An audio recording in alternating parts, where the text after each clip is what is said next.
Mr. Secretary, and good morning, and all of you. Thank you for being here.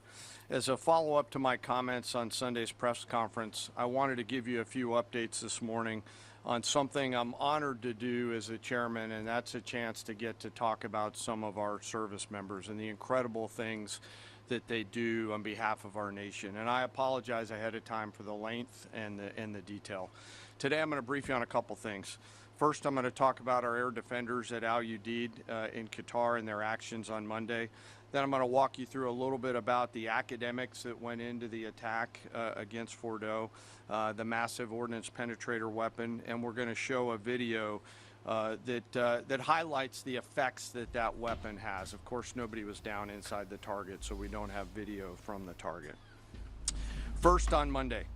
As the President has stated, on Monday morning we began to receive indications and warnings that Iran intended to attack U.S. bases in the region. That morning, building on the work that CENTCOM Commander Eric Kurilla had done, and on the orders of the President, at Al-Udeid Air Base in Qatar and around the region, we assumed a minimum force posture. Most folks had moved off the base to extend the security perimeter out away from what we assessed might be a target zone, except for a very few Army soldiers at Al-Udeid. At that point, only 2 Patriot batteries remained on base. Roughly 44 American soldiers responsible for defending the entire base, to include CENTCOM's forward headquarters in the Middle East, an entire air base, and all the U.S. forces there.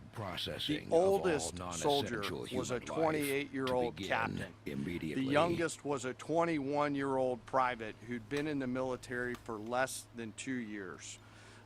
So let's put ourselves out there for a second. Imagine you're that young first lieutenant, you're 25 or 26 years old, and you've been assigned as the tactical director inside the command and control element. You, at that age, are the sole person responsible to defend this base. Listening next to you is your early warning operator, whose job is to notify you of imminent attack. There's 5 people inside a vehicle and 5 people outside of a vehicle around these, a total of, as I said, 44. By the way, you've sat in the Middle East for years, deployed over and over again, extended multiple times, always being prepared, but unsure of when that particular day will come that you must execute your mission and not fail at doing it. In this case, these Patriot crews were deployed from Korea and Japan as part of our U.S. forces there to ensure that we had the most capable missiles in the CENTCOM area of responsibility. As the day continues, you start to hear more and more chatter in the information space about a pending attack. And as the sun starts to set in the west, you get orders from your higher headquarters to make sure that your missile batteries are pointed to the north. There are just a few other teammates. It's hot, you're getting nervous, and you expect an attack. Outside of those Patriot vehicles, your hot crew, which is 1 NCO and 4 additional soldiers, turns a key and relinquishes control of those missiles to that young lieutenant inside the vehicle, and you wait.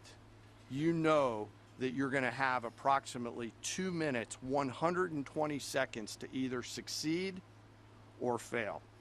And then at approximately 12:30 p.m. on Monday, that's 7:30 p.m. in Qatar, as the sun sets in the west, Iran attacks.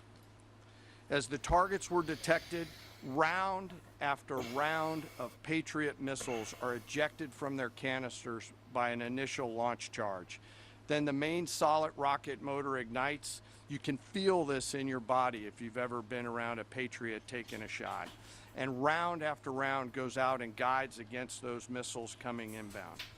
We believe that this is the largest single Patriot engagement in U.S. military history. And we were joined in this engagement by the Qatari Patriot crews. I'm not going to tell you how many rounds were shot, but it was a bunch. because of classified purposes. And we're aware that there's reports of something getting through. What we do know is there was a lot of metal flying around. Between attacking missiles being hit by Patriots, boosters from attacking missiles being hit by Patriots, the Patriots themselves flying around, and the debris from those Patriots hitting the ground, there was a lot of metal flying around. And yet our U.S. air defenders had only seconds to make complex decisions with strategic impact. These awesome humans, along with their Qatari brothers and sisters in arms, stood between a salvo of Iranian missiles and the safety of Al Udeid. They are the unsung heroes of the 21st century United States Army.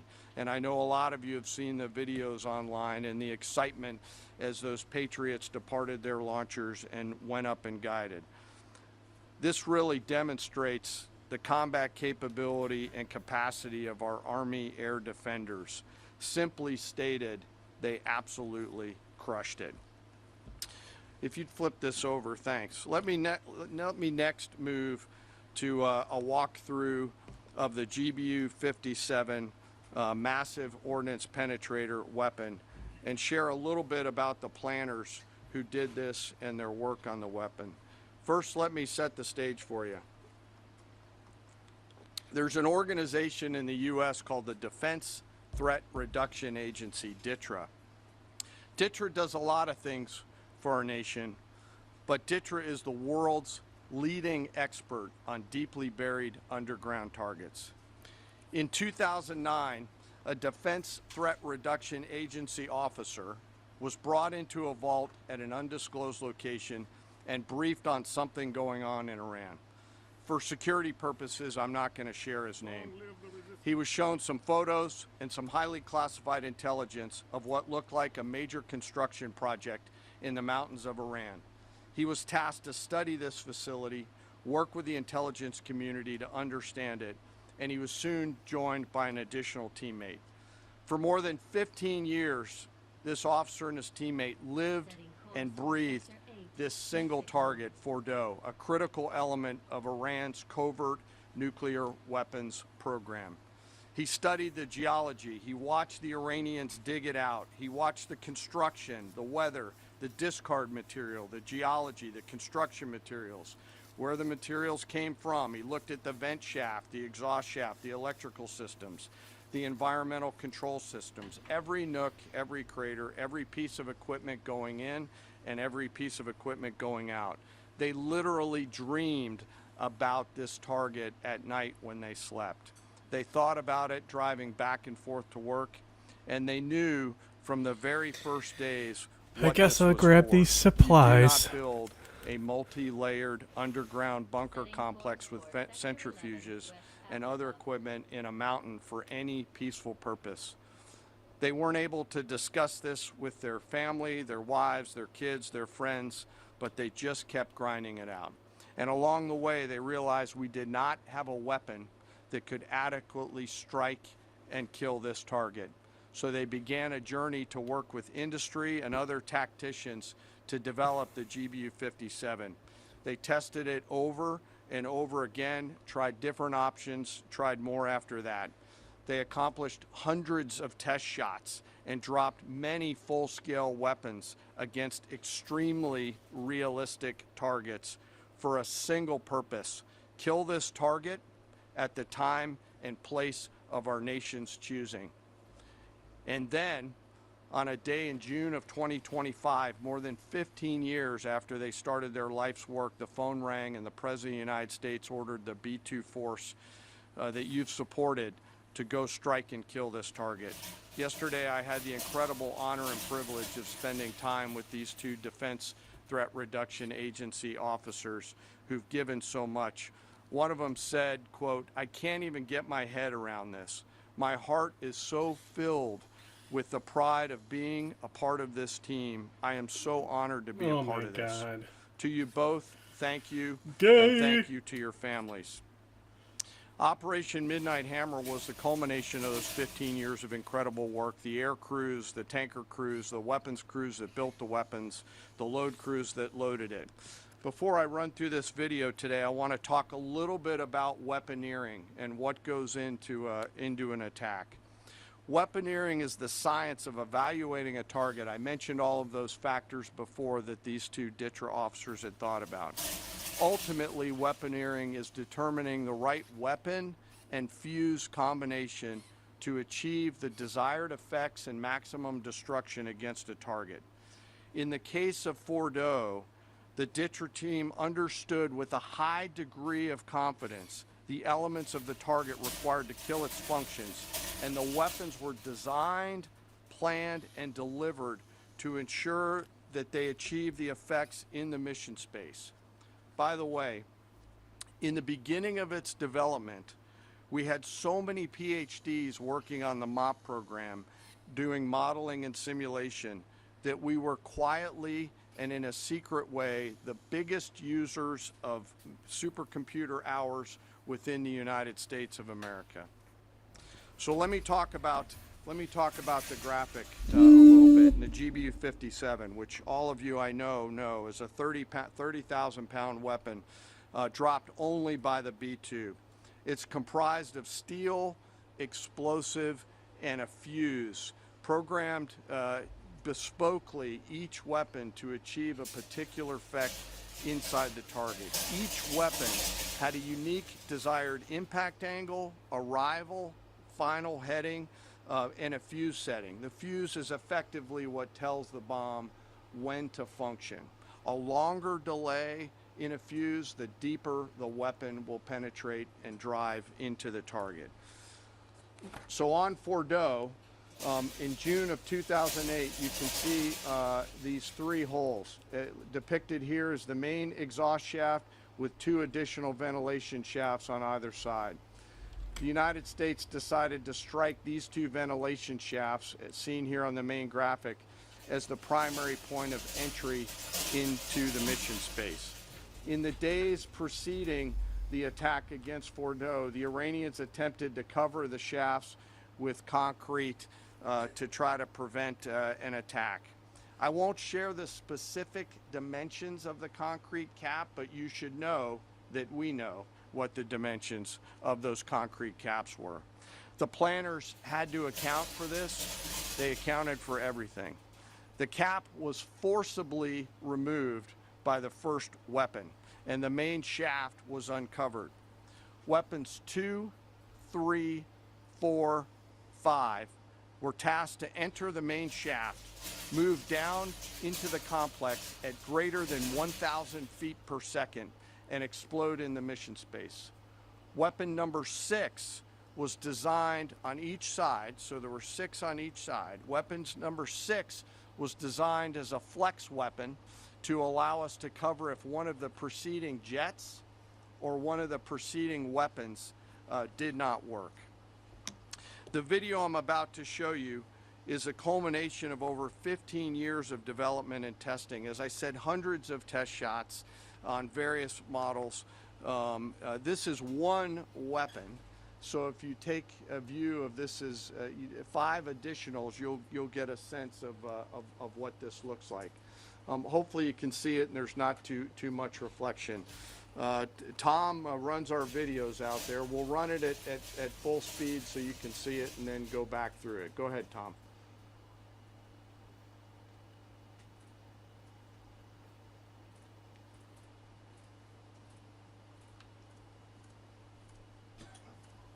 Wow.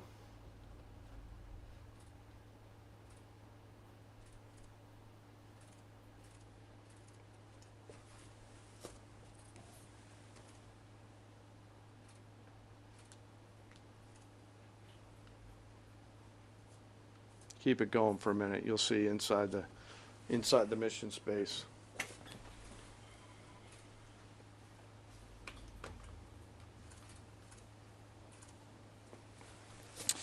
Unlike a normal surface bomb, you won't see an impact crater because they're designed to deeply bury and then function. I know there's been a lot of questions about that. All 6 weapons at each vent at Fordo went exactly where they were intended to go. A bomb has 3 effects that causes damage: blast, fragmentation, and overpressure. In this case, the primary kill mechanism in the mission space was a mix of overpressure and blast ripping through the open tunnels and destroying critical hardware. The majority of the damage we assessed based on our extensive modeling was a blast layer combined with the impulse extending from the shock. Imagine what this looks like 6 times over. A point that I want to make here: the Joint Force does not do BDA. By design, we don't grade our own homework. The intelligence community does. But here's what we know following the attacks and the strikes on Fordo. First, that the weapons were built, tested, and loaded properly. 2, the weapons were released on speed and on parameters. 3, the weapons all guided to their intended targets and to their intended aim points. 4, the weapons functioned as designed, meaning they exploded. We know this through other means, intelligence means that we have, that were visibly, we were visibly able to see them. And we know that the trailing jets saw the first weapons function, and the pilots stated, quote, "This was the brightest explosion that I've ever seen. It literally looked like daylight." Let me now turn to the bomber crews themselves, give you a few details about them. The crews that attacked Fordo were from the active duty Air Force and the Missouri Air National Guard. The crews ranked from captain to colonel, and most were graduates of the Air Force Weapons School headquartered at Nellis Air Force Base in Nevada. I will state for the record that there is no beach volleyball or football at the Air Force Weapons School. There were male and female aviators on this mission, and a crew member told me when I talked to them on video the other day that this felt like the Super Bowl, the thousands of scientists, airmen, and maintainers all coming together. One last story about people. When the crews went to work on Friday, they kissed their loved ones goodbye, not knowing when or if they'd be home. Late on Saturday night, their families became aware of what was happening. And on Sunday, when those jets returned from Whiteman, their families were there. Flags flying and tears flowing. I have chills literally talking about this. Oh my God. The jets rejoined into a formation of 4 airplanes followed by a formation of 3 and came up overhead Whiteman. Wow, they were at such risk in their highly advanced bomber that the enemy can't target. Into the incredible cheers of their families who sacrifice and serve. A passenger jet by Boeing is less safe. Members. Like I said, there were a lot of flags and a lot of tears. One commander told me this is a moment in the lives of our families that they will never forget. That, my friends, is what America's Joint Force does. We think, we develop, we train, we rehearse, we test, we evaluate every single day. And when the call comes to deliver, we do so. I could not be more proud standing up here today of our Joint Force. I'm filled with gratitude that I get to tell their story. And as we stand here right now, our forces remain on a high state of readiness in the region, prepared to defend themselves. And one last thing, our adversaries around the world should know that there are other DTRA team members out there studying targets for the same amount of time, and will continue to do so. Thank you very much. I apologize for the length. I look forward to your questions. Oh, I heard Pete Hegseth got mad. That's what I wanted to see. Well, good morning, everybody. Just arrived last night back from NATO. 2 days apart from my battle buddy, so it's good to see him this morning. Didn't ask. Good to see you, Mr. Chairman. You too, sir. Where there was a historic outcome. I want to start with that real quick. I think there's so much news, so many things happening that oftentimes big, momentous moments get missed.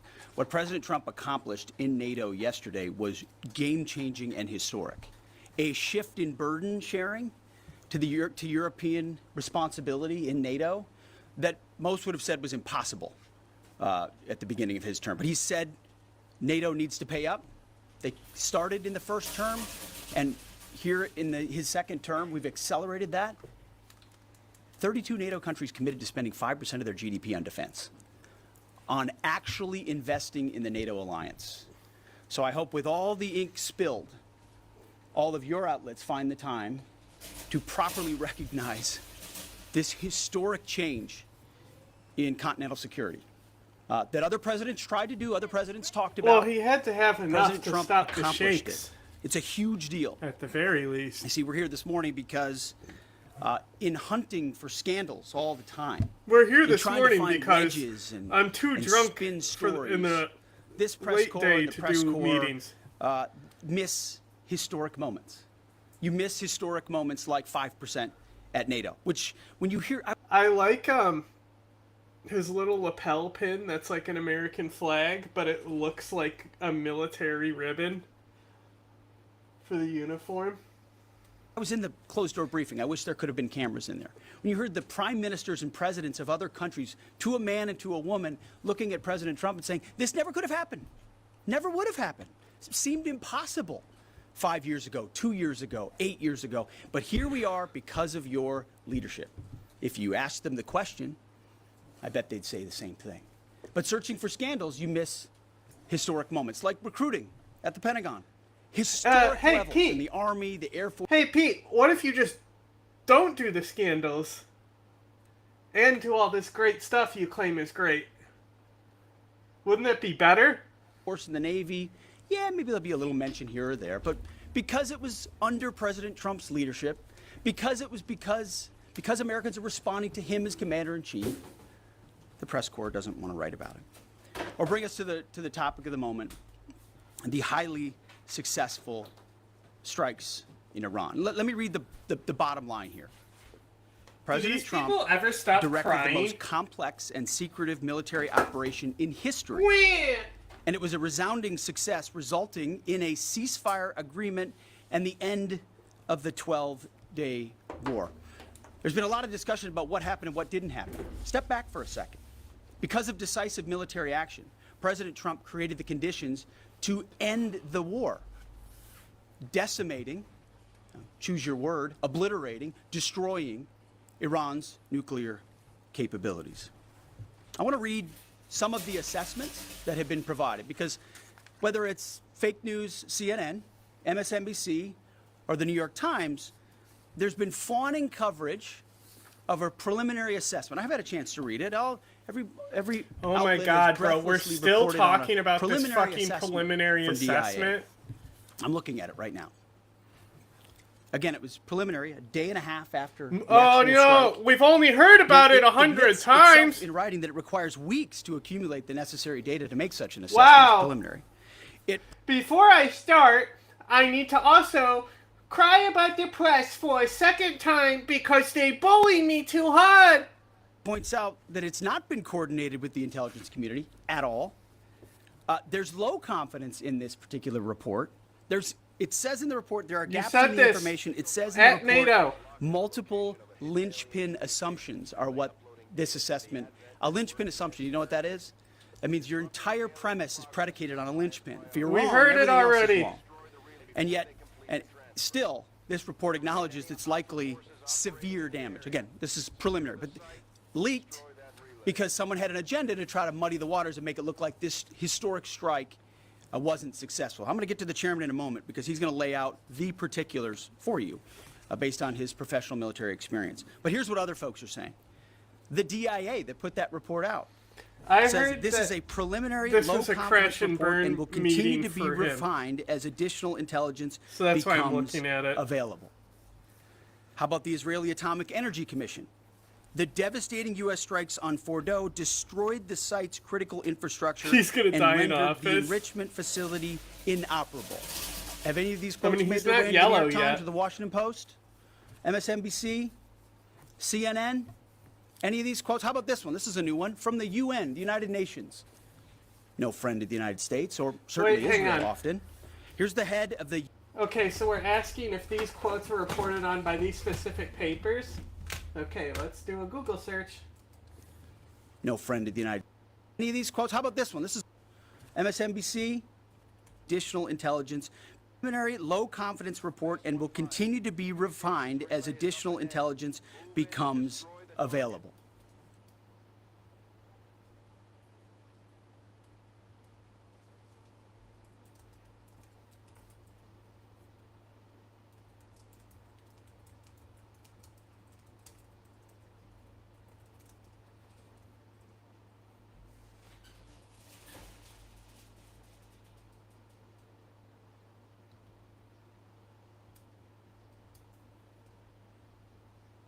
Okay, let's get the quote up so I can search it specifically.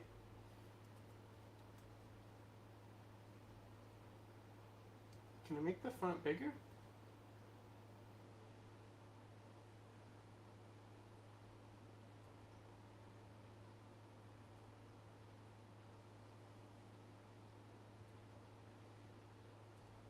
There we go.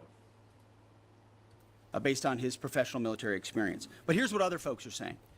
The DIA that put that report out says that this is a preliminary. Let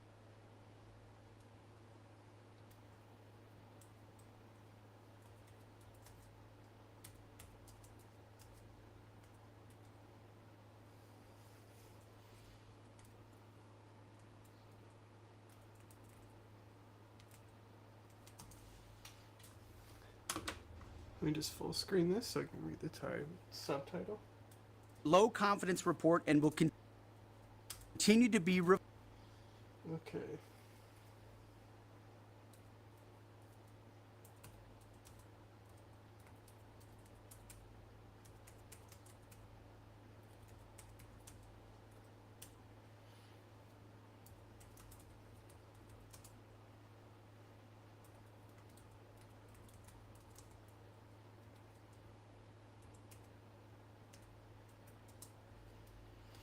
refined as additional intelligence becomes available. Continue to be refined.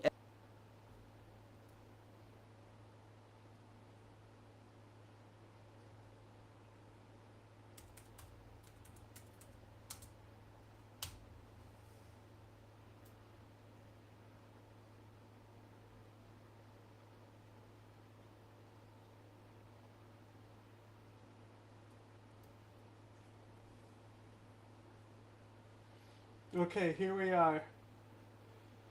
Let me actually go back and I'll copy this so I can search it on the page. So this is the article he's bitching about. Let's see if it's in there. Okay.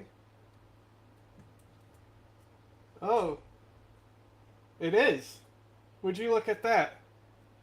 Wow. As additional intelligence becomes available. How about the Israeli Atomic Energy Commission? The devastating U.S. strikes on Fordow destroyed the site's critical infrastructure and rendered the enrichment facility inoperable. It's so funny that the subtitle did it in like the French spelling. Infrastructure and rendered the enrichment facility inoperable. Have any of these quotes made their way into the New York Times or the Washington Post? Okay.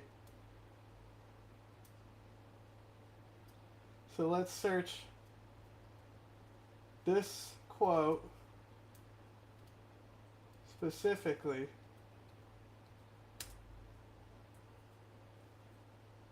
New York Times.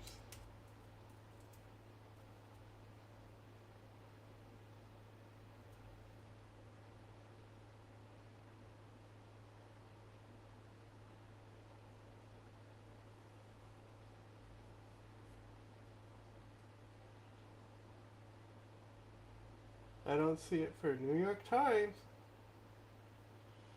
So the specific quote that he's mad about, he's like, you didn't have this specific quote in the whole report. And even fucking CBS fucking simplified the quote and took out like the middle sentence.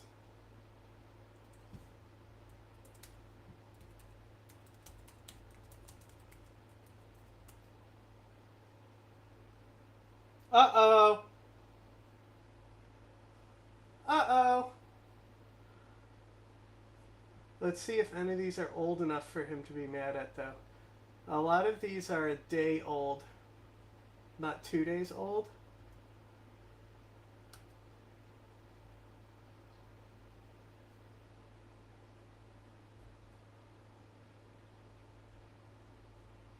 But it seems like a lot of news outlets included that thing about it being an initial assessment. So it seems like they're crying about nothing now. Isn't that crazy? I can't believe it. These people crying about something that, saying people did something that they actually did? Whoa. It's like him suing because they edited an interview for Kamala. MSNBC, Moron. CNN, any of these quotes? How about this one? This is a new Yes. one from the UN, the United Nations. No friend of the United States, or Yes, certainly they Israel did. often. Pete. Here's the head of the UN Pete. Atomic... Yes. In further reporting, all of these quotes have been in every fucking paper. So why are you crying? Energy Agency this morning. Oh, you're Rafael crying Grossi. because it US radicalizes and Israeli your strikes base? caused enormous damage. At to this Iran's- point, Trump could be actually nominated for the Nobel Peace Prize, and these people would still cry about it. They'd immediately go out and say, we should have been nominated it for this, this, this, and this, but since we're not black and Obama and we're Republicans... nuclear sites. Don't take my word for it. How about the IDF's chief of staff? I can say here that the assessment is that we significantly damaged the nuclear program, setting it back by years. I repeat, years. The Iranian foreign minister, the spokesman. Our nuclear installations have been badly damaged, that's for sure. I'm sure that's an understatement. John Radcliffe, the director of the CIA, putting out a statement just last night. CIA can confirm that a body of credible intelligence indicates Iran's nuclear program has been severely damaged by recent targeted strikes. This includes new intelligence from a historically reliable, very different than preliminary assessment with low confidence. He's saying historically reliable and accurate source and method Wow. that several key Is Iranian this the nuclear crash facilities out? were This whole destroyed interview? and would have to be rebuilt over the course of years. CIA continues to collect additional reliably sourced information to keep appropriate decision makers fully informed. How about DNI Tulsi Gabbard yesterday? Don't care. Not a good source. Quote, new intelligence confirms what POTUS has stated numerous times. Iran's nuclear facilities have been destroyed. Institute for Science and International Security President David Albright, overall Israel and U.S. attacks have effectively destroyed Iran's centrifuge enrichment program. Time and time again, I can go down the list. Those that understand, those that see, those that do proper assessments recognize that what the United States military did was historic. And again, before I pass it to the chairman, because So, I think that they decided to focus on this strategy because it will completely detract from the argument of, whether or not this should have been done in the first place. So they say these attacks were bad, they hate our military. I mean, specifically you, the press, specifically you, the press corps, because you cheer against Trump so hard. It's like in your DNA and in your blood to cheer against Trump. Oh, Because you want him not to You be bully my successful so bad. daddy! You have to cheer against the efficacy of these strikes. You have to hope maybe they weren't effective. Maybe the way the Trump administration has represented them isn't true. So let's take half-truths, spun information, leaked information, and then spin it. Spin it in every way we can to try to cause doubt and manipulate the public mind over whether or not our You don't do any pilots mind successful. manipulation, though. How many stories have been written about how hard it is to, I don't know, fly a plane for 36 hours? Wow, Has what a MSNBC fascinating done that story. I can't wait to Has read it. Fox? Have we done the story how hard that is? Have we done it 2 or 3 times so that American people understand how about how difficult Wow. it is to shoot a drone from an Yes. F-15 or Let's 16? write a story on how hard it is to fly a plane instead of bombs. I would say, Pete, would you read that story? But he wouldn't read regardless. Or F-22 or F-35. I mean, he can read a prompter. We do know that. Or what it's like to man a Patriot battery. Or how hard it is to refuel midair. Giving the American people Hey, an we've done understanding something of on how complex Patriot and batteries. sophisticated this mission really was. There are so many aspects of what our brave men and women did that, because of the hatred of this press corps, are undermined because people are trying to leak and spin that it wasn't successful. It's irresponsible. And folks in this room are privy to that information because of the proximity here in the Pentagon. It's an important responsibility. And time and time again, classified information is leaked or peddled for political purposes to try to make the president look bad. And what's really happening is you're undermining the success of incredible B-2 pilots and incredible F-35 pilots and incredible refuelers and incredible air defenders who accomplished their mission, set back a nuclear program in ways that other presidents would have dreamed. Okay, How about but we they wrote celebrate all that? this in their reports, Pete. How about we talk about how special America is, that only we have these capabilities? Okay, not this gay shit. Oh, think they it's did too write much to that. ask, They did unfortunately, for the write fake news. specifically that. I So we're read used that to many that. times. But we also have an opportunity to stand at the podium and read the truth of what's really happening. Uh-huh. And the reality is, you want to call it destroyed, you want to call it defeated, you want to call it obliterated, choose your word.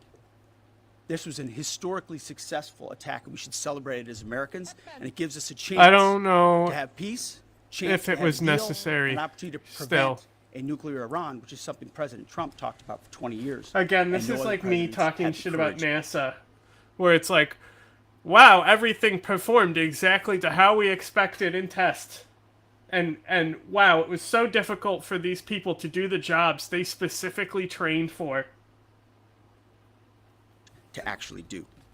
So with that, I want to hand it over to the chairman of the Joint Chiefs. They've done technical analysis on this, not just on the strike, but also on our Patriot defenders, on Al-Udeid. And Mr. Chairman, I'll hand it over to you. Good morning. Thank you, Mr. Secretary, and good morning, and all of you. Thank you for being here. As a follow-up to my comments on Sunday's press Is conference, that I the wanted to crash give you out, or does he take questions? a weapon. And keep it going for a minute. The intelligence, Accurate sources Yes. and methods. There's more fucking to cringe. actually- sir. They just want to do their job. They're not expecting their story. Every single day. And when the call comes to deliver, we do so. I could not be more proud delivery standing boys. up here today of our joint force. I'm filled with gratitude that I get to tell their story. And as we stand here right now, our forces remain on a high state of readiness in the region, prepared to defend themselves. And one last thing, our adversaries around the world should know that there are other DTRA team members out there studying targets for the same amount of time, and will continue to do so. Thank you very much. I apologize for the length. I look forward to your questions. Thank you, Mr. Chairman. I would just thank you, by the way, for that extensive work, the lay down. I mean, even, do you have that laser pointer? Okay. Yes, sir. Thank you, squaring me away as always. I mean, even in just the public reporting, if you see the post-strike shaft of the 3 holes, the vast majority, and fairly so, the vast majority of speculation has been those are the 3 strike points. When in actuality, what you realize is these are the vents, these are the caps. The first munition took the cap off, and the other 5 went down the center hole, which, if you're planning the target, you would want it to be the direct one going to the bottom. These are the types of things that go into the planning for a strike that the Pentagon would not expect the press corps, the American people, to initially understand. So laying this information out is helpful.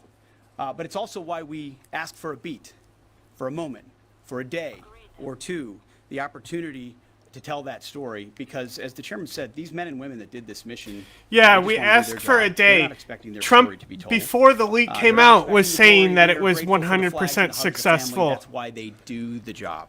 Yeah, we need a day or 2. But they also know Okay, they were part of something then historic. don't fucking have the president We say know how great he how is historic 2 it was. seconds The after chairman the does, strike. I know our staffs know, and so that's why we are, and the president of the United States knows. Stites. And that's why it's almost personal when we see the way in which leaks are used to try to disparage the outcome or muddy the waters about the impact of what happened without being responsible with information and allowing the professionals to assess and provide that information just like the chairman did.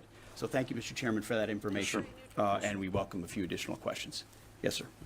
General, on Sunday you said final battle damage will take some time, and you also said, I think BDA is still pending, and it would be way too early for me to comment on what may or may not still be there at the nuclear facility. So that was just over 3 days ago. So what has changed? Would you use the term obliterated as well? Sure, like I said, we don't do BDA. I'll refer that to the intelligence community, and You're talking with them. I mean, what changed in the past 3 days that make you so, you know? sir, I think I think I explained what changed. There was a great deal of irresponsible reporting based on leaks, preliminary information in low confidence. Again, when someone leaks something, they do it with an agenda.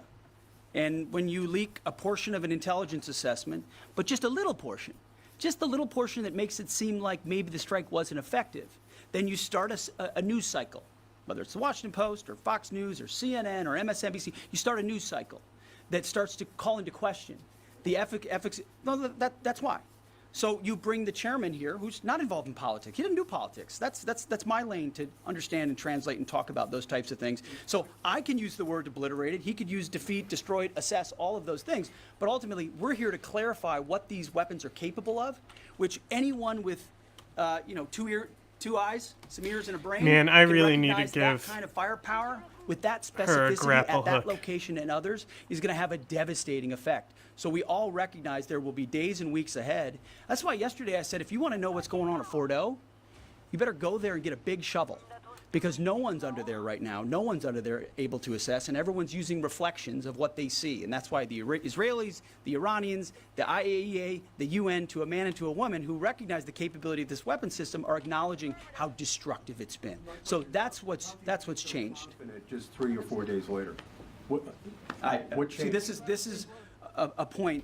This is how difficult it is to actually manage. You just watch. I mean, just make up a word that has something to do with that's a really funny word about being plastered, like Plastered Pete. You know, just anything that's about his alcoholism. And can you imagine being married to him? It's like, it would be like Jack when he's a cunt, but like all the time. Constantly wanting to argue about dumb, irrelevant shit. Watched a video of what this weapon is capable of. That's where we find our confidence, is in the skill of men and women and the capability of the systems they employed, and the recognition so far in the reflections that it was a highly successful mission. Sure, I think you could, I'd say go out, the IC should be able to help you answer that question. They look at a variety, as the Secretary has alluded to, we look at a variety of things. I don't do that, they do. All different sources of intel, which I'd refer you to them to get clarity on the end state. So again, I go back to the IC, whether it's Director Radcliffe or ODNI Gabbard. I read the statements at the beginning. They're the ones aggregating the intelligence, and they're saying nuclear facilities were destroyed and would have to be rebuilt over a number of years. Facilities were destroyed. What do we got right here? Actually, like in Cheater Peter. Credible intelligence to suggest the damage at Fordo and other places. What is that referring to, and when can we see it? I was reading from the CIA director's statement, which came out last night.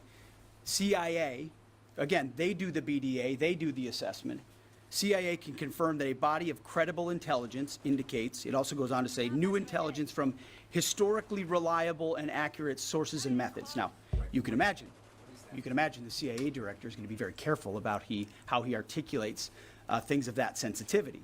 Classified, secret, top secret, compartmentalized. He's going to know things that you're not going to know, that the press isn't going to know, and he's reflecting that the sources he's seeing are highly credible. They've given credible intelligence. They or those processes have given credible intelligence in the past, and that's what he's basing it on. Don't you think we need to see that? Do you have a top secret clearance, sir? Eventually, Okay. the American public wants Yes, to sir. see it. Yes. Yeah, you. I wanted to ask briefly just No, not you. Checkered shirt. Oh, so Mike Glenn with the Washington Times. Yes, sir. Thanks, sir. Anybody who's ever read a Battalion S2 report after a fight knows that it's usually, the initial report is usually wrong, sometimes grossly so. Has what happened in this incident caused y'all to sort of rethink the intelligence process or the dissemination, or do you think it's just a matter, I mean, if the process itself doesn't require any more adjustment? Well, I can tell you what the chairman told me in the Situation Room and reminded us all, which is alongside what you just said, sir, is that the first reports are almost always wrong. They're almost always incomplete, right? Anything, whether it's a squad level operation or a strategic level operation, the initial reflections you get are coming at you at a high rate of speed from a lot of different sources. So your job is to step back and assess them. And that's why we're urging caution about premising entire stories on biased leaks to biased publications trying to make something look bad. How about we take a beat, recognize first the success of Look, our the warriors, sniper hold them up, finally tell their got in stories, position celebrate that, at the wave an very American last flag, be turn. proud of what we accomplished. That's And in why the we meantime, need to put a I can grapple assure on you, her. the chairman and his staff, the intelligence community, our staff and others are doing all the assessments necessary to make sure that mission was indeed successful. Yes, right there. Sir, thank you, Mr. Secretary. Iran has recognized that their nuclear program was indeed severely damaged, but they also said that the U.S. strikes only strengthened their ability and their determination to complete their nuclear program. How do you respond to that, sir? Is that a provocation from Iran? Well, I would say Iran's going to have to say a lot of things right now in order to bolster their image, especially internally. You know, in the media, there's a lot of things they'll say for domestic consumption. But we're watching very closely what they do. Again, that's the intel community. Our job as the chairman, the chairman laid it out so beautifully. Our job is to be prepared. And how proud are you? How proud am I? I didn't know the full story of those men and women 15 years ago who've been pointing at that target. That makes me proud to be an American. That's an awesome story. I hope we can tell more aspects of that in an unclassified way in the future. That's a great thing to know. Our job is to be prepared when the commander-in-chief calls based on those assessments. So, of course, our IC, the Intelligence Committee, will keep watching what Iran does and pay attention to that. But the president has created the contours, the opportunity for a deal, for peace, in something that the world said was intractable, that wasn't possible. And we got that peace, that ceasefire, that option, because of strength, because of his willingness to use American military might that no one else on the planet can do, with the kind of planners and operators that the chairman just laid out. Yes, sir. Right there. Yep. Yes, sir. Just a quick question. There's public imagery available saying that highly enriched uranium was moved out of Fordo before the strikes. Is that accurate? Have you seen that? And Mr. Chairman, a question for you. Have you been pressured to change your assessment or give a more rosy intelligence assessment to us by any political factors, whether it's the president or the secretary? And if you were, would you do that? Yeah, well, that one's easy. No. No, I have not, and no, I would not.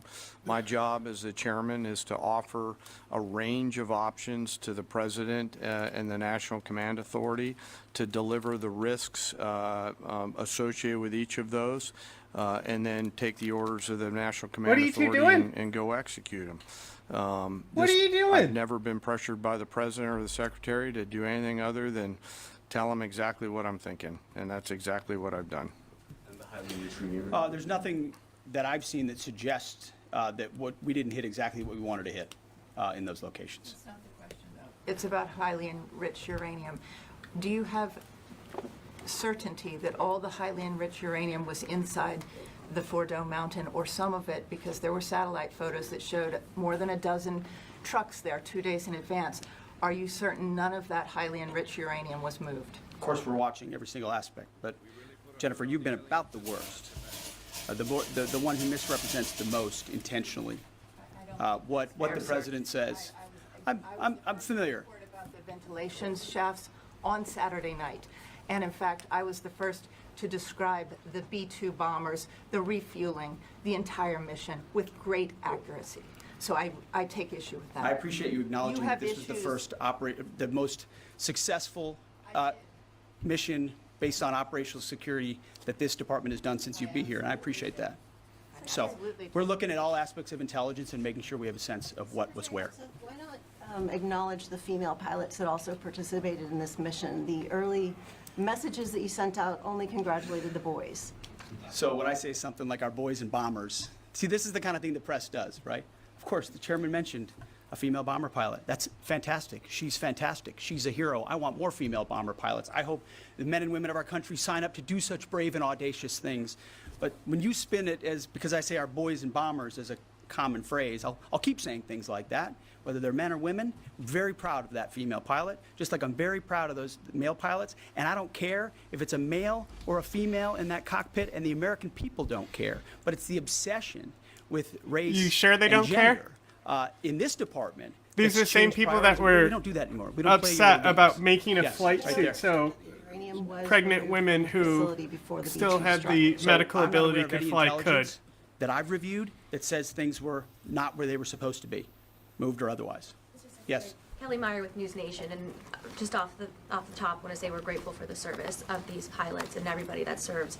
I wanted to ask you, the CIA statement said, when possible, they will provide updates and information to the public for transparency, and I believe that's what we're looking for here. Do you commit to share the Defense Intelligence Agency report when it is ready, so the American people can understand more about the intelligence assessment? Well, actually, the report that was discussed, this preliminary report, was what's called a restrike report. So it comes to us to give us an assessment whether a target would need to be restruck, right? That's the reason why. So it's based on internal feedback loop that we're supposed to have access to. Unfortunately, someone took advantage of that. But whatever is supposed to be made public will be, but whatever has to stay sensitive Sir, will be can as I well. just jump in? You know, one of the things that I'm trying to do through this journey that we're on together, of course, transparency, but also the requirement to really protect these capabilities. I guess the time's up. So there's a balance in there, right? We do need to preserve options should the nation and the joint force be tasked to go do something again. So I'm confident we'll find the middle ground, but there are some things that if asked, I'd want to not release related to. So we're going to leave it right there. I want to thank the heroism of our men and women in the military. What they accomplished is truly historic, setting back the Iranian nuclear program untold number of years. It was a devastating attack. We appreciate you covering it. Thank you very much, Yes, sir. Chairman. Thank you. Dave, can you talk a little bit more about the role, sir?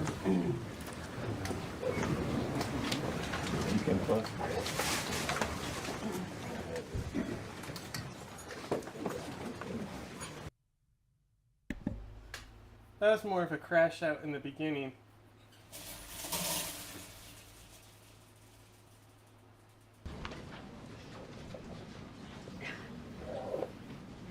Good afternoon, everybody. Good to see all of you. With President Trump as commander-in-chief, the world is a much safer place. After decades, I looked in which away to past fix the presidents thing and I coddled advanced, and so I enabled missed the world's mission. leading state sponsor of terrorism, President Trump finally ended the immediate threat of a nuclear Iranian regime. Following President Trump's command, the most powerful military in the history of the world executed massive precision strikes on 3 of the Iranian regime's key nuclear facilities. The objective of Operation Midnight Hammer was to destroy the regime's nuclear enrichment capacity and stop the grave nuclear threat posed to the United States, Israel, and the rest of the free world. The mission, which will go down in the history books, was an overwhelming success.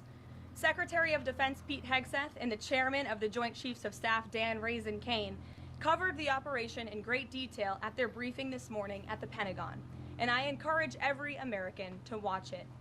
As President Trump has said repeatedly, the United States of America has the greatest, fiercest, and bravest armed forces ever to stride the face of this earth, and we couldn't be more grateful and proud of our nation's warriors.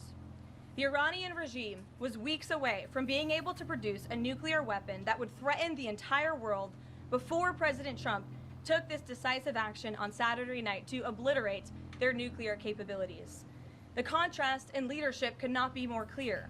Barack Obama and Joe Biden sent pallets of cash, American taxpayer dollars, in a failed attempt to buy the Iranian regime's compliance with a weak and ineffective deal. President Trump sent a fleet of American warplanes to destroy Iran's ability to produce a nuclear weapon. The United States and the entire world are safer because of this president's decisiveness. Despite agenda-driven leaks, by the fake news media aimed at undermining this incredible accomplishment achieved by President Trump and our brave fighter pilots, there is broad consensus emerging already that Iran's nuclear capabilities were indeed destroyed. The United States, Israel, the United Nations, and even Iran all agree they can no longer build a nuclear weapon. So why did the president immediately turn to obliterating after the Iranian nuclear threat? Securing peace. Within 48 hours of the devastating strike, President Trump and his team brokered a historic ceasefire between Israel and Iran and officially ended the 12-day war. The Middle East is now shifting away from chaos and bloodshed and moving toward the beginning stages of a new era of peace and stability that President Trump has long called on them to achieve. This was unthinkable at this time last week, and this is what peace through strength looks like. Under President Trump, America will relentlessly advance our interests without being dragged into endless wars. His fearless leadership guarantees America is once again respected across the world. Just look at what he was able to accomplish at the NATO summit in the Netherlands. Many of you were there.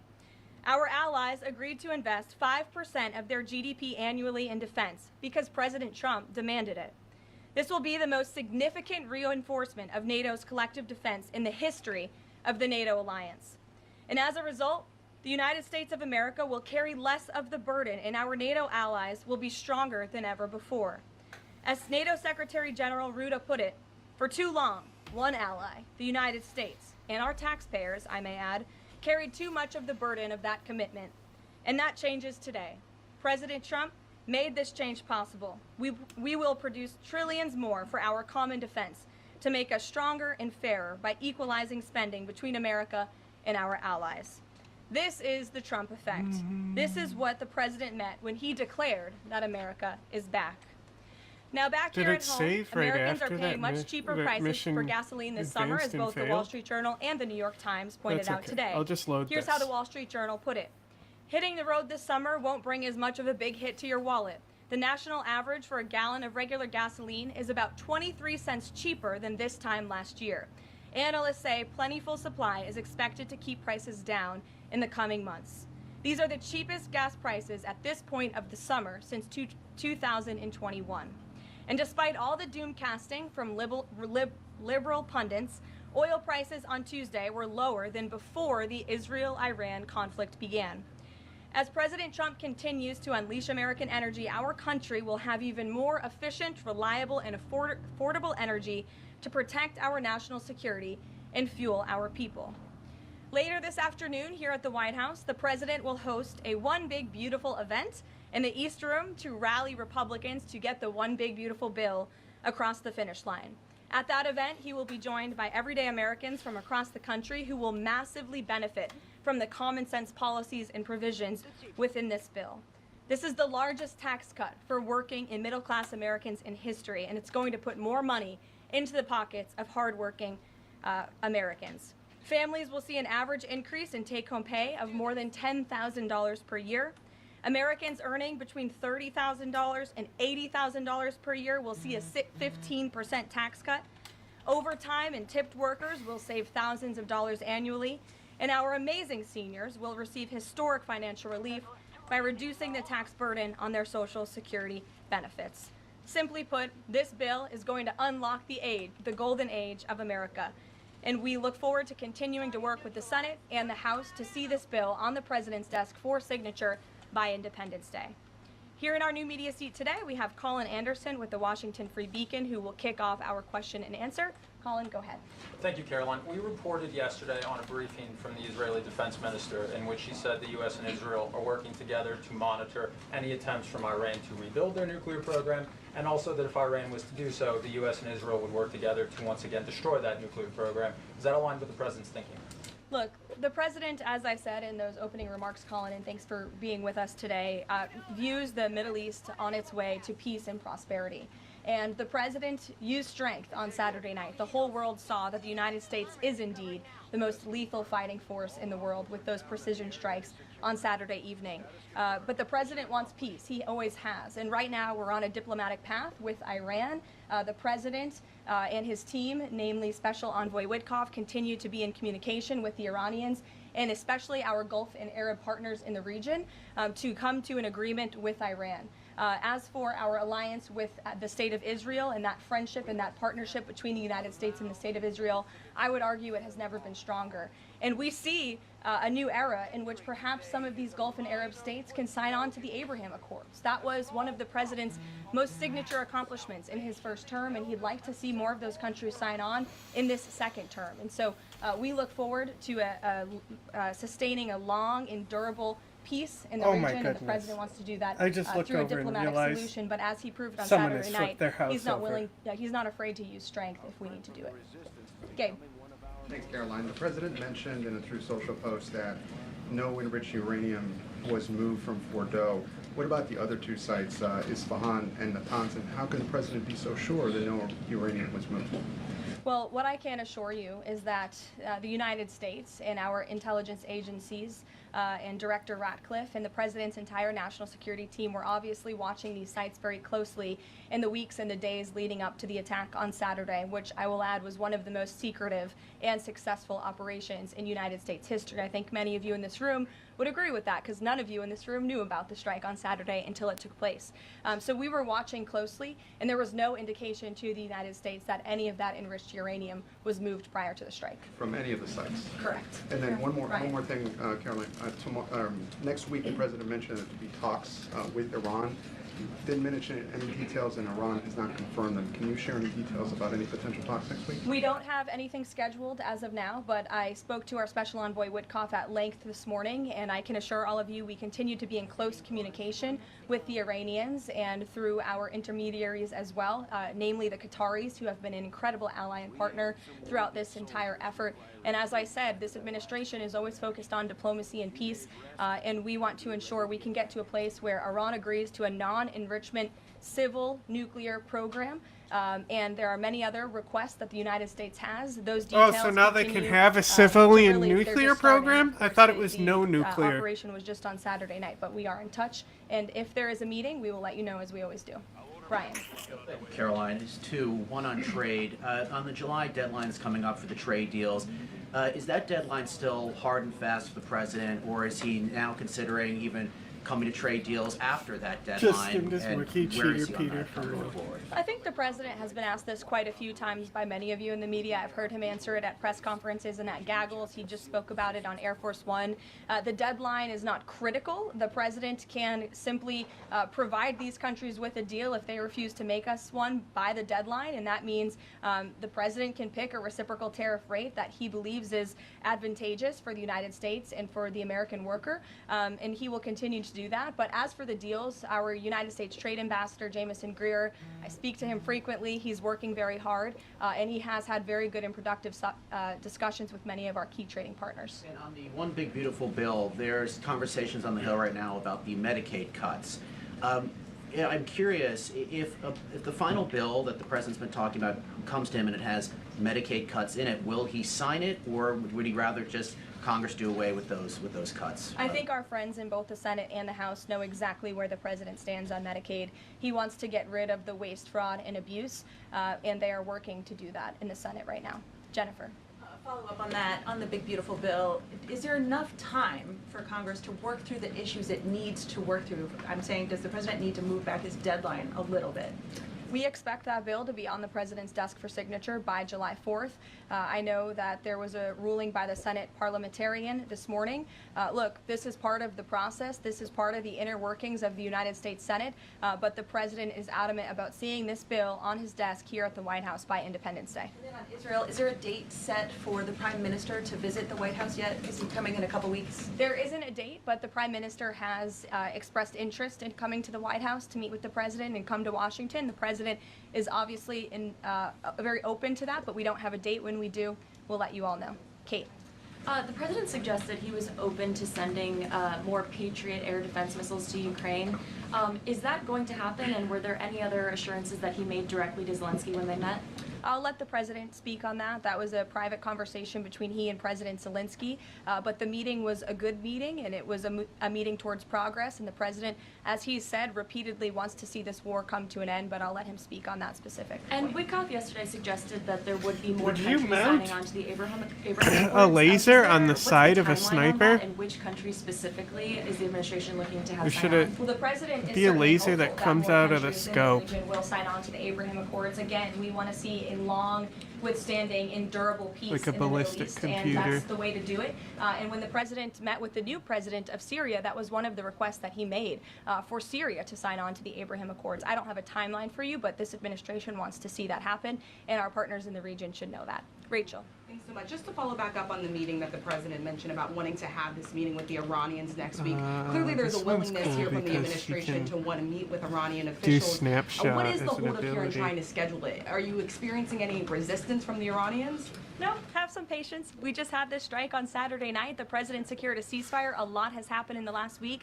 He was just in the Netherlands. Now he's back home to have a big event this afternoon on the One Big Beautiful Bill and get our domestic priorities across the finish line. So we'll get there. And like I said, we're in constant communication. And just one more, just on the goal of the meeting. The president mentioned yesterday that it may not be necessary to have an agreement with the Iranians.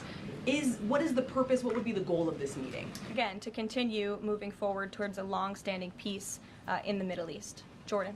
Yes, Caroline, thank you. So the president had some harsh words for both Israel and Iran on Tuesday as he was departing from the NATO summit after they both violated the ceasefire. He said, what's your response to Americans who are worried the peace isn't going to last and think that Israel is trying to plunge us into another endless war on their behalf? I think the fact that the president was able to successfully negotiate a ceasefire when nobody thought that was possible, it was a surprise to everyone in this room. It was a surprise to the world, but the president got it done because he wants to see peace in this world. He does not want the United States to be dragged into these conflicts. Again, he's not afraid to use strength if he has to, but the president has already proven he can put America first and deliver on peace at the same time. They're not mutually exclusive goals. And then one more.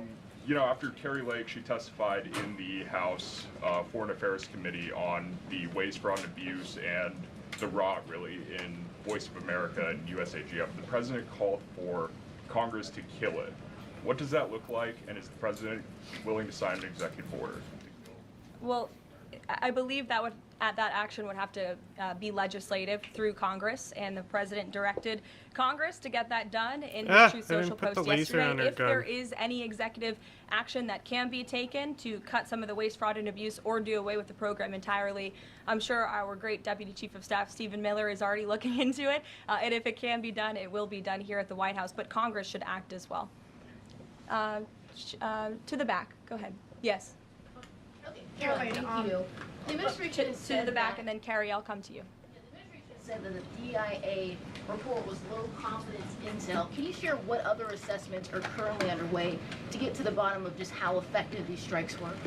Yes, well, I can assure you what the CIA director said, that when we look at the entirety of the intelligence that we have to this date, it concludes that these strikes on the Iranian nuclear facilities were absolutely successful. It was a total obliteration, as the president said, and not only does our own intelligence say that, but also the Iranian foreign minister has said that. We saw Israel conclude the same thing based on their own intelligence. We also had the United Nations say that as well. So I think the only other time the United Nations, Israel, Iran, and the United States has agreed on something is that the sky is blue, but they all agree that Iran's nuclear facilities were completely demolished. And I would just like to reemphasize, you mentioned this was a low confidence preliminary intelligence assessment, and the entirety of that assessment was not leaked to the media. Only tidbits of that assessment were leaked to CNN. And we have seen this playbook run before, where you have people in the intelligence community, or perhaps on Capitol Hill, we don't know, but I believe the FBI is investigating to find out who that leaker was, because it's illegal, and they should be held accountable for that, leaked bits and pieces of an intel assessment to push a false narrative. And it's to the same reporter, I will add, Natasha Bertrand of CNN, who has done this in the past. In 2020, it was Natasha Bertrand who had 51 intelligence analysts falsely lie to her, but she still put it on paper for some reason, that the Hunter Biden laptop story was Russian disinformation. We all know that's not true, right? We can all agree on that now. That was a lie from the intelligence community. Also in 2020, this same reporter, Natasha Bertrand, wrote that a top intel agency ruled out the man-made lab leak theory of the coronavirus origins. Again, the president was right about that. This reporter wrote a lie from the intelligence community to seek a narrative she wanted to prove, and guess what? We now know that's the truth. Also, in 2024, Bertrand pushed the suckers and losers hoax. She also pushed the fine people hoax, which was taking the president's words purposely out of context. And then last October, and I believe this is notable, Natasha Bertrand published an article in Politico from the intelligence agency. She said that John Ratcliffe wait, are you was saying speaking that the without president any evidence hates when he fascists? said Iran Huh? was attempting to undermine President What? Trump's presidential campaign. And No, then they're we never of gonna course found fucking- out that was absolutely true. In fact, the Biden administration declassed an intel report which said they had high confidence that Iran had done exactly what Ratcliffe alleged. They did run an influence campaign to hurt President Trump's candidacy. In fact, we know the Iranians tried to take President Trump's life. And so this is a reporter who has been unfortunately used by people who dislike Donald Trump in this government to push fake and false narratives. She should be ashamed of herself. And that's not what reporting is. Journalism is trying to find the facts and the truth. And this week we saw this same reporter being used to push a fake narrative to try to undermine the President of the United States, and more importantly, the brave fighter pilots who conducted one of the most successful operations in United States history. And I think the American people fully know that this operation was a complete and total success. Elizabeth. Thank you, Caroline. The Miami Herald recently published a story saying the Trump administration was targeting migrant foster children. The Trump administration has denounced this as false. Could you clarify the Trump administration's position on protecting migrant children, particularly the 300,000 lost under the Biden administration? Yes, I saw that Miami Herald article yesterday, and I was aghast at the headline. It's egregious to accuse this administration of trying to target foster children. That is not at all what is happening at the Department of Homeland Security. And I learned that the Department of Homeland Security actually tried to work in good faith with this reporter to get this story right, to explain that this administration is trying to protect foster children. We are trying to keep children out of harm's way, even if that means their parents are not law-abiding citizens. We want to protect children, unlike the previous administration, which allowed children to be trafficked and raped, and in some cases killed because of the open border policies. Unfortunately, the Miami Herald just completely degraded themselves with this report, despite having a full list of facts from the Department of Homeland Security. It's another example of fake news. And the May border numbers speak for themselves. Not a single illegal alien was allowed into this country because of this administration's border policies in the month of May. That means not a single child was allowed into this country, possibly with human smugglers or human traffickers. And we know that was happening at the rate of thousands and thousands of children every single month in the previous administration for 4 years. And you didn't see any reporting of that from the Miami Herald, but now they're trying to accuse this administration. And we tried to give them the facts, and they refused to report them. So thank you for bringing that report to light. Aisha. Good to see you again. You too. I know you're looking for You're this. usually on the Hill. I know, I'm here today. I know you're looking for this leaker. Is it your belief, I know you said earlier you're not sure if it's on Capitol Hill or at the Pentagon, but is it your belief that it might be in Capitol Hill? And how confident are you that you'll find this leaker? Well, I'm not personally looking for the leaker. The FBI is looking for the leaker, so you'll have to ask them in the Department of Justice in terms of this investigation.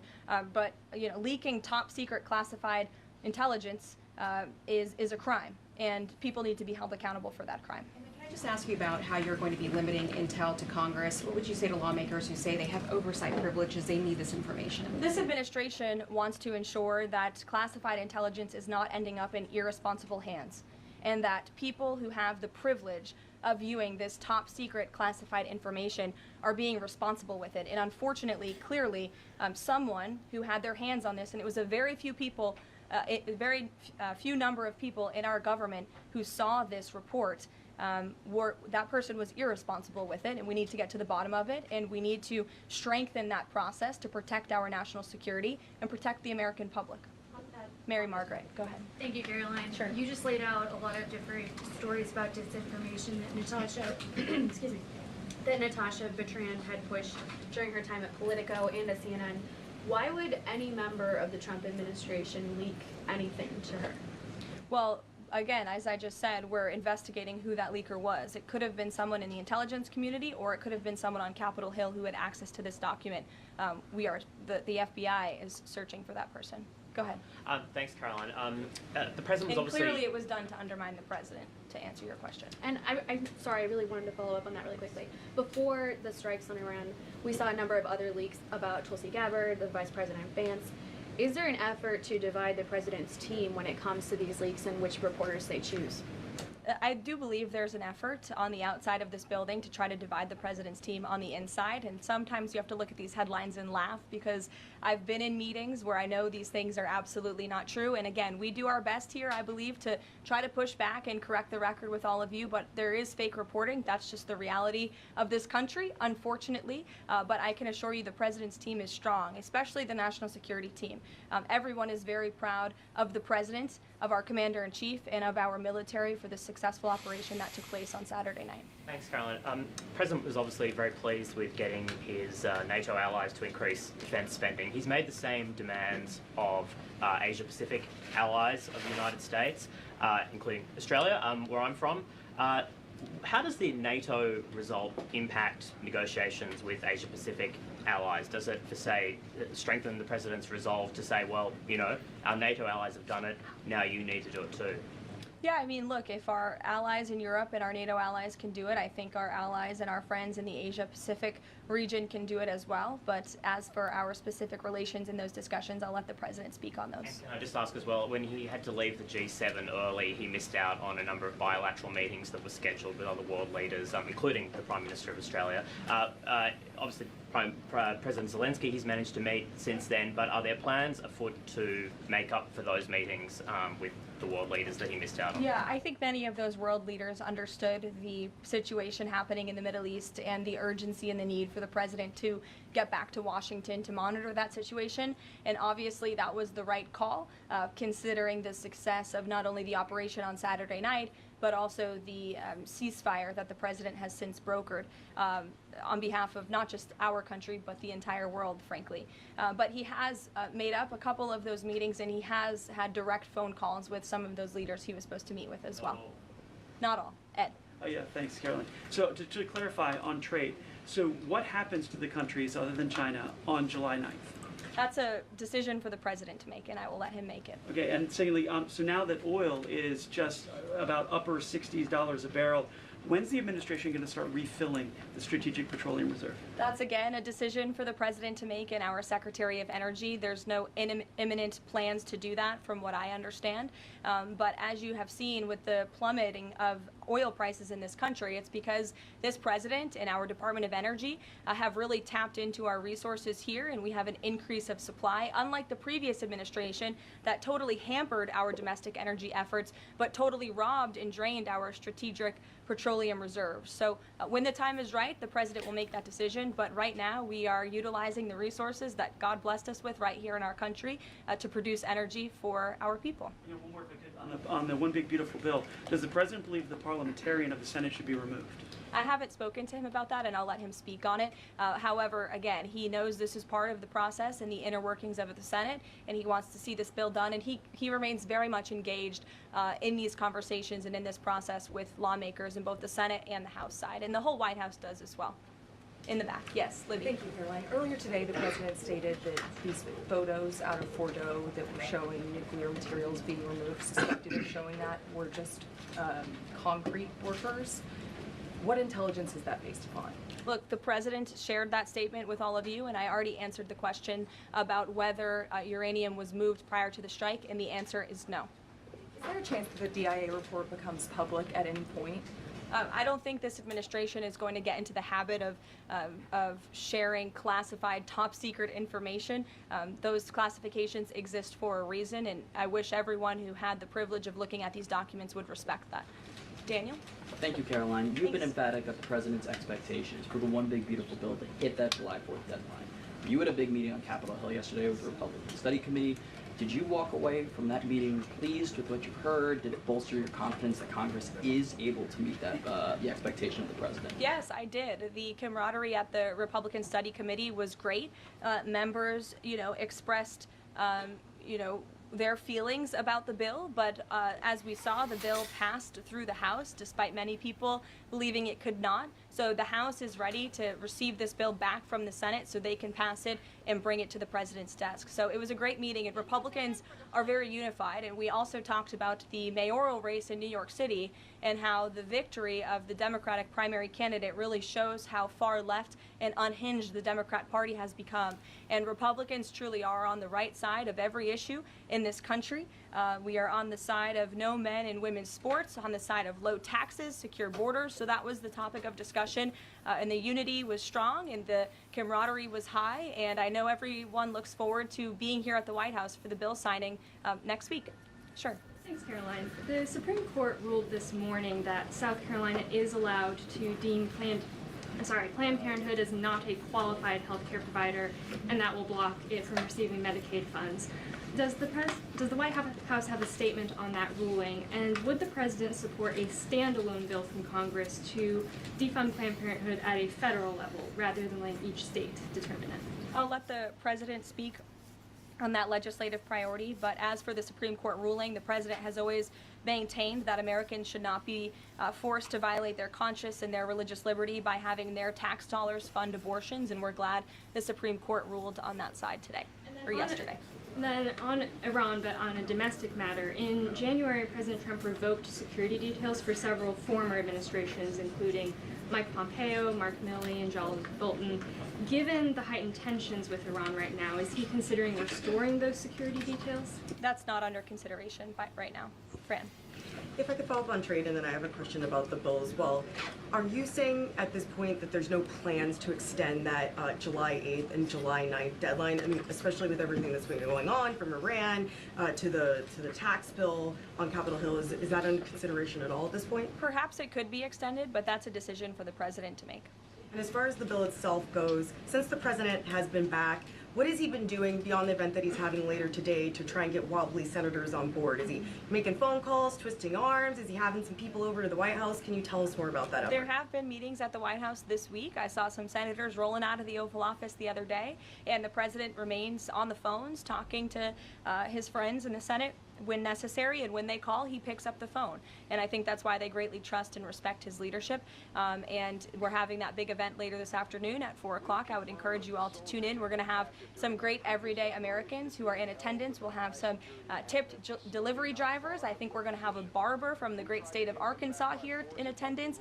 We're going to have some law enforcement officers, some Border Patrol agents, and Tom Homan will be speaking as well. So the point of this event is to show the American people how this bill works for them and how there are provisions in this bill that will change their lives. Can you tell us which senators you saw rolling out of the Oval Office? I'll let the president speak on that if he wish. I don't share details about his private meetings without his permission. Emily, go ahead. Today, the Justice Department announced it was opening an investigation into employment discrimination at the University of California, alleging they had race and sex-based quotas. Federal law bars hiring somebody based on their race or sex, but do you also object to universities working harder to make sure they have a diverse group of candidates to consider? And do you expect more investigations like this from DOJ? I have not seen that investigation from the Department of Justice, but I can certainly check in. What I can tell you, it's the position of this president that we want to restore a merit-based society and culture in the United States of America, where people are not hired nor are they promoted based on their color of their skin or their gender. The president wants people to be hired in the workforce because of their merit and their skill, and I think most Americans agree with that. I'll take one more. Carrie, because I promised you earlier. So the Ayatollah Khomeini came out and said that Iran will, quote, never surrender to the U.S. That being said, what remains to do with the possible responses from Iranian proxies in the region and even in the U.S.? Look, we saw the Ayatollah's video, and when you have a totalitarian This BB regime, you motherfucker have to see better a not face. blow I up think my any nuclear common sense, shit. open-minded person knows the truth about the precision strikes on Saturday night. They were wildly successful, and it's what led to the ceasefire agreement between Israel and Iran, which the president is very grateful for. And the United States of America remains prepared to defend our assets and our personnel in the region. And again, I would just emphasize the success of the strike that took place on Saturday night, and the world is a safer place because of it. Thanks, guys, for coming today, and you'll see the president at 4 o'clock. Thanks.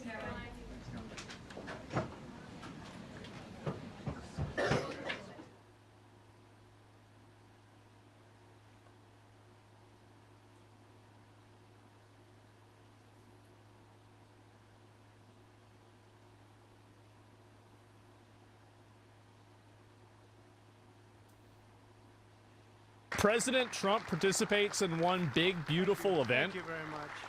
So I was what going the to hell put is this this? on, Thank but you then I all saw for being Aslan here. reacting to To it. support one of the most important pieces of legislation in the history of our country. What?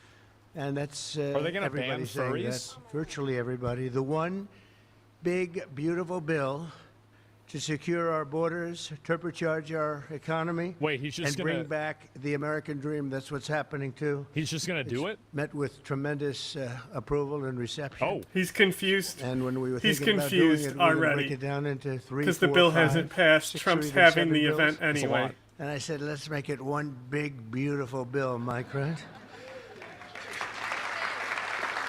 Yeah? Great. They actually said it would be very much harder to get this way, but it would be better. And the truth is, I think it worked out well because there's something for everybody, and I think in many ways much better. We're delighted to be joined by Secretaries Marco Rubio, Scott Bessent, Pete Hegseth, Doug Burgum, Doug Collins, Sean Duffy, Howard Lutnick, Linda McMahon, Brooke Rollins, Scott Turner, Chris Wright. Wow, that's a hell of a group. I think that's the biggest group of cabinet members. Yeah? That's the biggest group of cabinet, and we're not finished yet because we have our great Attorney General Pam Bondi here. So what do they have everybody here for? U.S. Trade Representative, and he's working around 24 hours. We have them one after another. Countries come. Everybody wants to be with us because we have the hottest country in the world. A year ago, we had the What about we like had Africa? a disaster on our hand. We had the coldest country. Like that I shit's think, hot by as far. fuck. And now we have the hottest. The King of Saudi Arabia. When I was there, we Ooh. brought back 5.1 trillion between Qatar, Saudi Arabia, and UAE. Damn. And all three said, great leaders, they all said to me the same thing. What'd they say? You know, it's amazing. In 4 months at that time, now it's getting to be close to 6. But in 4 months, they said, you have the hottest country anywhere in the world. It's Damn. not even close. And they thought we were dead a year before that. They said, I thought you were dead. The country was dead. And it was pretty close to it. But we have the hottest country in the world, so it's great. What do you mean by And that? Trade Representative Jameson Greer is very busy Yeah. because, where are you, Jameson? Everybody wants to make a deal and have Africa's a part not of a it, right? country. I know. You and Howard and Scott are Oh. working overtime. Well, Europe then. Making deals with other countries. Remember a few months ago, the press was saying, do you really have anybody of any interest? Well, we just signed with China yesterday, right? Just signed with China. We have Well, that's nice. everybody. We're not going to make deals with everybody. Some we're just going to send them a letter, say, thank you very much. You're going to pay 25, 35, 45%. That's the easy way to do it. And my people don't want to do it that way. They want to do some of it, but they want to make more deals than I would do. But we're having some great deals. We have one coming up, maybe with India, very big one. What about We're with going to open Iran? up India. In the China deal, we're starting to open up China, things that never really could have happened. And the relationship with every country has been very good. And we also have OMB Director, who's very busy also, Russ Vogt. Thank you. Thank you, Russ.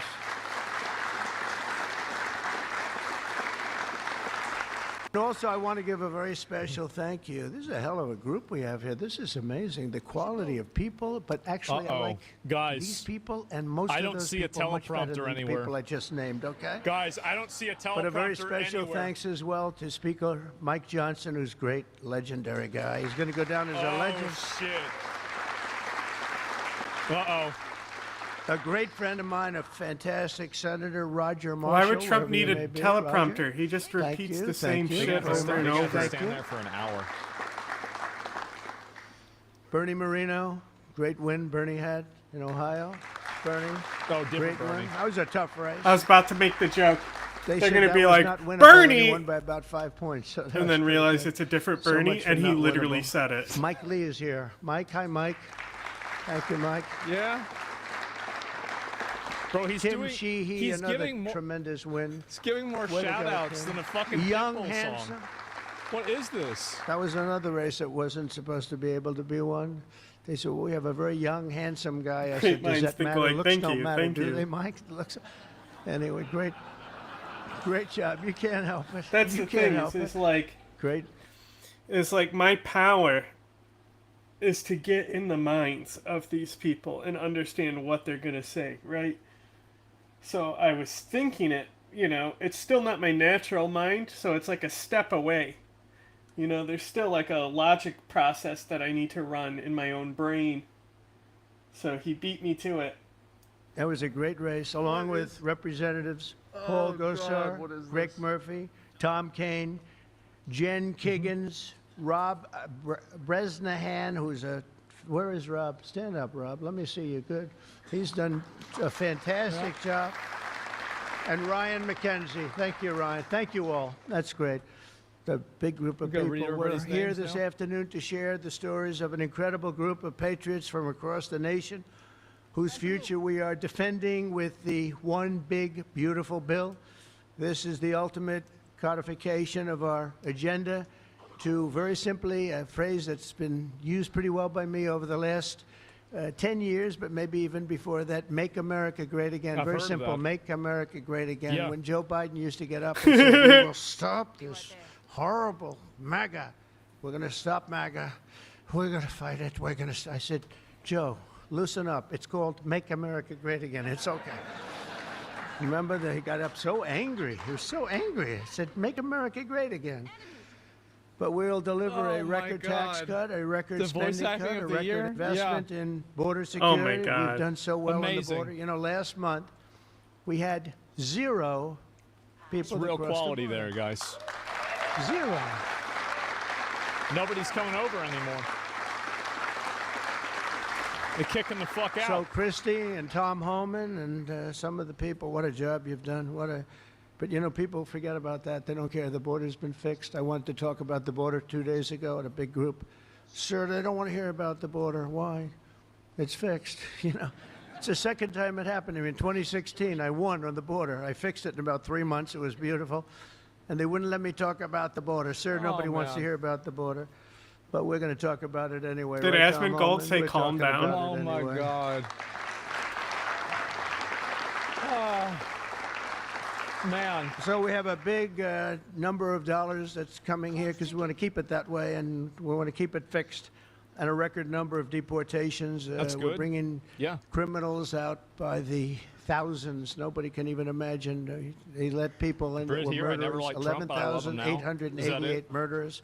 What? Gang members, people from mental institutions, and insane asylum. You know what that is? That's insane asylum. That's they need to bring those back. Mental institution on steroids. Yeah, let's bring those during back. During the campaign, I talk about the late great Hannibal Lecter. Do you know who that is? That's Hannibal probably Lecter? where you'd end Silence up. of the Lambs. I talk about it, and the fake news would go crazy. Great Why Hannibal does he keep Lecter. mentioning? Well, because we won in a landslide. That's why they don't want to have. They don't want to have Hannibal in our midst. And the day I signed this bill into law, almost every major promise made in the 2024 campaign already will have become a promise kept. And that's very important. Promises made, promises kept. Oh, my God. We're eating them? Yeah. And according to the Council of Economic Advisors, these reforms will protect or create more than 7 million jobs, add 3.1% to economic growth, reduce taxes for the typical American by nearly 15%, and increase take-home pay for the normal family of 4 by at least $13,000. And that takes place immediately. That's not bad, right? Look, I'm looking at that guy back there. Right? That's pretty good. I know, right? And if we had Isn't it person amazing? over at the Fed that would lower interest rates a little bit, that would be helpful too. It's hard to believe. This is on top of, you know, we have to fight this guy. He's not doing his Aspen job. Gold cares about Each interest point that rates? he keeps it up is the equivalent of $300 billion. Wait, what? $300 billion. So if he lowered it That's a to, lot would of save money. $600 billion. We have to work hard with cuts on that, right? That's a lot of cutting. That's an assload of money. And this guy could do it so This is easily. shout out We don't Central? have inflation. Well, we might have inflation. Yeah, and if you do, you raise the rate a little bit. That's okay. But we're going out because Biden gave us a lot of short-term debt. And given the short-term debt, he did us no favor. So I think what we'll do is we'll probably just extend the short-term debt and then go out because I don't want to tie it up for 10 or 15 years at a high rate. But every a point joke every is 30 seconds. It's really more. He does. Is $300 billion. So if we got got it down to 1%. We're talking about almost $1 trillion in saving just with the stroke lot of of a money. pen. No work, no missing anything. It's an assload Just of money. like an accounting situation. Oh, Doug Collins, I just see Doug. Did I mention Got you, you Doug? covered. I don't think so. I'm glad I saw you. I'm glad that somebody's going to be in big trouble with you. They didn't write your name Oh, down, Doug. jeez. Somebody's in big, somebody's in, I got you. Bro, what So is he we talking think of about? that, though. We save, and all you have What? to do, it's so simple. I'm explaining to this guy, and Biden extended him. That wasn't good. I'm The explaining to him. ADHD president? You can do so much for our country. You could save $1 trillion just with a stroke of a pen. Just a little, the utterance of a sentence that we're going to be cutting. It's a shame. It's a shame. We're one of the highest. We should be the lowest. You know, we're the United States of America. We'd have money coming in like at levels that they have never seen. Yeah. I got a Well, call, that's what the people other day say. from the people in Congress because we're doing our bill. I didn't even tell you. I think this, he had Mike, and they just called. They watched said, the "Something- movie or there's something wrong with the something." numbers, sir. Just like I said, what's wrong? I don't know. They're not balancing out. Alcatraz. There's something really wrong. What is I it? said, is that a good thing or a bad thing? Well, we don't know. I said, what's the problem? We're taking in much more money than we have scheduled. I said, so far that sounds good. They said, how much is it? About $80 billion. I said, do me a favor, check the tariff line. They called me back an hour later. Sir, we've taken in $88 billion in tariffs. Isn't that a beautiful thing? $88 billion. I thought I'd tell these little stories. Go off Great. script and tell these little stories, Great. Scott, right? Because it does make It's it a a little free more $80 billion? interesting. Although my speechwriters have just gotten every award in the book. do this. Vince, where are you, Vince? Oh my God. Where are we? He's still Vince. going with the shout outs? He's gotten all these awards, and I'm going off the record all the time. Where is he? He didn't show up to the speech. He wrote the speech. He didn't show. Well, that means he has confidence in me. According to the Council of Oh, my Economic God. Advisors, these reforms will protect or create more than 7 million Couldn't have said it jobs, better at myself. He didn't even 3.1% show up. economic growth, reduce taxes for the typical American by nearly 15%, and increase take-home pay for a normal family by an incredible $13,000. All of these things are happening. And by the way, there's no inflation. Oh, all wow. of the numbers They I got gave rid of you, it? all of the money that's coming in.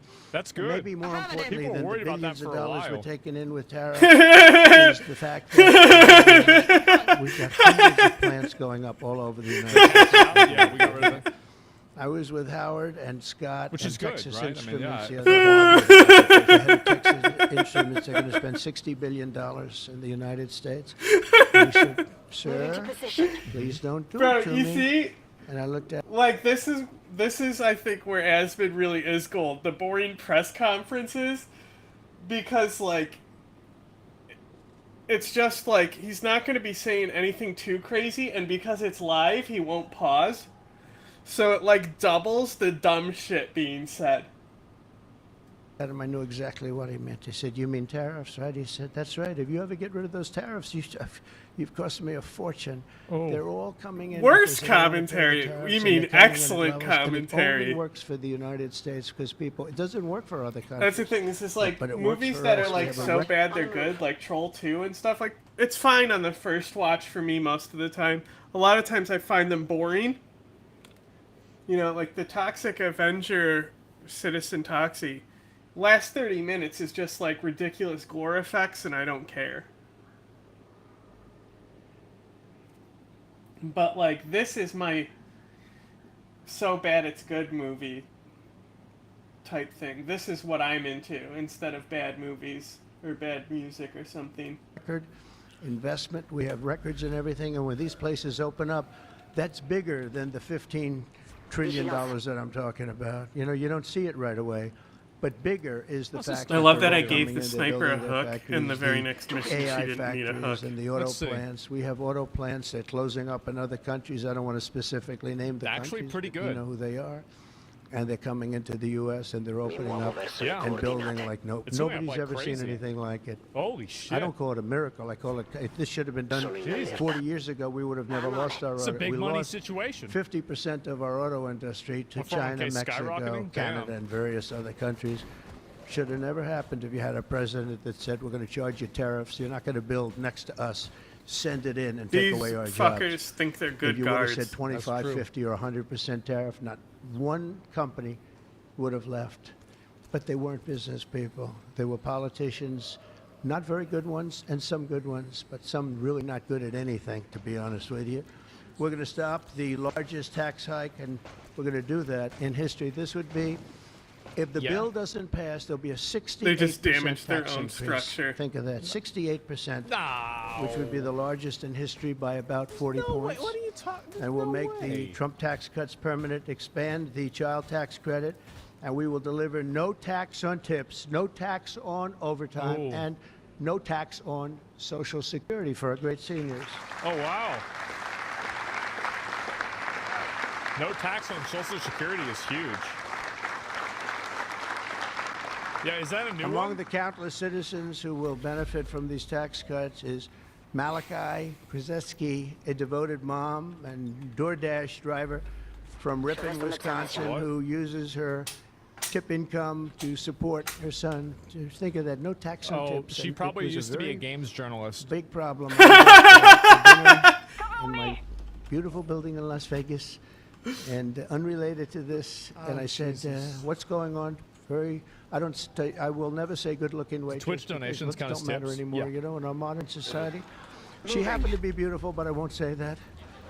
I won't mention that, but nevertheless, a waitress I'm came not on. gonna say that, the name and I said, but you of the think you'll be race part of this that carve-out? Good, sir. Why?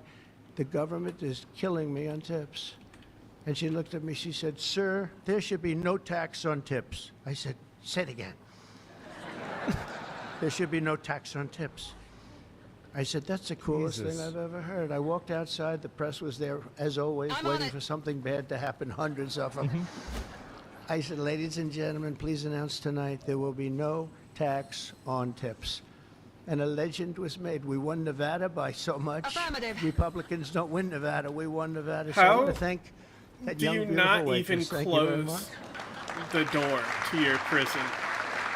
So some hot chick got him to do this, and now it's okay. But with no tax on tips, Some and hot other chick such, got him to do this this. bill will save Malachi thousands of dollars per year, I guess enabling her yeah, to he never achieve her shouted goal out of his visiting wife. every U.S. state with her son. She wants to visit Yeah, every she's not state by there. the time he's 18 years old. So, Malachi, it sounds to me like you're off to a fantastic start. Oh, and where are geez. you, Malachi? Where are you? Congratulations. Great. That's good. Thank you. Someone made $1 million Also with on us tips today on is the Luke tax. Wilson, a 23-year-old electrical lineman. He loves being an electrician, but in this case, the lineman. And these are guys that take big risk, and it's Yeah. hard stuff. But if you know what you're doing, it's Timer's fine. running. He's from Harmony, Pennsylvania, as well as Dee Sova, a truck driver from Springfield, Missouri, where, by the way, our beautiful planes landed, our B-2s. They landed after 36 hours of flying. Great going, Pete. And they hit the target. Oh, please. And they hit the target, Yeah. and the target has now been proven to be obliterated, just as we said. We had little fake news from CNN. Thank you very much, CNN, for that. With 3 million miles of driving under her belt, who mentors other women in her This is industry. And I just want to insane. How say, does this Luke and Dee happen? spend countless hours working overtime to help make this country run. And this bill, the Fake typical news overtime bingo, worker yeah. like them will take home nearly $1,500 extra every is why there's single no year. healthcare So in you're the talking US? about at least See the Obama video? $1,500, No. and there will Oh, be God, no that was- harassment because you were being harassed by the Democrats. Ooh. So Luke and Dee, Uh-oh. congratulations to you both. Thank you very much. Congratulations, wherever you may be. Thank you. I can't Thank you. stand this is why there's no healthcare in the U.S. because a single-payer system would save money. Like, it's such a dumb argument that a lot of times you'll see socialists making, and this is my issue with so many people. It's like, you need to not invalidate your own arguments just to get the win on people, you know? Like, we don't have healthcare. It's not because America can't afford it. That's the dumbest reason.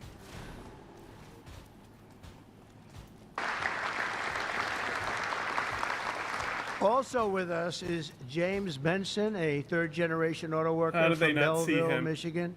How We do spent they not 26 see him? years He's at the Ford standing Motor right Company, there. which is doing very well. They have a lot of plants in this country. If you have plants in this country, you're going to make a lot of money. And as Terrible a member of guards, a tremendous bro. group of people, auto workers, and I'll tell you, we love these people. Auto workers for Trump, and I came through for them, but they were with me long before I really thought. A lot of people said, is he going to run again? Will he run? They've always been with me. Well, the they auto thought he was workers. gonna be in James jail. was a lifelong Democrat until 2017, Oh. when he saw the benefits of our tax law, and he also liked Trump. Now, sometimes they can like the law, but if they don't like the That's what I thought, candidate, too. it's not going to matter, right? Is that right, Marco? Marco knows. I was gonna because save he that has video been to one watch it. hell of a great Secretary of State, right? Stand up, Marco. I will say that Marco Rubio really was Everybody cooking. respects Marco. Yeah. Right? He's probably the only person in the admin who knows what he's Everybody doing. respects him. Now Like, we're that was the delivering one even guy we bigger were like, win. oh, thank God, Marco Rubio's gonna be there. You know? And it's Marco Rubio, of all people. It's like, honestly, out of the Republicans, he's one of the best. When it comes to foreign policy, at For least. the He's auto not an worker. idiot. He may be hawkish, but it's like competent Hillary Clinton. Is by making interest on car payments fully tax deductible. You know, that's something only rich people seem to have gotten. I said, you know, and that was my idea. It's pretty simple. But I said, you know, the rich people, they always looking for deductions. We want deductions. Yep. Linda, did I say, will you please stand up? Linda McMahon. So great. How much is Harvard going to be charged? How much are you asking for Harvard? Because they really have violated a lot of different caveats, haven't they? Huh? A lot, like a lot. They've been given $5 billion Vince McMahon? over the years. Can you imagine? I don't know. And that's over a short number of years. That's just the beginning. They have $52 billion sitting in the bank, and they haven't been nice to our country. So I want to thank Linda McMahon, who's been really fantastic. But I said, on interest, I said, why couldn't we, if a car is made in the United States only, because otherwise we don't care if it's made someplace else, give the people that buy the car a deduction on the interest that they're paying to buy the car. Oh, wow. And people said, what a great idea. It's so simple. It's like the paper clip. Somebody came up with the idea of a paper clip many years ago. Wow, government 1817. incentives. And he became a Genius. very rich Who could have person. thought of And government everybody looked at it and incentives? said, why the hell didn't I think of that? But it's Why like the didn't I- paperclip, why but didn't I only if think the of car is made in government America. incentives? Remember that, James. We're going to keep Wow, those what a Michigan great auto idea. factories roaring. And You know who as was you know, like we won Michigan get- by a talking lot, about government Susan, right? incentives? We It's won like Elon Michigan Musk is by like, oh, a I big make margin, all my and, money off the something government that incentives. typically And then is he not was easy, like, but what I the think we won government it. incentive? Yes, I think we won it 3 times in a row. I'm the president. So it's been a great state, but a big factor with the auto workers. They went with us very big, and I love them. The one big beautiful bill will also be an incredible victory for American farmers. Again, another group has that we did not great passed with, yet, especially does not family like it's farmers going to pass, but he's James still Gulliver having a of Virginia party Beach. about it. Our bill will provide 100% fucking amazing.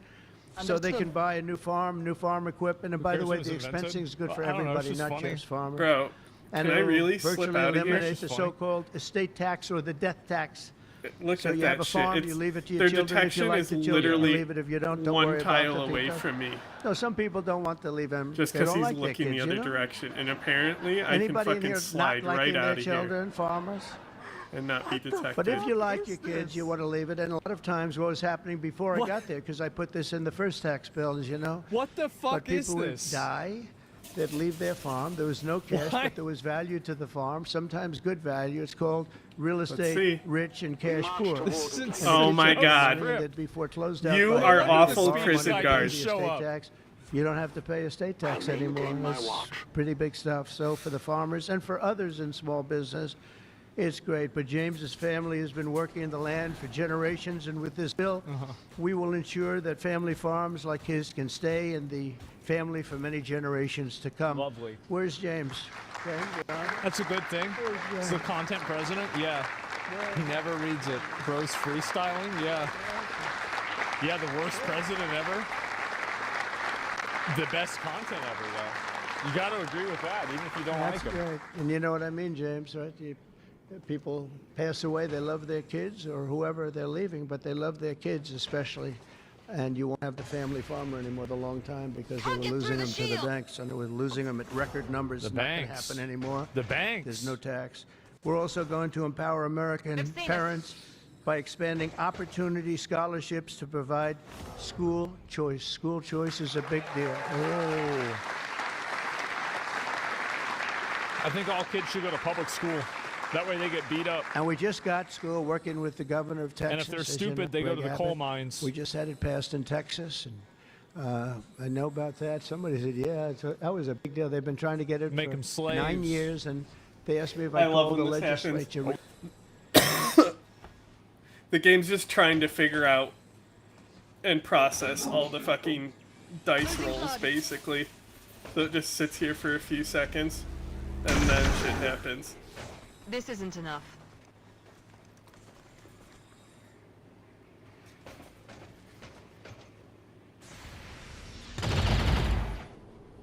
Mancato.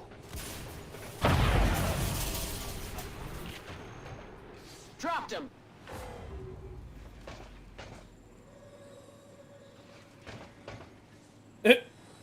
Moved one character, and again, the game has to fucking think for itself. Stupid machine. Running your algorithms.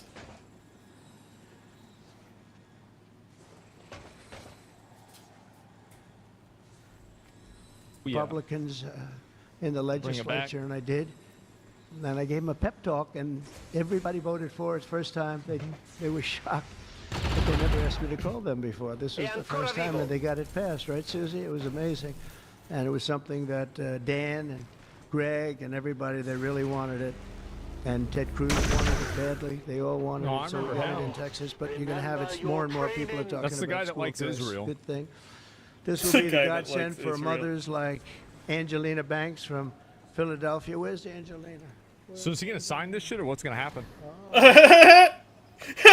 Oh.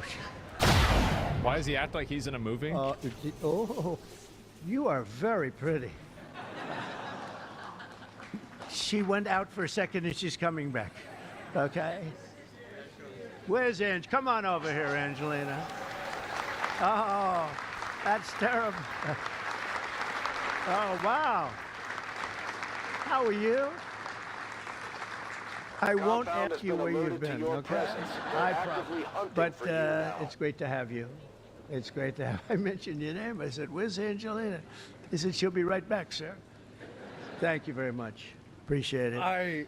And Aubrey and Ava Jane, Angelina says the tax relief 80-year-old for married child care man. and Yeah. education are a foundation for stability and dignity. I think those were your words, right? Stability and dignity. Good words for her family. And with the One Big Beautiful Bill, we're delivering both, empowering hundreds of thousands of families to choose the public, private, charter, religious school or the home school of their choice. And unreal. Angelina, thank you very much for being with us. Beautiful. Beautiful. Oh, God. So this bill will also be the single most important piece of border legislation ever to cross the floor of Congress. We will hire 3,000 new Border Patrol officers and 10,000 new ICE agents. And these people are great. I tell you what, I got to know a lot of them. What about the Reddit patrol? And we You have arrest people on the tremendous internet. representation. They've been for me from day one. In fact, I shouldn't say this, but they endorsed me when I first ran, almost at the 10,000, beginning. that's a lot. And they weren't sure Gotta if catch they were 'em all. allowed to endorse True. me, and they said, "We don't care, You we're gotta get 'em. endorsing you." But they were great, and they've been my friends ever since. But think of that. So we're going to hire 3,000 new Border Patrol officers, 10,000 new ICE agents. And, you know, these ICE guys, they go into war zones. Yeah. and Think they're something's tough, wrong. And they love our country. And if you're not going to be tough, you're not going to do well. But they are tough, and they'll break into a pack, and they call them a pack. Some of these packs come out of the jails pack? of Venezuela. They come from places Oh, that like you a don't wanna pack know of about. dogs. They're gang members that have been all Oh, that's sent in here bad. through Biden's open door stupid policy. The dumbest policy, I think, well, we have a lot of dumb policies, but the worst, I think, is open borders where anybody comes into our country got totally it. vetted, totally unchecked. And they're drug dealers. figured and it they're out. People that we don't want them. And they're murderers. See Mark you know, Rutten they're murderers. called Trump daddy? I told you, over I did see 11,000 that. murderers. They're in here. Yeah. 50% of those, by the way, murdered more than one person. And they came in, no check-in, no anything. It's so sad what that man has done to this country. We should never forget it. Well, it wasn't even him. We should never, ever I thought it wasn't forget even him. With that whole group of people, I don't even think it was him. He didn't believe in open borders. He didn't believe in men playing in women's sports or transgender for everybody. Oh, jeez. But what that group of people has done to There it this is. country will never, ever, I don't think we can ever allow history to Pre-watch? forget it. What they've done Yeah. to us is so sad. We're going to fully fund I heard the you. final sections of border wall, impose a new remittance tax on money sent back to foreign countries, and dramatically increase deportations to a bare minimum of 1 million illegal aliens per year. And what we're doing is we're really going after the criminal aliens, That's of which decent. we have plenty to work with. So Trump will have to be People say, president "Well, for it's a 20 more lot, isn't years. it?" Well, remember, these countries are very smart. Okay. They're headed up by people I know in almost It's a all lot. cases. They're very smart people, and they have the people of great common At sense. least, They're yeah. not sending their good people out. They're sending the bad people out, and they put them into caravans. I think I came up with that name, but somebody did. It's a great name, a caravan. Thousands and sometimes as many as 30,000 people walking right Oh, into yeah. our country. Again, last month we had none. Think of that. It's almost, people say it's almost impossible. But they come in, and at a minimum, they're not people that work very hard. They're people that are on welfare. They don't want them. They don't want Look them. at that. They have no idea. They have no idea there's a reaper behind them. They're all yellow. Great. Sick to your stomach when you think about it. I was going to say it could make The you Mexicans cry. are but I protesting the pretend I caravans never now? cry. Yeah, they are. I don't want to be a crier, but it makes you sick to think of what they did. What they did to us is just sick.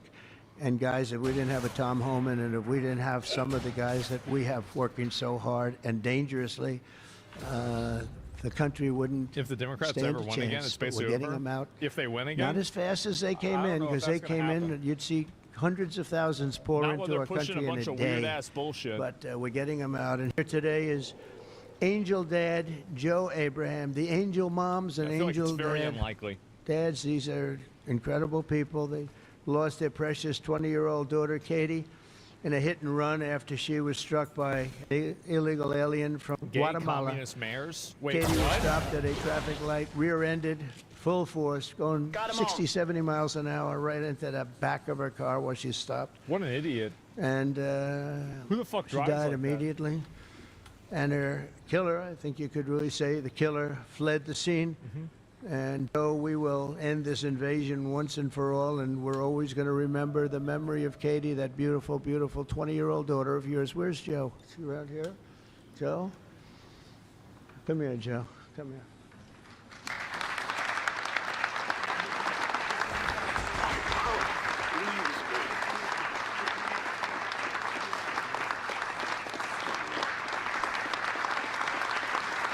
Man, I will say that, like, in terms of like media content, boy, oh he's boy, oh really boy. good. Thank you, Joe, very much. Also with us is Sarah Stewart from Kerrville, Texas, who lost her brother the content, to yeah. the fentanyl epidemic Yep. that has inundated Absolutely. her small town. Our bill Professional. provides billions and billions of dollars to stop fentanyl and other illicit narcotics. We're also charging other countries like Mexico, Canada, and China billions of dollars in taxes that we put on because they've allowed people that are selling fentanyl to go through their countries, or in the case of China, they send it here. And, Fentanyl's paying a lot bad, of by the money, way, at in least, case anybody but we'd doesn't know rather that. stop it. I think we're doing Yeah. a big job Content of that, creator but in we'd chief? rather Yes, stop clearly. it. And other illicit narcotics Clearly. pouring across the border and stealing more American lives. And thank you. Sarah will not rest until that fight is done. We're going to get that fight done. Sarah Stewart is where? Sarah? Just randomly Hi, find Sarah. somebody. Beautiful. Neck beard is spreading. Yeah, I know. Thank you. It's bad. Good guy, huh? One spoon of fent can kill 100 I people. can see that. That's insane. I also want to thank the God damn. president of the National Border Patrol. His name is Paul Perez. He's been with me from the beginning. And Brandon before him. These are great people. I've gotten very Which friendly Bra- with Oh, I thought some he of was these trying to tell a joke. people from Border Patrol and ICE because I was really, confused. I'd call them once every 2 or 3 days. How we doing? How we doing? How we doing? If you remember, Kamala was the border czar. And in 4 years, she never made one call to Paul or Brandon or anybody else. And I'd like to Yeah, have do Paul anything. come up, say a couple of words if you're here, Paul. Where are you, Paul? There he is. Oh, there you are. There's old Paul. President He said her Trump name, yeah. made promises that he's kept. Now it's time for Congress to back him up. We need to end the chaotic and recklessness that Biden allowed into this country. The millions of people that are out there, we're going to get with this big, beautiful bill. We've got the funding, we've got the technology, Biden we was need asleep. everything in That's how that it bill happened. to get it done so that no more families are victimized. And those that have victimized families, we can go get them out with ICE. Our officers and agents are not afraid. We're ready to take this fight to them, and we've been so because of President Trump's leadership. Thank you, sir. Great. It's about what I'd expect. Biden was asleep while the auto pin signed everything. He's been a great friend of the country. He really has, and he's worked with Tom Homan and Christie and all the people that work so hard. They have been incredible. And Does this mean we can you know, put I our wasn't tips going to do without this, being but I taxed? see Tom Homan Yeah. is sitting there, and I don't know what the details are. I have to call him up. Look at that. I don't call up the Speaker of the House. I don't call up Marco or Peter or anyone. But I want to call this guy because this guy is keeping us very, very safe. Come on up. Oh, man. He going to get up there? All right, let's get it. Well, look, I think this issue of the big, beautiful bill should be nonpartisan. I don't know what the hell's the matter with everybody up in Congress? People are dying every day. The hell's wrong I with just them? arrested 3 times as many criminals that the Biden administration did. We're taking public safety threats and national security threats off the street every single day. Well, we got over 600,000 illegal aliens with criminal histories walking the streets of this country. We got less than 5,000 deportation officers. This should be a no-brainer. The more resources we get, if we get this bill passed, we got more agents on the road. We buy more beds, we get more transportation flights. More agents means more bad guys arrested, taken off the streets of this country every single day. Every day we arrest a public safety threat or national security threat, this makes this country much safer. Who the hell would be against that? Now what I get irritated, I get pissed off because I'm sick of meeting angel moms He and just dads. sitting talking shit. You want to talk about family separation? They buried their children.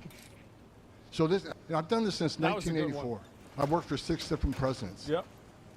No one has had the success of the Trump administration. We got the most secure border in the history of this nation today. He seems mad, yeah.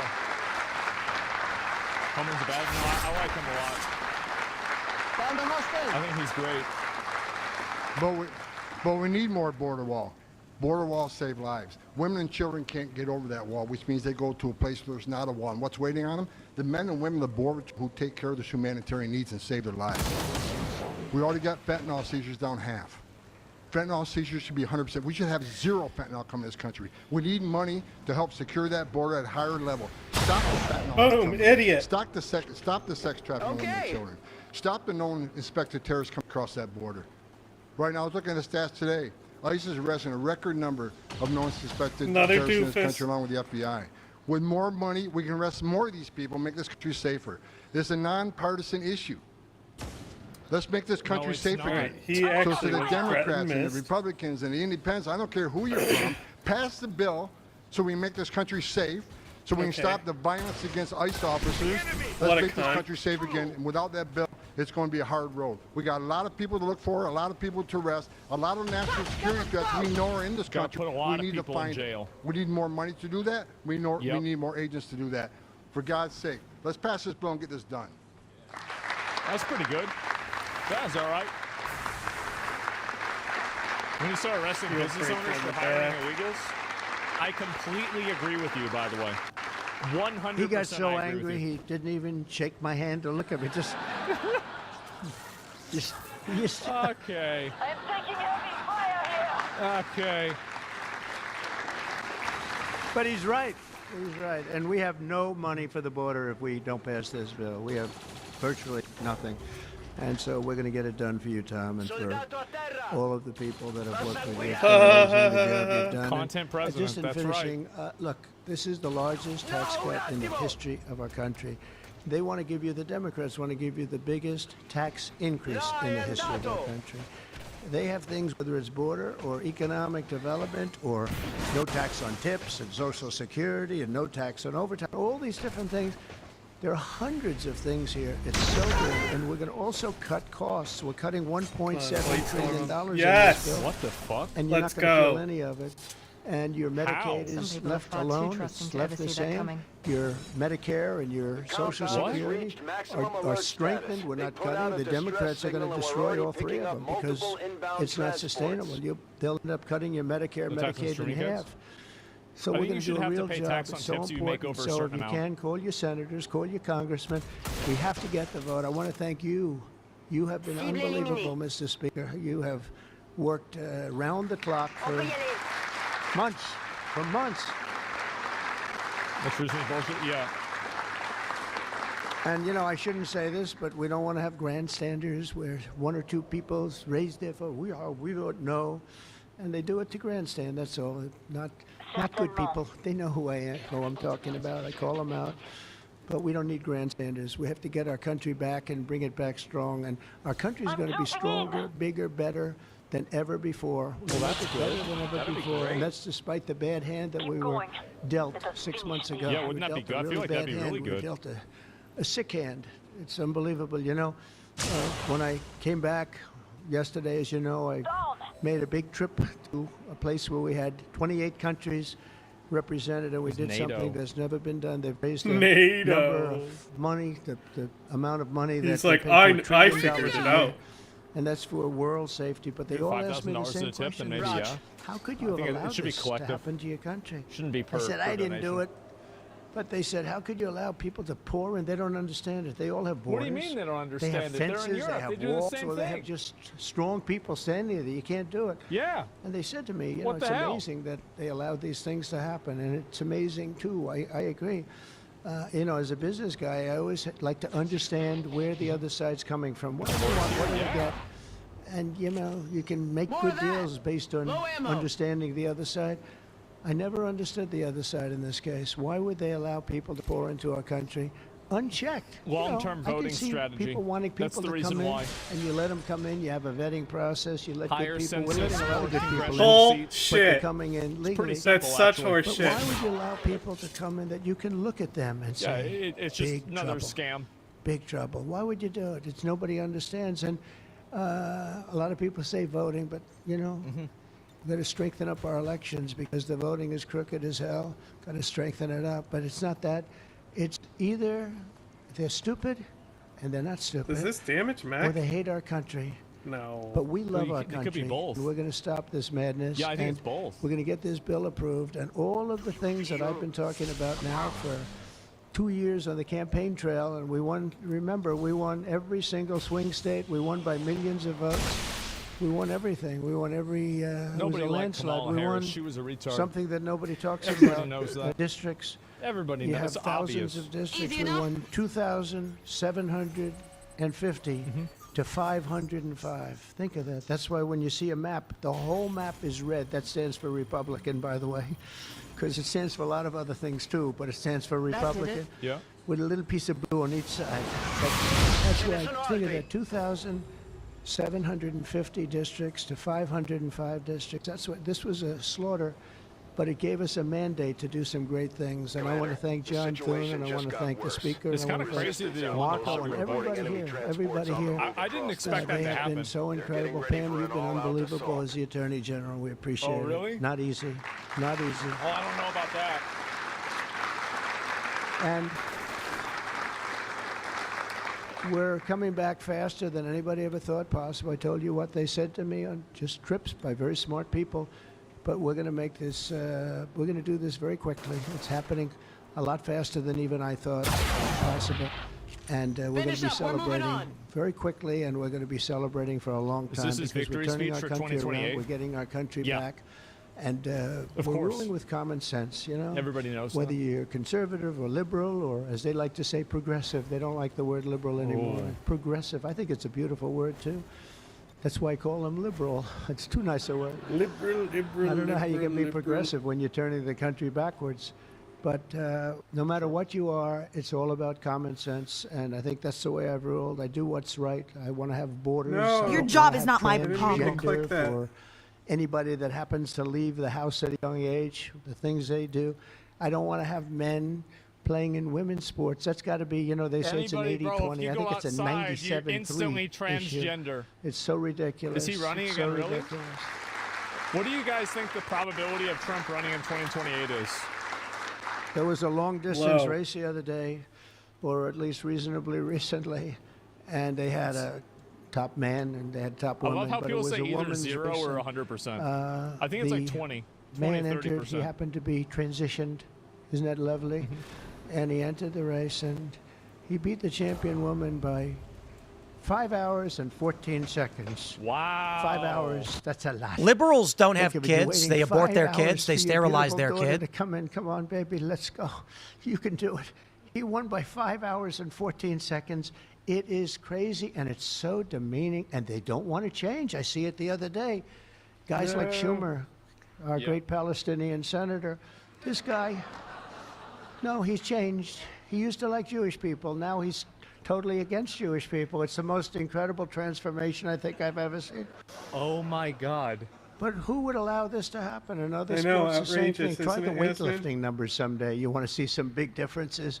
In a million years, He the is women will Jewish? never Not catch these anymore. numbers. It's not Trump going to took happen. away his Jew And card. it's very demeaning to women, and I don't Yeah, like just it like when Joe it's demeaning Biden can to take women. away your black card. We're turning I the didn't even country know you around could do fast. that. We love you all. Thank you Yeah. very much, and good luck. That's Thank real you. power. Yeah, I had no idea. You could take somebody's Jew card away? That's wild. Yeah, Trump is off the cuff completely now? Yeah, bro. This was out of fucking nowhere. Just randomly puts on an event where he sits there and just shouts out his friends, talks shit about other people, and says how great he is. What was this for? I don't know. He I don't really know. is the hip hop president. From Fox News, Trump and Hegseth seethe at fake news media for doubting U.S. strikes obliterated Iranian nuclear site. Trump says Remind me to thank Shem scum. for the armor. I have never seen Trump so angry. This is fascinating. Earlier this morning, we heard from Hegseth and Dan King. The strikes on Iran, they report, obliterated the sites. You know, a Hegseth really said, if you want to cunty figure thing out what's to going do, on at Fordo, alien. bring a shovel. It's all buried, and no one's getting in. They showed evidence and said, based on the IAEA, Israel and United States assessment, The armor took it care looks of like it. the strikes succeeded. Now, of course, let me say this, first and foremost. You guys know I'm a staunch see that coming, did ya? anti-interventionist. I am not a fan of the U.S. getting involved in these strikes. But just like Soleimani, if Trump is able to engage in his military activity without causing a war, then it's largely vanilla pudding. I'm not happy with it, but it's not all that bad. The fear we have is getting drawn out into entrenched, ongoing multi-decades wars. And if Trump can avoid that, it is better than any other president in my life. Toujours debout. Vanilla, right? It is what it is. But here's what happens. CNN puts out this leaked report, which apparently was only one page, and omitted that it was an initial low-confidence assessment. Meaning, after the strikes, they said, we don't actually know. From the look of things, it might not be that much damage. I don't fucking care about this story. Like, shut the fuck up already about this shit.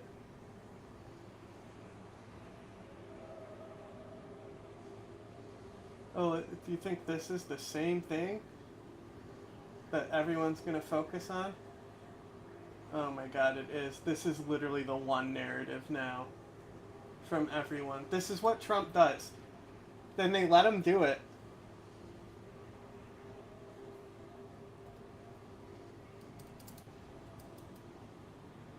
Okay, whatever. Can't skip the survey, I guess. I ain't taking the survey, mag. bitch.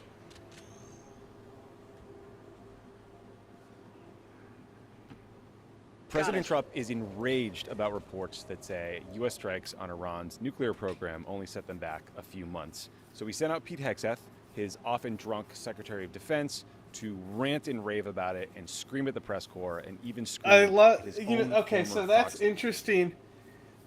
Their spin on it, all right, because that's not what they're saying. Like, they're mad about them quoting a specific part of a fucking intelligence brief. That's all they're focusing on. So that way, because if they focus on that, then they can focus on the mole and, like, all this dumb shit, right? So, like, them framing it like, oh, they're mad because it only set it back months. Funny way to twist it, you know? News colleague.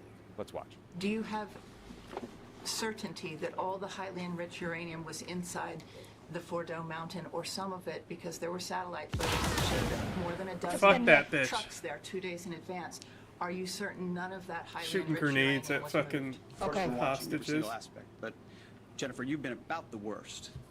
The one who misrepresents You're the the worst. most intentionally. Jennifer, you're the what worst. President says. I would love to tell somebody they're the worst. That's so funny. Night. And in fact, I was the first to describe the B-2 bombers, the refueling, the entire mission with great accuracy. So I take issue with that. I appreciate you acknowledging You that have this was the issues. first the most successful mission based on operational security that this department has done since you've been here, and I appreciate that. So that was Fox News reporter Jennifer Griffin, Pete Hegseth's colleague, like 5-6 months ago. She's asking has to a be a totally way in. fair, actually critically important question, which is where is Iran's uranium stockpile? I thought that was the entire reason we're bombing them. It's because we wanted to take out that uranium stockpile. Yes! It sounds like we don't know where it is, though. And I'll explain more about that stockpile, the latest intelligence assessment of Iran's nuclear program. But let's just first talk about why reporters Impossible. are asking these questions. So, in his speech right after the bombing raid on Saturday night, President Trump said, quote, Iran's key nuclear facilities have been completely and totally obliterated. But the problem is, that was a lie. We know it was a lie because there was no way for him to have known the status of Iran's nuclear facilities because no one knew. The Iranians didn't know, the Israelis didn't know, the U.S. military and intelligence community didn't know. We know that because the chairman of the Joint Chiefs said as much the next day. He said the battle damage assessment isn't done yet. It'll take some days and weeks to figure out exactly what the impact of this bombing raid was. And one of the reasons they didn't have an assessment quickly is because the 30,000-pound bunker-busting bomb that the U.S. dropped on Iran had never been used in combat before. No one knew if it worked or not. They needed time to assess it. So these guys just, they cannot help lying. They cannot help puffing up Trump in everything he does. Here's another example from Hegseth's presser today. Let me read the bottom line here. President Trump directed the most complex and secretive military operation in history. The most complex and secretive military operation in history, Pete? In history? This was 125 planes. D-Day involved over 150,000 troops, 5,000 ships, 11,000 aircraft, like a dozen allies. There were fake armies to fool the Germans. There were double agents who got fed fake intelligence to feel the Axis powers. The Iran operation was more complicated than that. More complicated than the Manhattan Project. More complicated than the operation to take out Osama bin Laden. Like this hyperbole is what reporters are pushing back on. So let's talk about these leaked reports that made Trump so mad. So there's a bunch of news reports.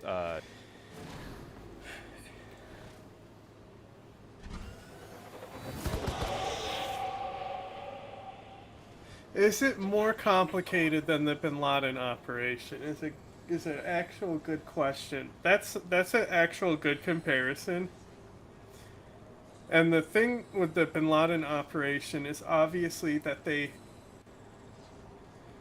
had more, like, I mean, there was advanced training for this too. How much advanced training do you need to drop a fucking bomb on target, you know? It's a lot different than needing to know the inside of a house and stuff, you know? But, like,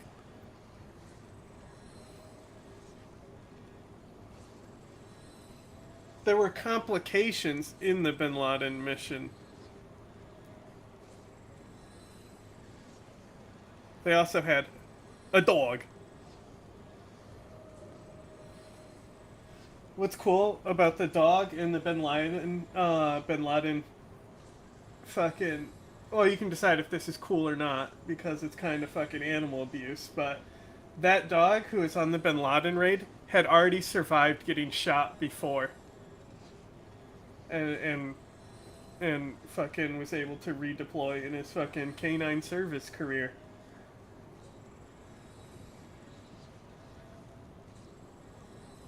It's starting with CNN, then the New York Times, who spoke with someone who had seen a preliminary Defense Intelligence Agency assessment of the strike. That's sort of the military intelligence wing. It is totally fair to note that that first assessment was incomplete, but it was also the only factual information the media had to go with, and it seemed to contradict what the President of the United States said.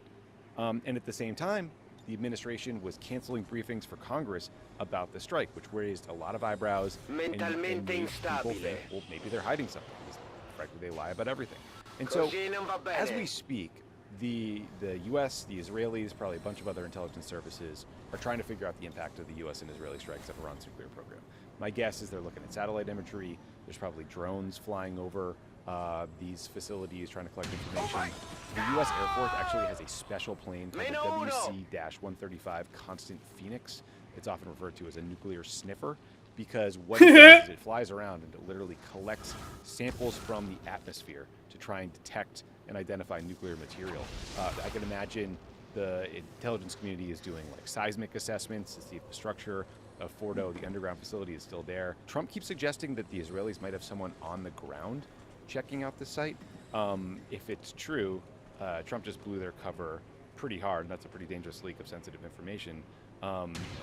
More generally speaking, I wonder what was that? A lot of Israeli Who assets was he on the shooting ground, at? getting either killed or swept up or pushed out of the country because of this operation.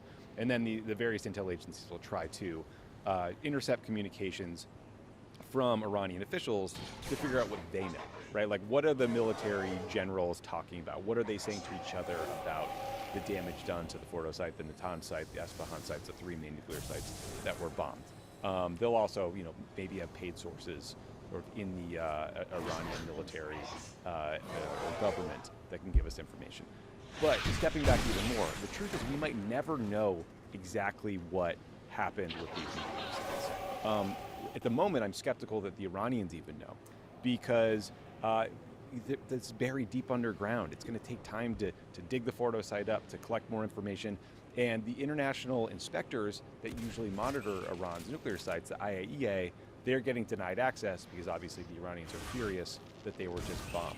So this broader question of how do we assess the efficacy of these strikes is a really complicated one. Like, part of it seems to be a comparison to how long it would take Iran to build back their nuclear infrastructure and program Build back better? to exactly what it is at the before the strikes happened. But I'm not sure that's the best way to think about it, because there's all these reports, as we mentioned at the top, as Jennifer Griffin was asking, that Iran may have moved its stockpile of enriched uranium or have other covert sites where they do nuclear work.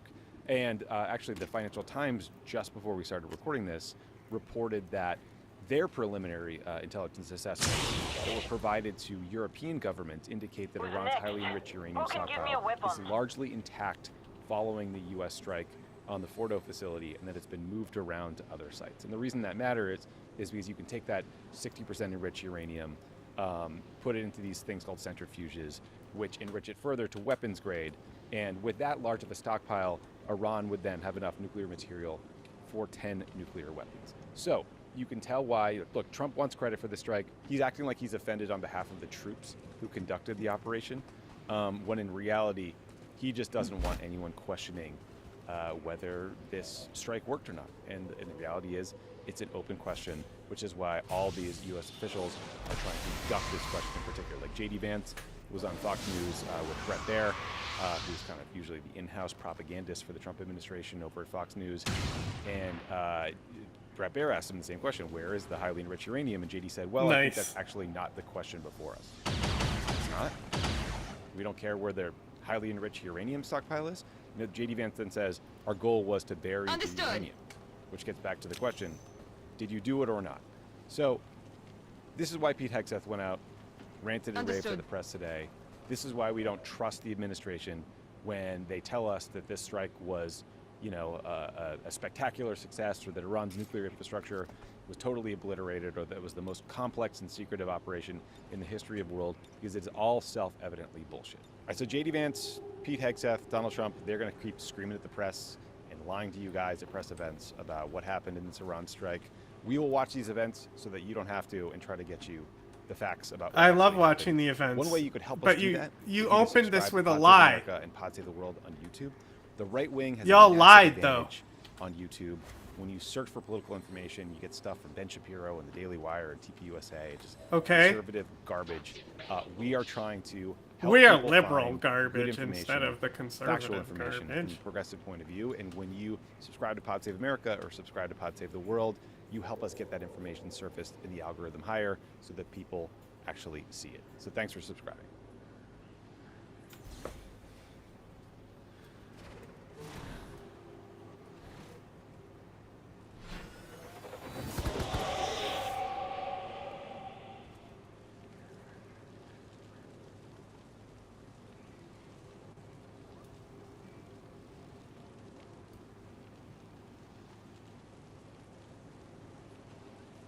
Are attempting to cheer on what the president is doing, because at any given moment the president could be doing something different, and if your only North Star is to care less about what actually is done but more about that Trump is doing it.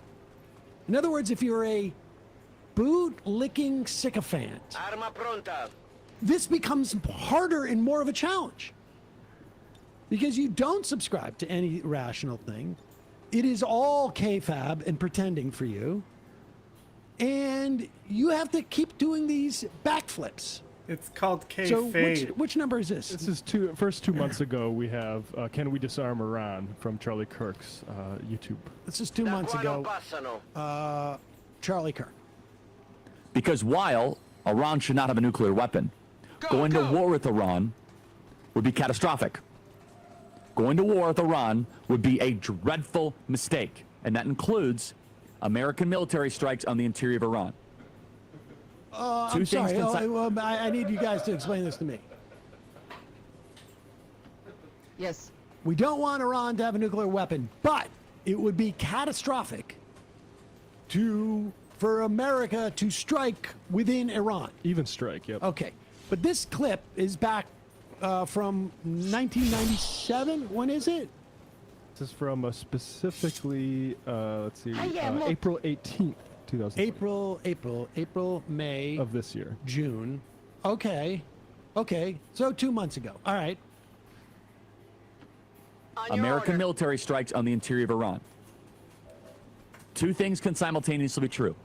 We need to exert maximum leverage, while also saying we are not going to go to war with Iran. Doesn't matter if Tom Cotton wants it. It doesn't matter if Lindsey Graham wants it. It doesn't matter if all the U.S. senators and the deep state cabal wants it. We will clearly say we are against a war with Iran. Let's play first. But wait a second, Charlie. What if Daddy says it? What will you say if Daddy says it? And here is Charlie Kirk 2 days ago. So I'd say the emails are about 50-50 right now, support and oppose. Now, if you email me, freedom@charliekirk.com, I want to hear from you. Freedom@charliekirk.com. Please include your age. I'm curious if the age has any determining factor of whether you support or oppose this. And you might say, Charlie, do you support or oppose this? I support President Trump. That's my answer. I know the man. He's the commander-in-chief. He's the man for the hour, and he's had the weight of the world on his shoulders. So in a situation like this, I support my friend, and he's had my back and I have his. Good boy, Charlie.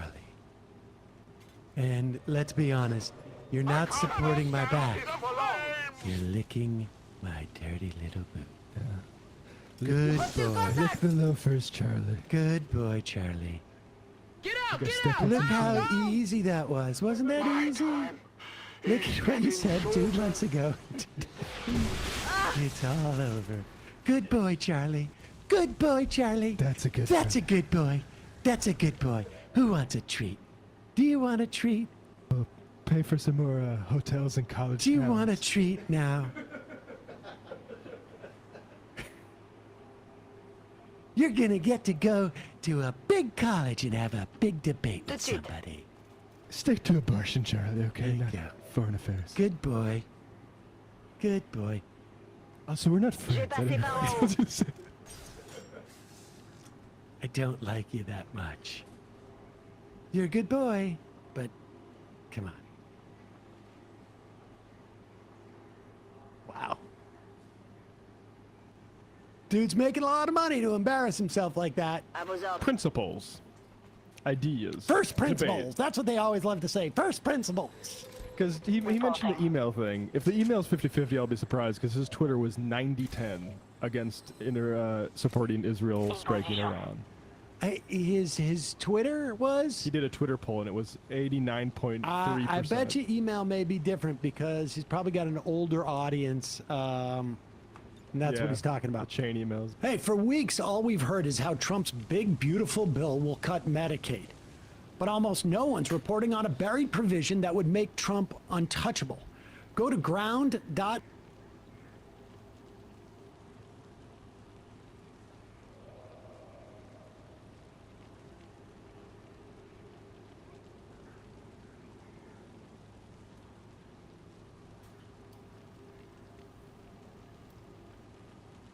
And then Daddy has to sometimes use strong language.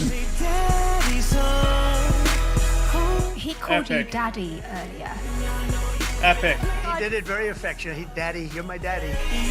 Hey, epic. President Trump went to the NATO summit yesterday, and he got an immediate big victory, a commitment to a NATO spending boost.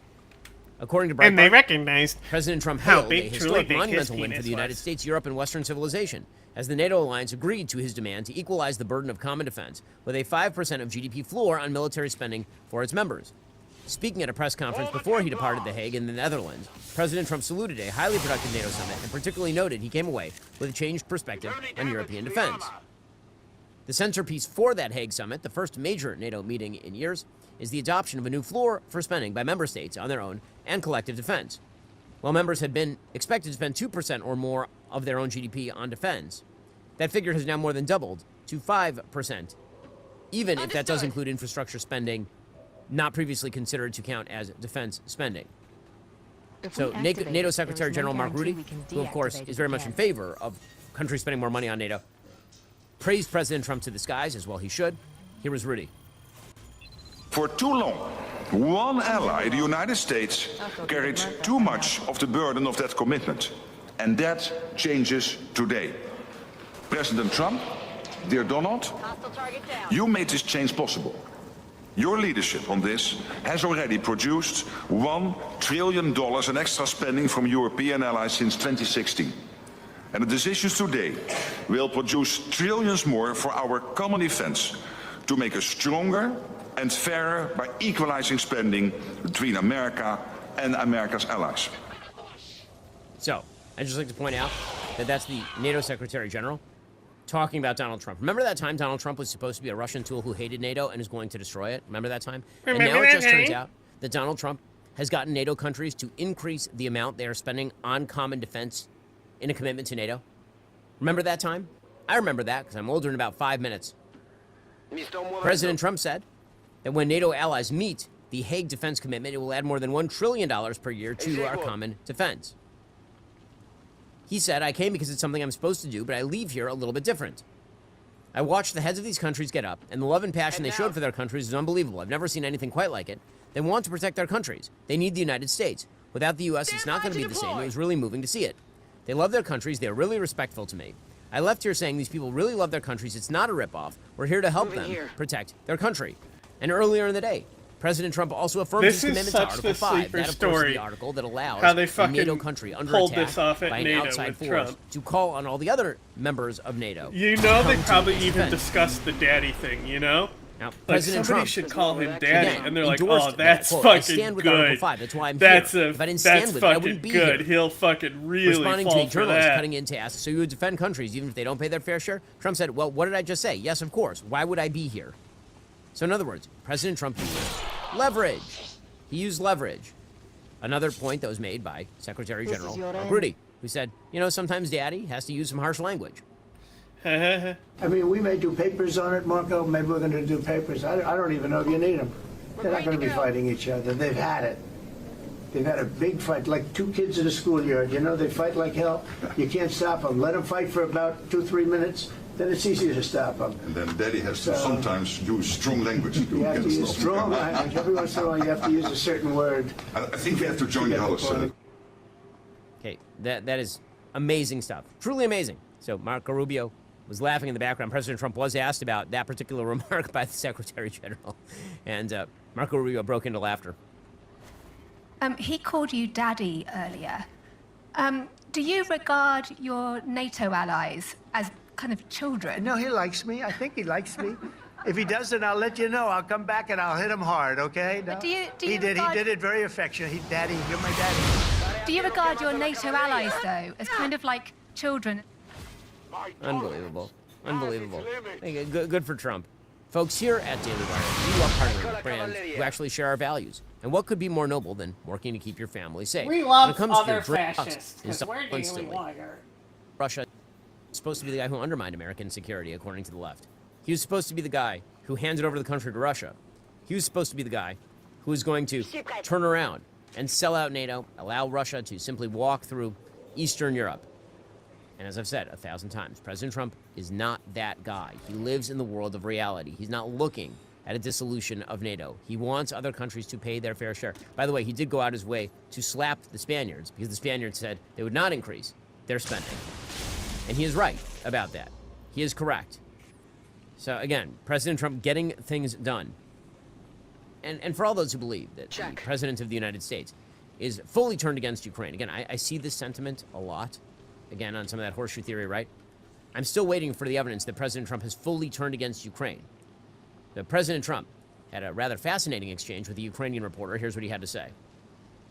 BBC News Ukrainian. I would Where are like you to ask from? you, I'm from Ukraine. Oh. So my question to you is whether or not the U.S. is ready to sell anti-air missile systems Patriot to Ukraine. We know that Russia has been pounding Ukraine really heavily right now. Are you and, living yourself now in Ukraine? my husband is there. Wow. And I can see you're very, it's amazing. and me with the kids, I'm in Warsaw actually because he wanted me to be. Is your husband a soldier? No?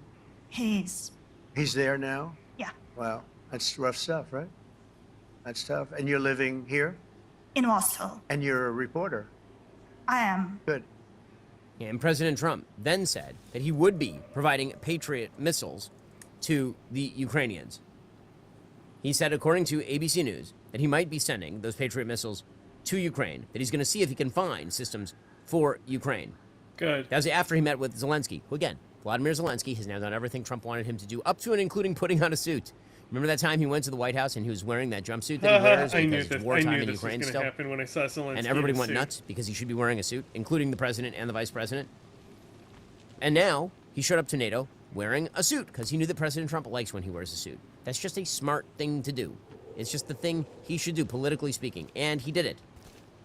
Vladimir Zelensky has said he would agree to a 30-day ceasefire immediately.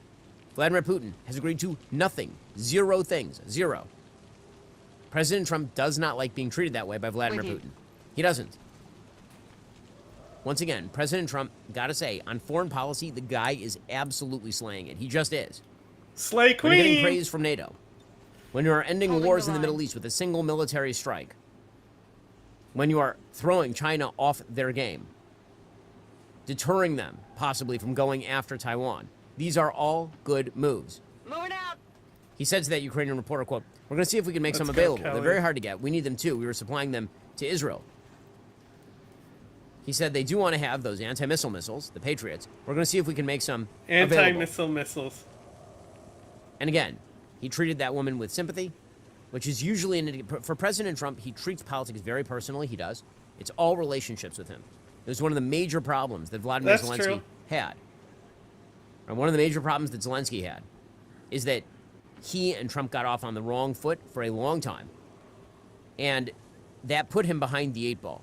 Well, that seems to be passing now, particularly because President Trump, his relationship with Putin has been fractured because Putin is acting against President Trump's interests and frankly, dunking on President Trump whenever he gets the chance. I think President Trump is tiring of that really, really quickly. Well, that's all for now, folks. Don't forget to like, subscribe, and comment your thoughts down below. Be sure to check out all of the other great content on my channel. I'll see you here next time.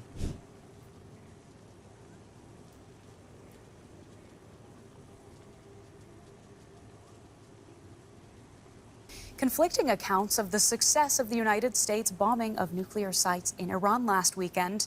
The intervention precipitated the end of a 12-day war between Israel and Iran. But whether or not it ended Iran's nuclear program is another question.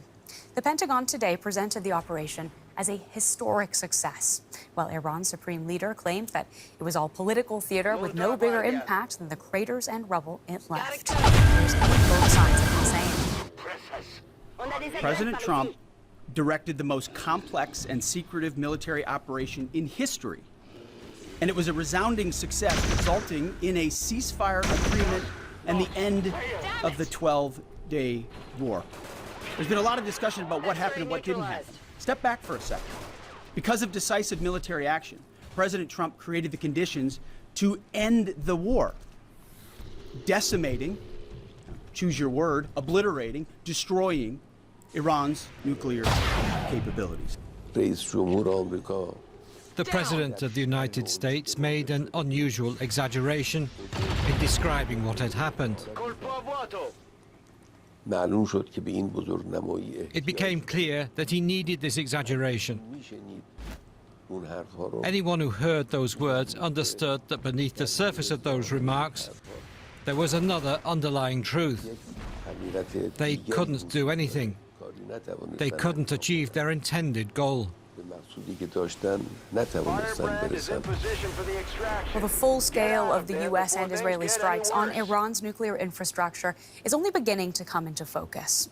Satellite images show heavy damage at 3 key sites: Natanz, Fordow, and Esfahan, all central to Iran's uranium enrichment program. But questions remain.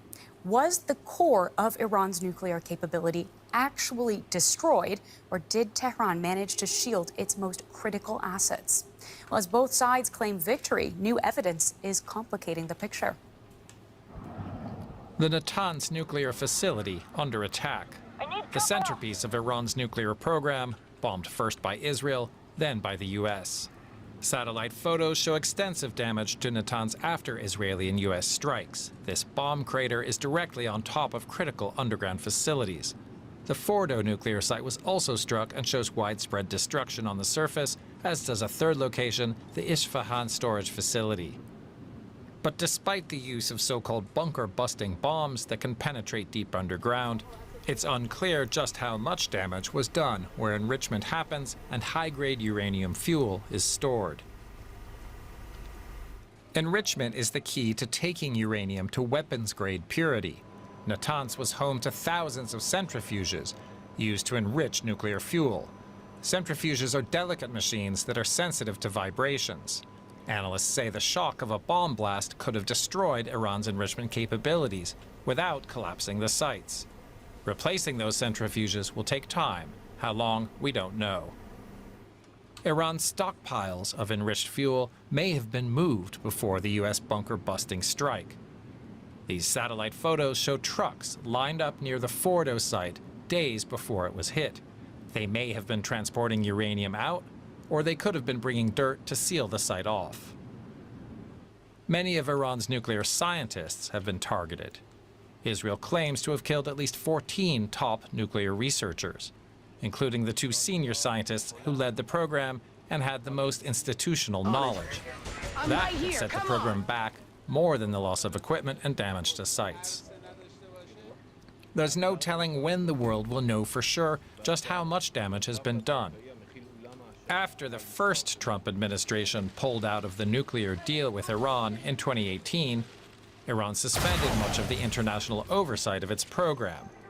Now, its legislature has passed a measure to pull out of monitoring by the International Atomic Energy Agency.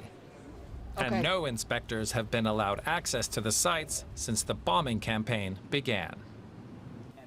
But we can talk about all of that with our correspondent, Janelle Dumoulin in Washington, D.C. So let's start with the government's argument here. What evidence has Hegseth provided to prove that there's been total obliteration, as he says?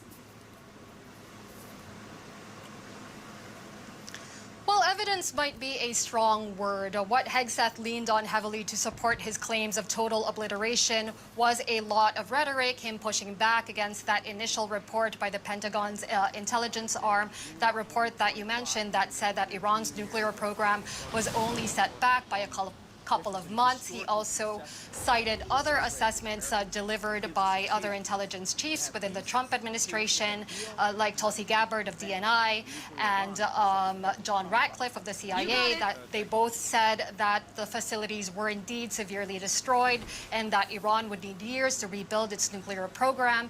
And Hegseth basically framed any sort of attempt to question the efficacy of these strikes as efforts to undermine President Donald Trump. But standing there with him was also General Dan Kane of the Joint Chiefs of Staff. He showed reporters AI modeling of the blast, and what Kane said was that based on what he knew about what the weapons could do and the fact that these 30,000-pound bombs all hit their targets, then to him that did mean that the strike brought about severe damage. Now, noting that he did not say obliterated the way that Hegseth and Trump has, but he also said that he would defer to the intelligence community for final battle damage assessment, saying that if he were to do it, that would be akin to, in his own words, the military grading its own homework. And looking at the political element of things here, why do you think it's so important for the Trump administration to show strength on this issue?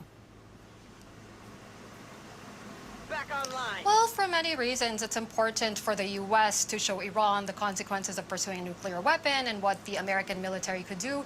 But of course, domestically speaking, it's also very important for Trump to be able to sell this to the American people as a one-and-done strike that accomplished its goal in one fell swoop. And that is, of course, dismantling Iran's ability to make a nuclear weapon, as opposed to something that would entangle the U.S. in a forever war that brings up the specter of Iraq and Afghanistan, both, of course, very unpopular with the American people. Thank you so much for that analysis. We've been speaking with Janelle Dumoulin in Washington. I'd like to welcome Jeffrey Lewis, an expert on nonproliferation and arms control at the Middlebury Institute of International Studies in Monterey, California. Thank you so much for taking the time to speak with us on this. We are getting conflicting accounts of how much damage U.S. strikes actually did to Iran's nuclear program. Is it possible for you to say which version of events is more likely? Well, I think what we can do is describe the evidence that's available to us and say whether it sort of lines up more with one side or the other. And I think if I was just to sum it up, what I would say is that the facilities that were struck were damaged very severely. What I think a lot of the dispute arises from is the fact that there are many facilities that were not struck.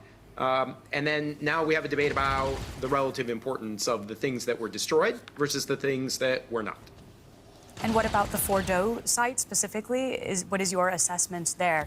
And also, maybe you could just tell us how one goes about assessing how successful strikes are, especially with no inspectors allowed on site. Right. It's going to be very difficult to know what happened at Fordo before someone actually gets inside. You know, for the United States military, what they're going to do is they have a model of the facility. And that model tells them that if they hit a certain place with a certain amount of force, that it's likely to destroy the facility. But that model could be right, that model could be wrong. But they know that they did do what they intended to do. When we come and look at it with, say, a commercial satellite image of the sort that's being shown on television, what we do is we look for changes in the ground that might indicate very severe damage, like the underground hall collapsing. So, you know, one thing is the Iranians stuff soil and other things into the tunnel entrances. If the tunnel had collapsed, you might expect to see that material blown out. We don't see that, and so it looks to us externally like the facility was probably very severely damaged. But we're certainly not in a position to say that it was destroyed. And we do have a report from the Financial Times. They seem to have spoken to some of the Europeans and are reporting that Iran's highly enriched uranium stockpile remains largely intact because it was not at Fordo at the time of the U.S. bombing. Do we have any idea where it could be? This is a really serious question if it's not in Fordo. Well, it mostly wasn't in Fordo. I mean, I think this is a thing that arises from people not fully understanding how the program is configured. There is enrichment at Fordo, and they do accumulate enriched uranium, but then mostly it is shipped to another location near Isfahan. And while those underground tunnels were very lightly attacked, there was no effort to destroy those tunnels, and just like at Fordo, the Iranians had time to come with trucks and seal the tunnels. So, you know, that material could be anywhere now. It could still be sitting in the tunnels. It could be in some storage site, or it could be at the enrichment facility that Iran announced the day before the war, which is not yet complete, but which does exist, and you know, it may well be sitting there waiting to be re-enriched. I think the answer is we just don't know. And at this stage, after the ceasefire that seems to be holding, does Iran have any incentive to be transparent with international investigators about where it is? Well, I think we've already seen that the Iranian parliament has said that it's suspending cooperation with the IAEA. I think the Trump administration has some hope that the impact of the bombing campaign will be that Iran will return to negotiations. I think some of the early things we're hearing from the Iranians suggest that if they do come back, they're not going to be really all that cooperative.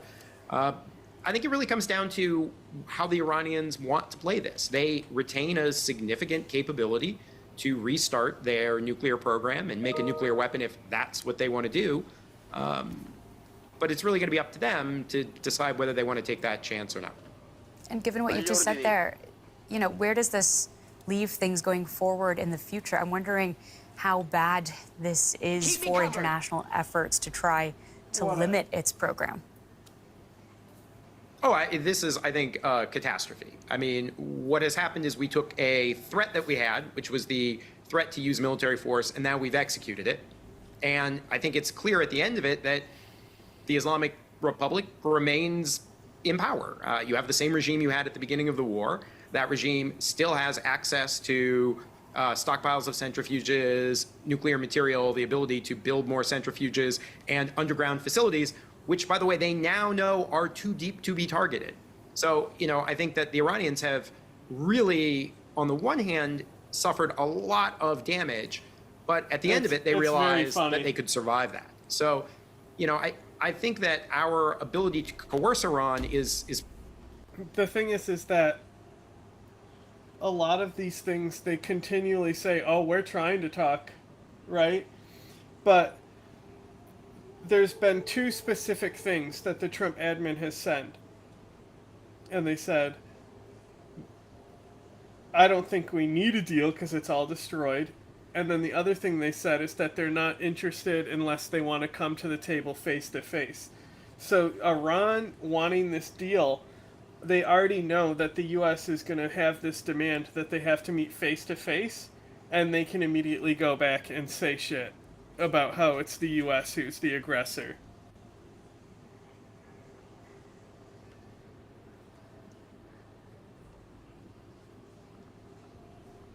It's just like Hamas and Israel do the same thing to each other all day. And then we constantly, during the Biden admin, it was a ceasefire's 2 weeks away. Every 2 weeks.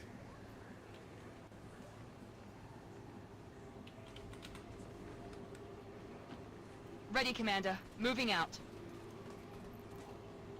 I'm ready, Commander. Probably not as strong as it was before this started. Well, thank you so much for taking the time to speak to us today on DW with your insights. It's been a fascinating conversation with Jeffrey Lewis. And I would like to extend a warm welcome now to Jennifer Kavanagh, a senior fellow and director of military analysis at Defense Priorities. That is a foreign policy strained U.S. role in global affairs. So we've just heard there from an expert who says he does not believe that Iran's stocks of highly enriched uranium have actually been destroyed. So what then did the U.S. accomplish militarily?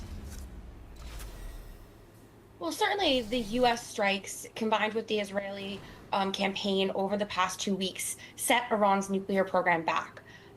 At the very least, the major enrichment facilities were severely damaged, and they probably can't be used right now, potentially ever, to enrich uranium.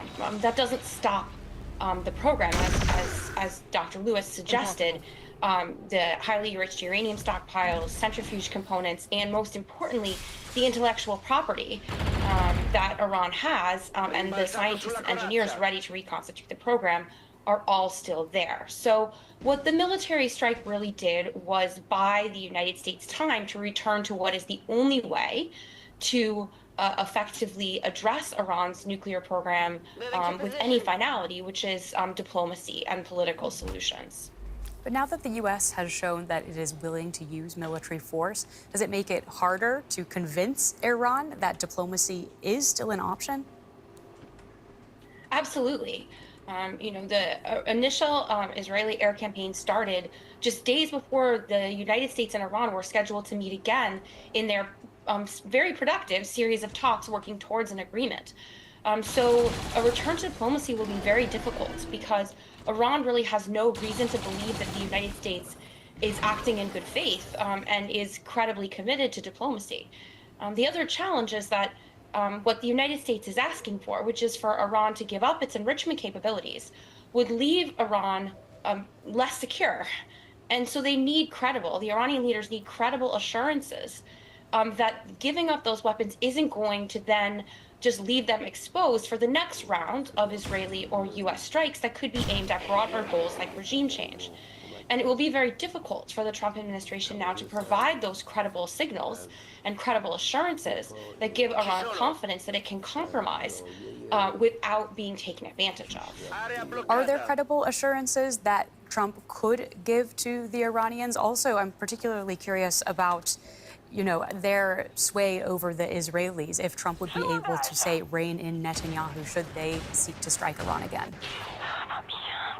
Well, that is one of the biggest challenges, is that any credible assurance that the United States gives has to cover not only U.S. behavior, which is hard enough, given U.S. history and given the fact that our presidential administrations change every 4 years, but also has to extend to Israel, which has proven to be willing to act unilaterally, and which often, at least in this case, is able to act even with sort of limited support from the United States. So there are credible assurances, but they're politically difficult. So with the case of Israel, the United States would have to signal clearly that it is willing to limit offensive military aid to Israel should it try to strike Iran again. So that would mean limiting precision missiles and bombs that Israel relies on. This wouldn't necessarily stop an Israeli campaign, but it would at least limit its scope. But that's politically difficult. That's a charged issue in the United States. In terms of other options for offering these types of assurances, one would be sanctions relief. And we've already seen a little bit of movement and discussion about this. But it would have to be real, significant, generous sanctions relief that starts soon as the two parties come to the table, really.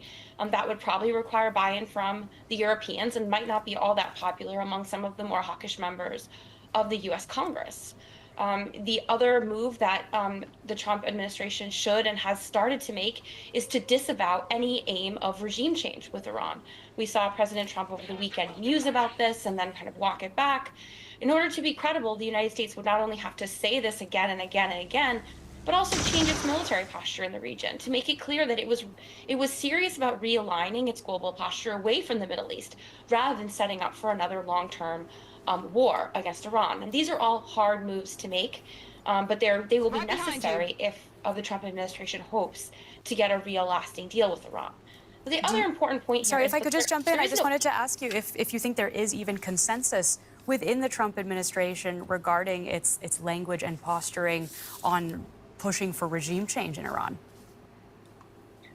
I think most members of the Trump administration are pretty set against regime change because they understand that it would require a much more significant U.S. military presence and a long-term U.S. military campaign to do it successfully. And even then, it might not be successful. We saw that in Iraq and Afghanistan, where we tried to change regimes, required hundreds of thousands of U.S. forces, and still wasn't successful. There's really no appetite for that in the United States, as well as within the regime change, within the administration administration, excuse me.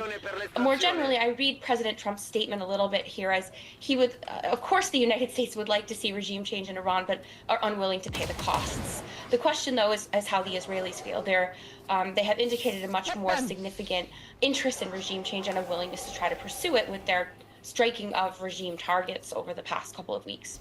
And just very briefly, before we're out of time, I think you had one more example of ways that the U.S. could provide credible assurances, perhaps something constructive that you could suggest here? Well, I think the final point I would make here is that the most important thing here is patience. This will take time.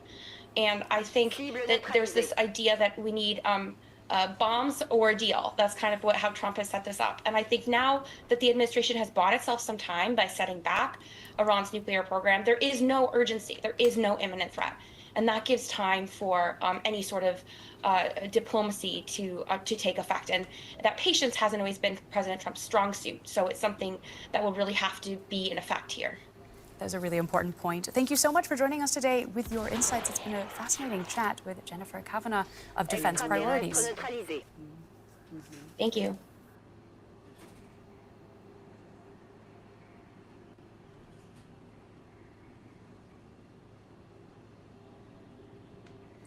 Serious buyer's remorse, do you think?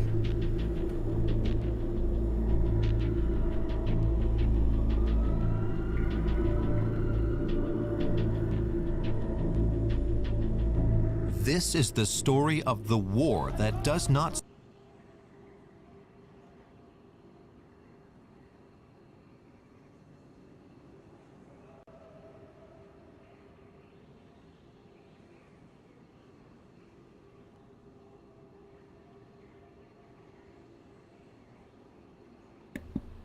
I'm just kind of interested why Hassan And got I just banned got another again, or is DM it right this before guy? I made this video that I didn't edit.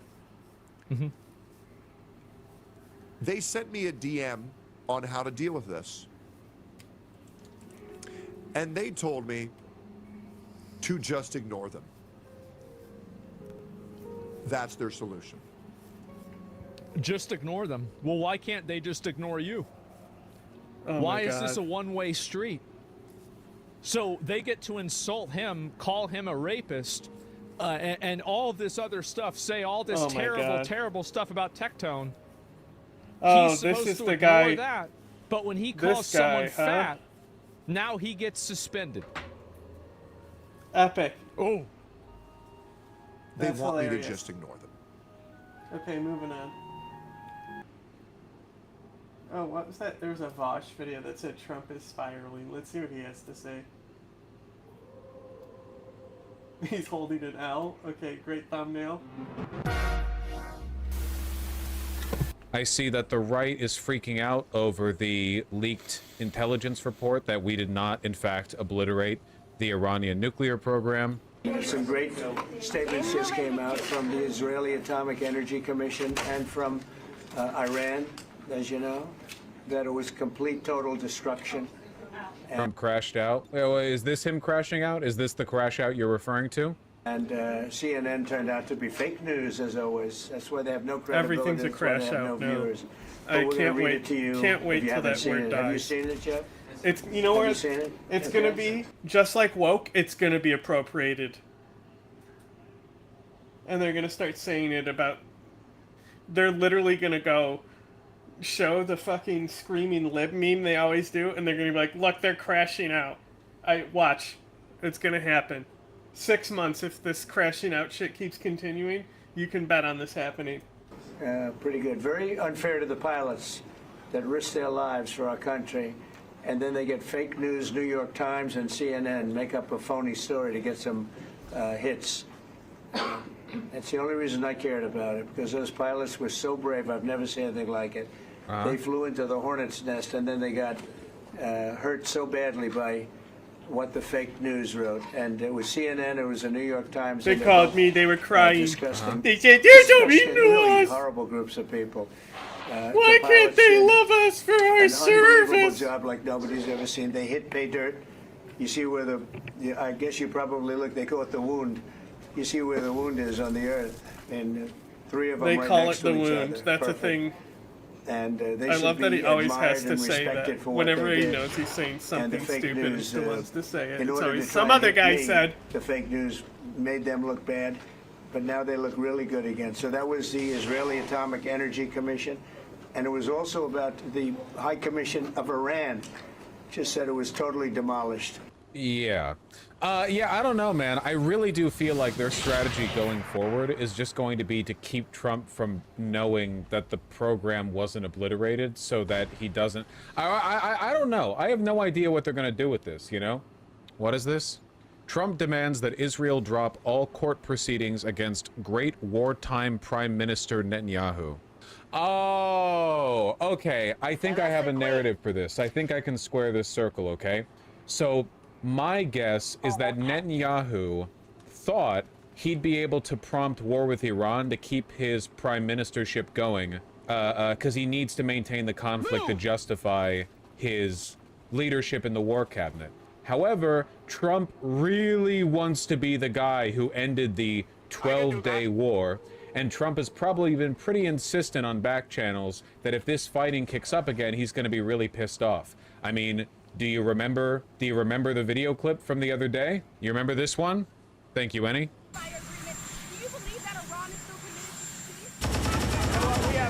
All misses. Two countries that have been fighting so long and so hard that they don't know what the they're doing. Do you understand that? He's actually extremely mad, like uncharacteristically so. Probably because he was given a bunch of, you know, pep talking about how he's going to be the great president who ended the 12-day war, the big deal maker, everyone's going to remember him, history books, etc. And then when it was clear Iran and Israel had no intention of honoring this fake ceasefire, he got really pissy about it. He wants the branding on lock. So, knowing that Donald Trump is actually really committed to keeping the 12-day war ceasefire thing going, somebody had a talk with Trump and said, hey, if the U.S. getting involved in dropping bombs on Iran ended Israeli aggression, then the bombing was ultimately a good thing. Because ultimately it didn't matter to begin with. You know, like,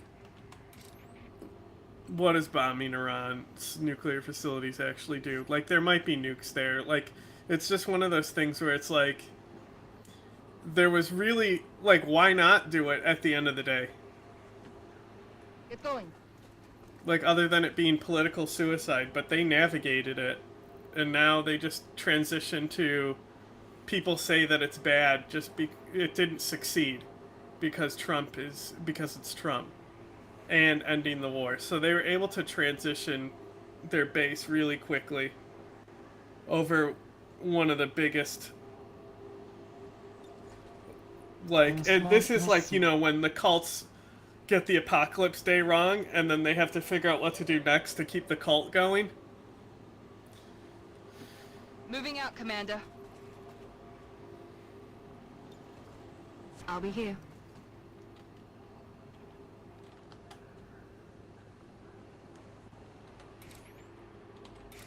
Cover this area.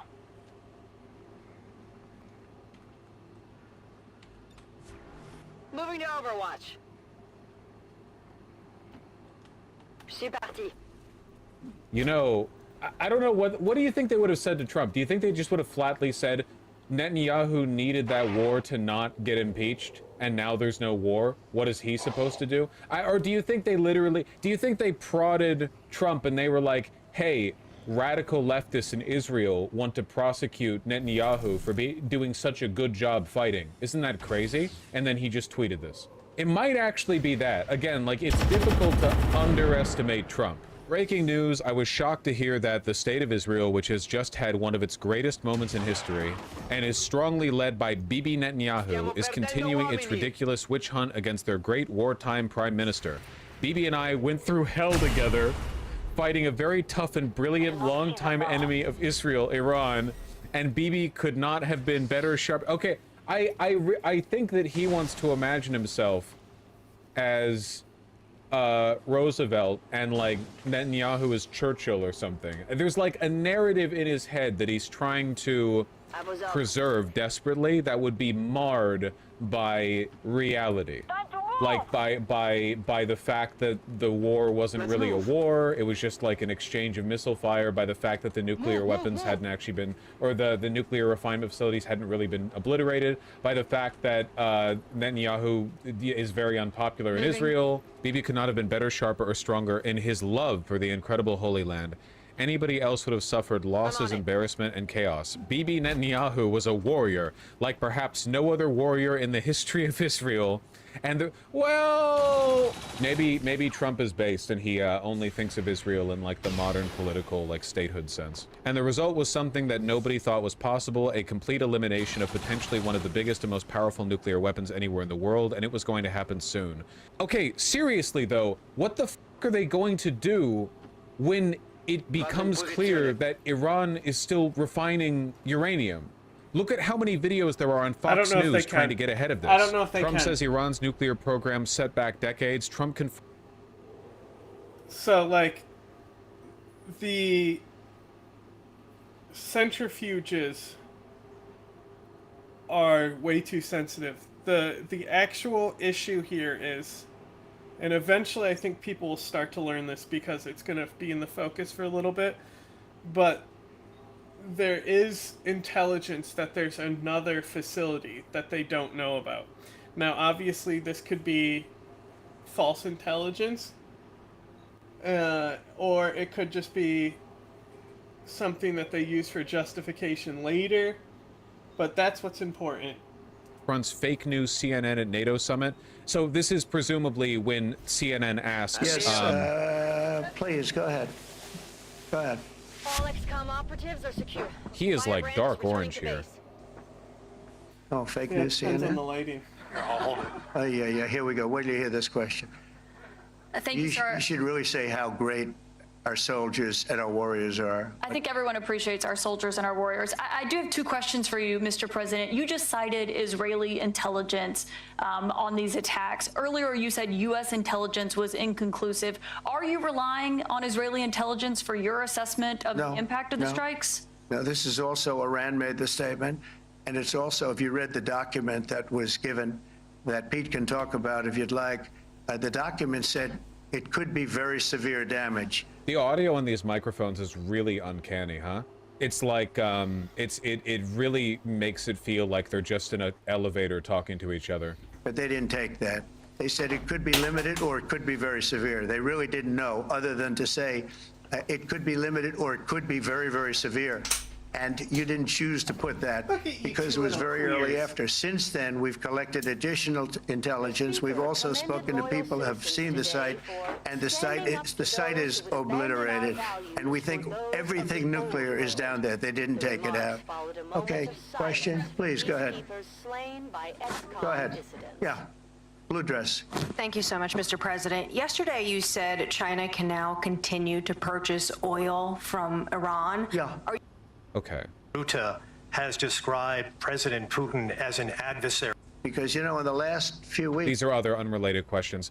Okay, there was a leaked American intelligence report that Republicans have been very pissy about that essentially, like, verified the claim that the Iranian enrichment program has only been set back by months. It has not been obliterated. So how did this ceasefire deal between war had governments, and I'm not going to get into anything that's top secret, but let me tell you for sure what happened here.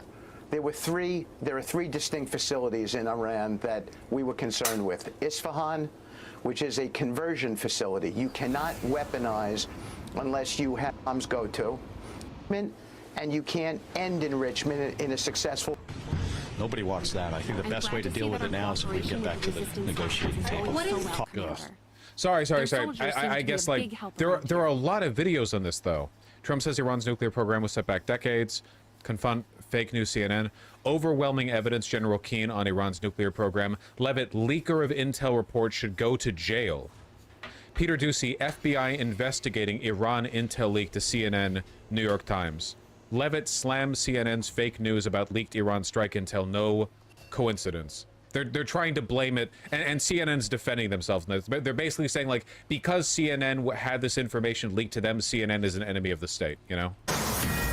Thank you both. Good afternoon. Have been Is that the strikes have set back Iran's nuclear program. I said, also posting as ineffective on it, Peter. 4 hours ago, Director of National Investigation FBI is investigating about how punished. I understand the FBI is investigating who was the source of that leak because it's an illegal leak to CNN. What kind of consequence could the leaker face? They should go to jail. Jail time. And the White House is hinting that they think the leak came from Capitol Hill because we are also now told the White House is going to start limiting the classified information that they share with lawmakers as they... Oh, yeah. Good luck with that. Nothing gets through this administration without it leaking, dude. Good luck with that. The White House Press Secretary Caroline Leavitt for more on all of this. So, the president really went off in The Hague in his news conference on reporting that these strikes may not have done the job here in Iran at the Fordo nuclear facility and others as well. Is she doing like a new lip thing? Why the f is she mewing at me? Why is she doing that? He also took aim at the outlets that were reporting this. Listen here. They said it could be limited or it could be very severe. They really didn't know, other than to say it could be limited or it could be very, very severe. And you didn't choose to put that because it was very early after. Since then, we've collected additional intelligence. We've also spoken to people who have seen the site, and the site is obliterated. And we think everything nuclear is down there. They didn't take it out. So this is they have a bunch of idiots in charge. Of course there's leaks. It was, quote, preliminary and expressed low confidence in the findings. And yet it was all over the news yesterday. It was all They're the headlines constitutionally incapable of shutting the fuck up. That's right, John. And President Trump is absolutely right. And he returns to Washington today after a historic NATO summit where he has gotten our NATO allies to finally pay their fair share thanks to his strong leadership on the world stage. And I'd like to take a step back and just acknowledge the history that has been made in the course of the last week thanks to President Trump's strength. 5 days ago, the rogue Iranian regime possessed the capability to create a nuclear weapon that threatened the United States, the state of Israel, and the entire world. And presidents for decades have said, dating back to Bill Clinton, that Iran cannot possess a nuclear weapon. And because of the decisive leadership of President Trump and the skill and the excellence of our United States military, that imminent threat to the United States and the world... What's even the rationale for making this classified? Because Trump really wants this to be a 12-day war. If Iran still has the ability to enrich uranium, that would immediately reignite the justification. There is no world in which Republicans go, oh, never mind, they still have a bunch of like enriched uranium, but the war's over, so I guess that was that. Like we already, you know, it fucks up everything. So they need to do everything they can to like maintain this, essentially. Yeah, this is the original report from CNN. It was exclusive to CNN, so they were the ones who initially got the leaked report, essentially arguing like, yeah, the damage was not anywhere near as significant as the administration is making it out to be. But also, like, you can't hide this forever, man. Eventually, Iran's gonna start, like, they're gonna start nuke posting again, man. They're gonna nuke post. Why wouldn't they? It's not like they're gonna stop. Why the fuck would they stop? Has been demolished because of this successful operation on Saturday night. And not only that, but within the span of 48 hours, President Trump was able to turn around and negotiate a successful ceasefire between Israel... Why is she talking like this? She doesn't normally talk like this. She doesn't normally talk like this or look like this. Is there like, is this like a surgery thing? Why is she mewing? Why is she shouting at me? Why do her lips look like that? What's happening? What the... Chill the fuck out. Is it drugs? Body double? Oh.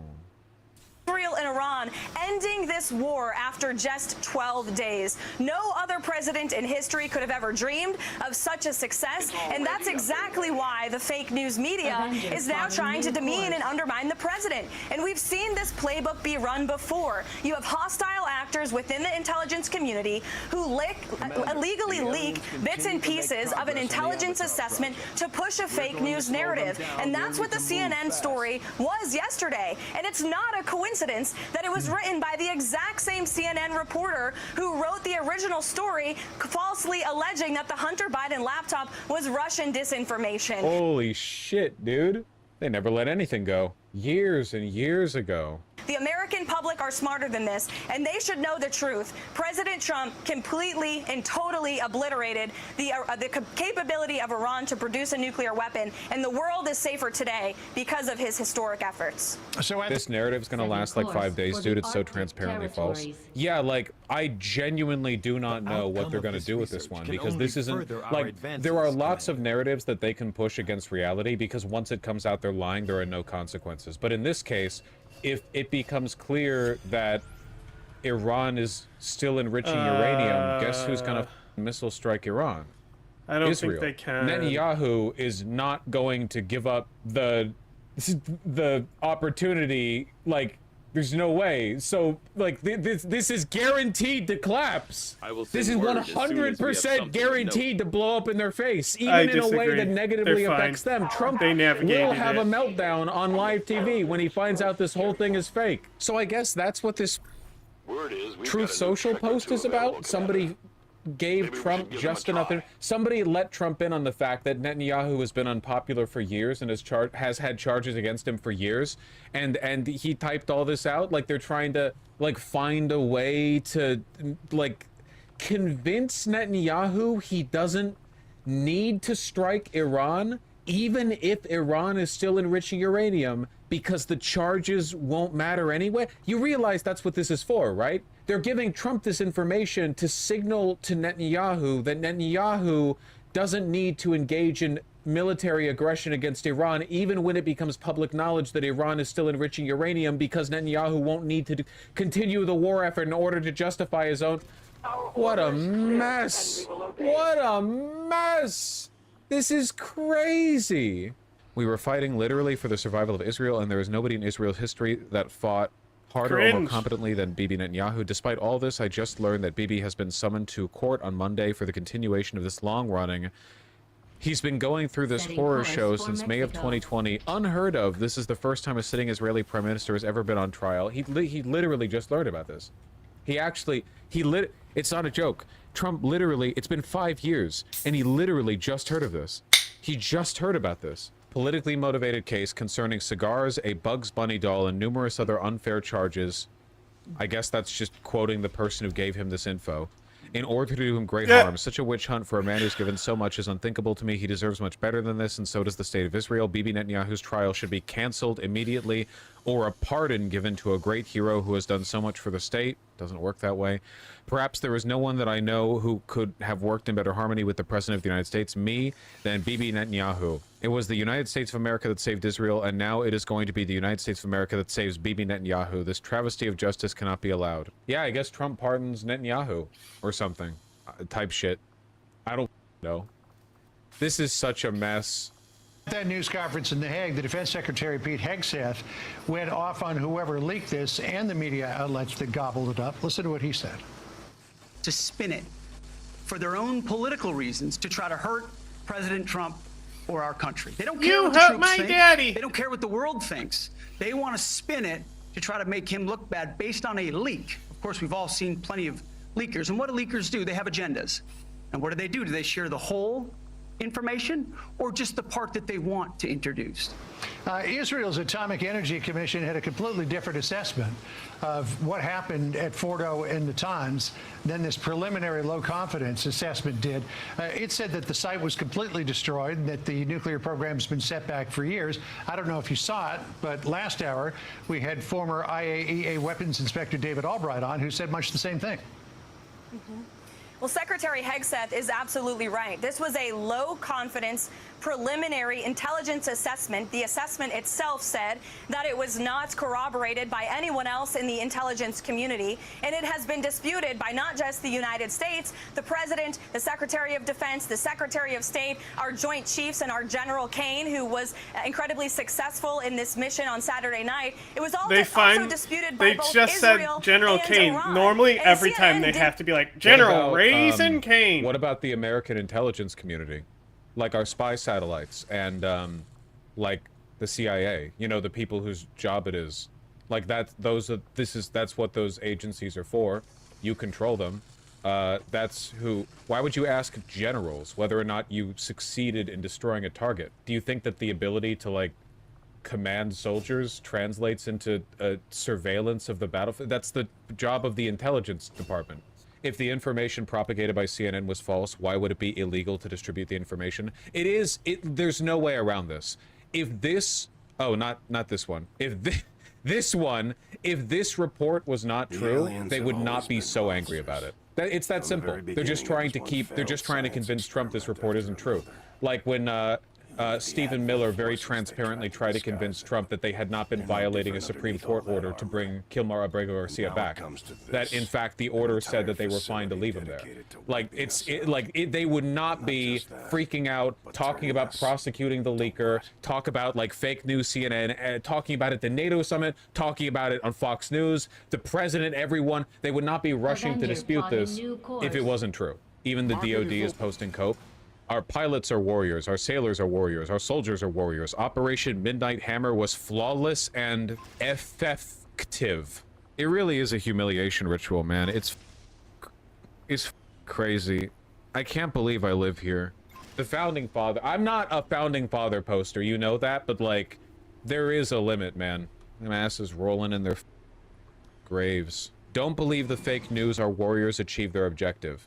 Do you really think that they would issue a rapid response acknowledgement of the strike that includes a denunciation of the leak if the leak wasn't true? Why else would you even mention it? Why would you give it air? They're doing all of this to protect Trump from the truth. Didn't care about that. The DIA themselves have now come out and said this was a preliminary report and this CNN story got it completely wrong. But that reporter is a sheep and she's a mouthpiece for people who don't like Donald Trump, and she only gave the White House an hour to respond. Okay. And that's, again, the same playbook we've seen the fake news media play time and time again. But this story has now been debunked widely by not just the United States, but also Iran and Israel as well. All right, so there's the issue of reporting what was leaked, but then there's the idea of the leak itself. This was classified information. Here's what Steve Witkoff said about the leak. Leaking that type of information, whatever the information, whatever side it comes out on, is outrageous. It's treasonous. So yeah, man, this is how you react to false information. Be investigated. There's no doubt that it was obliterated. So the report. Listen, it was obliterated. Okay, Trump. So don't talk about it anymore. Okay. Out there that in some ways suggests that we did not achieve the objective is just completely preposterous. So Steve Witkoff says, and he's right in the middle of all of this and all these negotiations, said that this leak should be investigated. Will it be? I am told by the FBI the leak already is being investigated, and it absolutely should be, because this was a top secret intelligence analysis that very few people in the United States government had access to see. And so I thought it was fake. So like, was it a preliminary intelligence report that got leaked, or was it fake? Because if it was a preliminary intelligence report and that actually was top secret, that means it was produced by the intelligence agency. Like, we have good intelligence agencies. We have very expensive satellites. Like, okay, this is gonna blow up in their face so much. Like, what are they gonna do when, like, a month from now, more and more reporters are catching on to this, and they're like reporting like, hey, looks like we have more evidence of additional refinement or whatever. Like, what are we gonna do? What's your plan long term? Understand the FBI and the Department of Justice are already on this, as they should be. Plan? And just to emphasize what our great special envoy Witkoff said last night, for people with common sense, everyone knows what happens when you drop 14 30,000-pound bombs perfectly on their targets. It doesn't take an intelligence analysis to understand that means complete and total destruction. Absolutely remarkable. If the bombs were big, then it's done.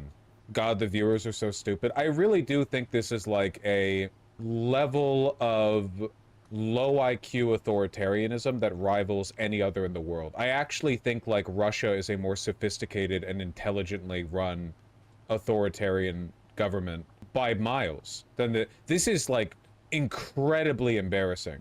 Seriously, this is the line we're going with? The bombs were big, how could it have possibly failed? So what you're telling me is that you don't have any intelligence to contradict the preliminary report that leaked.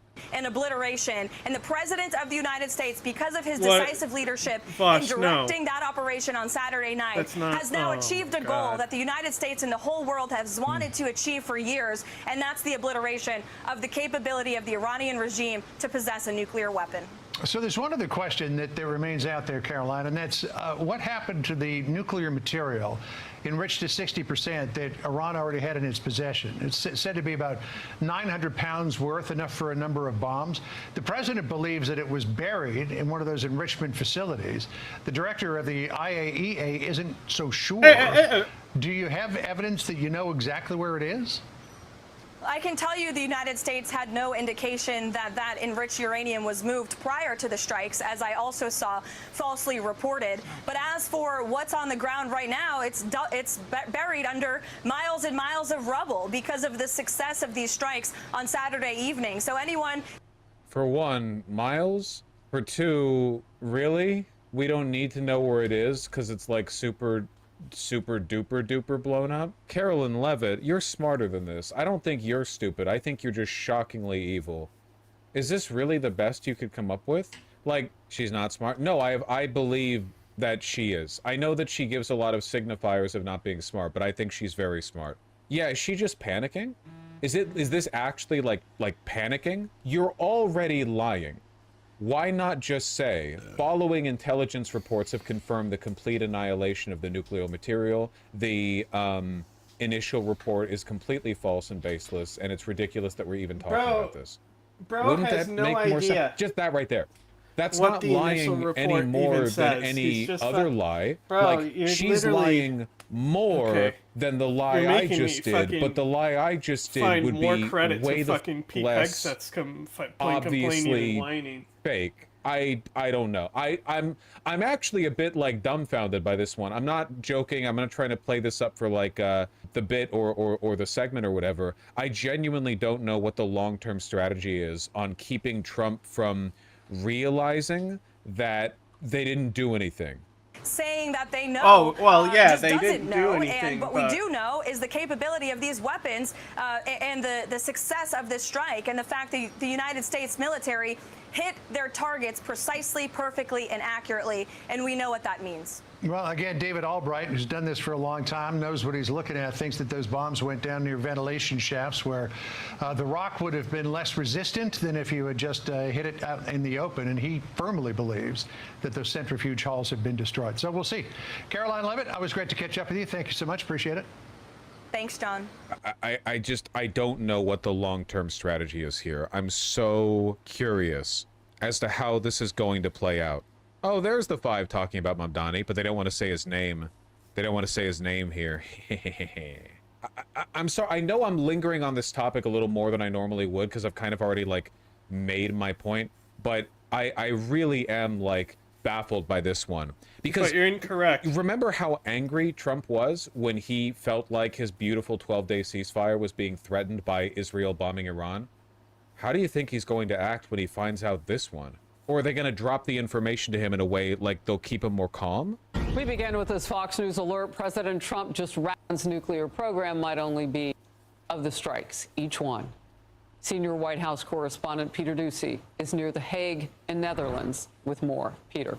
Harris, we can now report the FBI is investigating the leak of that Defense Intelligence Agency assessment that shows with low confidence the Iranian nuclear program was only set back by a number of months.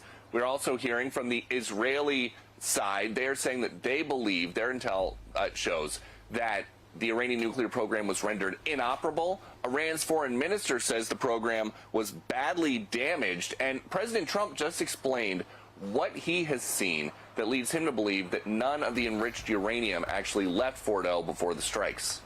Okay. No, we just the opposite. We think we hit them so hard and so fast they didn't get to move. And if you knew about that material, it's very hard and very dangerous to move. It's called in many people they call it dust, but it's very, very heavy. It's very, very hard to move. And they were way down, you know, they're. It's a few hundred pounds of enriched uranium. Like, it's obviously not a big rock because it's being put through centrifuges, so it's in this like, yeah, with the cake or like you can move it. They have trucks in Iran.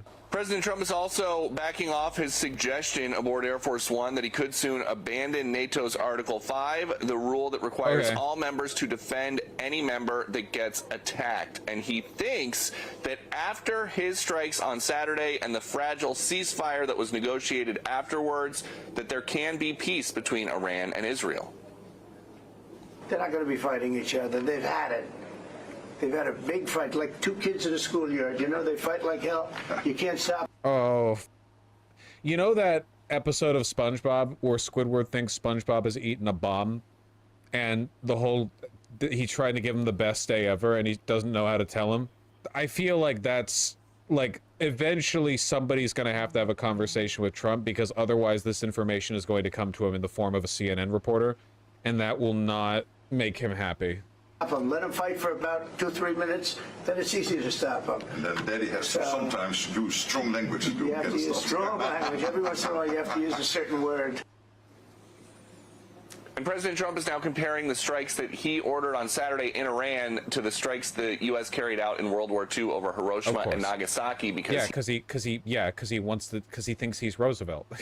Isn't it crazy that Trump would have been born right after World War II ended? Oh, Truman, yeah. Well, no, Truman ordered the bombs, but he probably wants to think of himself as Roosevelt. Actually, no. Who was it who messaged Trump and said, "You are like Truman"?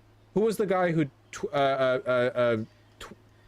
texted Trump and was like, God has given you the glorious Huckabee. That's right. Yeah, God has given you the opportunity, like Truman, to make this decision and so on. Yeah, he's carrying through with that.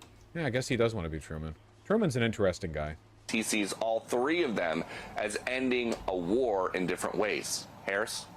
Peter Doocy, thank you very much. Republican Senator Ted Cruz of the great state of Texas, member of the Foreign Relations Committee. Great to see you today on an important day for the country, for the president, with a lot of victories. First of all, let's start with the NATO summit and what pops to you as a huge moment. Well, listen, I think the president had no meeting. Look, saying significant damage could take them years to rebound, that sort of thing. When you look at all of that, it could take them years. About this leak, and that's where we started. What does that tell you behind the scenes in this country? What's going on? Look, the leak itself, I don't know the motivations behind that leak. I find the leak highly dubious. At the end of the day, we dropped a total of 14 bunker buster bombs. Each one of those is 30,000 pounds of explosives. They do devastating damage. They're the biggest non-nuclear bombs we have. And that effect on the face of it is going to be devastating. They were precise. They hit their targets. And not only... Have you not gotten the message? The message is that subsequent intel reports have discredited the original leaked one. So you're also doing the like, well, the bombs were big, so it must have worked thing. Man, I don't know what they're gonna do. It's crazy. They clearly... Only that, we had about 25 Tomahawk missiles as well. That combination, by almost any measure, would do devastating damage. Now, I'll tell you, in the Senate, we were supposed to have a classified briefing yesterday on the precise readout of the attack. That briefing got moved to later this week, so I have not... Yeah, it is true that they have been delaying briefing the Senate Intel Committee on what took place in Iran. Like, there have been, what, 2 delays now? Was it just one? Because Schumer was complaining about one the other day. So I think they've delayed it multiple times, which is not reassuring. Yet attended the classified briefing, but I will this week. I'm sure we're going to ask in the classified setting, what do we know specifically about what was hit, what happened to the enriched uranium, what the state of the centrifuges is. I don't know the answers to those questions yet, but we will presumably find them all out as soon as we have the classified briefing. That's great information, because there was so much confusion yesterday about what was going on, and the left was decidedly playing politics with the moment. And none of it was helpful, but we do know now there's a target for Thursday in terms of resuming that. So real quickly, talk to me about what's, foreign relations. Talk to me about what's possible as next steps in all of this. Well, listen, I think eliminating Iran's nuclear weapon capability is massively important. In my view, the single most acute national security threat America faced is the threat of a nuclear Iran. I think China is the greatest long-term geopolitical threat, but in terms of an acute threat, the Ayatollah, when he chants death to America, I believe him. When he calls America the great Satan, I believe him. And one of the me too. All right, that's enough. I have no idea how this is going to resolve. I have no clue. I have no idea. I look forward to seeing this all play out, I suppose. It's gonna blow the f up. I mean, something is.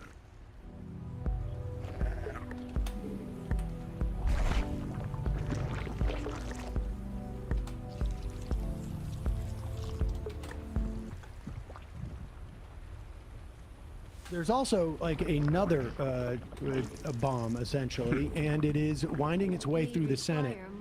This reconciliation bill, and you have a piece out just, I think, yesterday about what it's just going to do to, not just to Medicaid, and never, I don't even know if you touch on Medicare in there because of the sequestration that could potentially follow from it. There are actually a couple things. But the entire sort of like medical system that's going to be like, I don't know if there's ever been a single bill that I remember, at least in the 20 years that I've been doing this, that has such dramatic implications for daily life for so many millions of Americans in a negative way. And it's going to affect everyone at some level. And as you talked about, the fact that we're in this vortex going on right now, we have immigration stuff, the protests, and the Iran situation with Israel. It's not getting a lot of attention, and it's hard to get traction on it. We're doing a daily, or almost daily, newsletter called Trump's Beautiful Disaster. The bill's called the Big Beautiful Bill. So we went back to the 90s with 311 reference, Beautiful Disaster song by Dan there. But anyway, and we're covering it because of this impact. But it's been hard to break through, and I don't think people realize the extent to which this will have such a massive amount of disruption, particularly in the health system. So right now, the situation is that a number of rural hospitals in particular are struggling to survive. There is a report that says 1/3 of all rural hospitals, and that's about 700 hospitals across the country, are at risk of closure right now. And if you take $1 trillion out of the healthcare system, which is kind of what this will do, mainly by cutting Medicaid, that's the primary thing, and moving 11 million people off the Medicaid rolls, you're going to get a situation where suddenly the budgets of these rural hospitals will just go into the toilet. I mean, Medicaid is often the biggest line item in these budgets. You're talking about a program that has 73 million people for revenue right now. For revenue. And, I mean, some hospitals complain about low reimbursement rates in Medicaid, but there are programs that boost that are also being attacked in this bill. There's this program where the federal government will kick in extra money so that doctors will accept Medicaid and hospitals will accept Medicaid. And that was cut in the Senate bill. That is the provider tax, right? It's not quite the provider tax. It's a different thing called state-directed payment. But those have been attacked in the Senate Don't bill. those provider taxes pay for those state-directed payments? No. The state-directed payments come from the federal government. The provider tax is a separate thing that is a way for states to get more resources in Medicaid. And what happens is the state taxes a hospital. Let's say the state taxes a hospital $100. Well, what they say is also we'll reimburse you more through our Medicaid program by $100. So that hospital is held harmless. They're paying a tax, but they're getting their money back. But when you increase those rates and the state pays $100, Medicaid is a federal state program. So the federal government is kicking in some of that money. So by doing this circulation, It's a way to get the federal government to pay a little bit more. Right. Okay. And the state directed payments are supplements on top of that. So there's two things going on here, right? And both of those are being cut by the Senate bill in particular. There are other cuts in the House bill. Being more egregious It's than worse. the House bill, which is sort of shocking. It's crazy. It's crazy. And so what does this mean?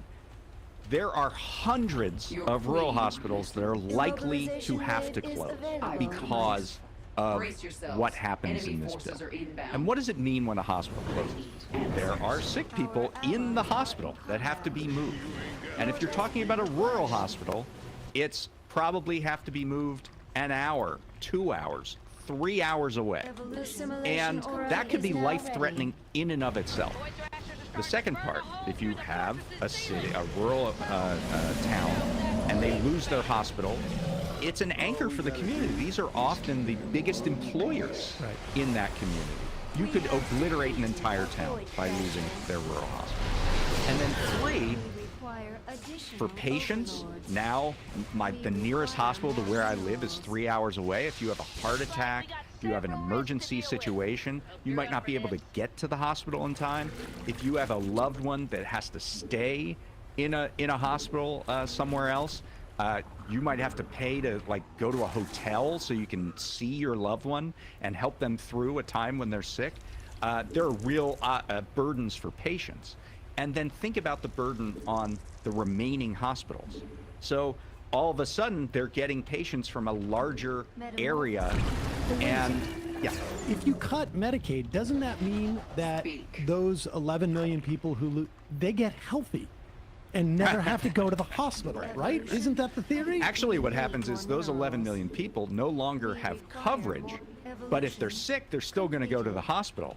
And we have a law in this country that says if you are in an emergency and you go to the emergency room, that you have to get treated.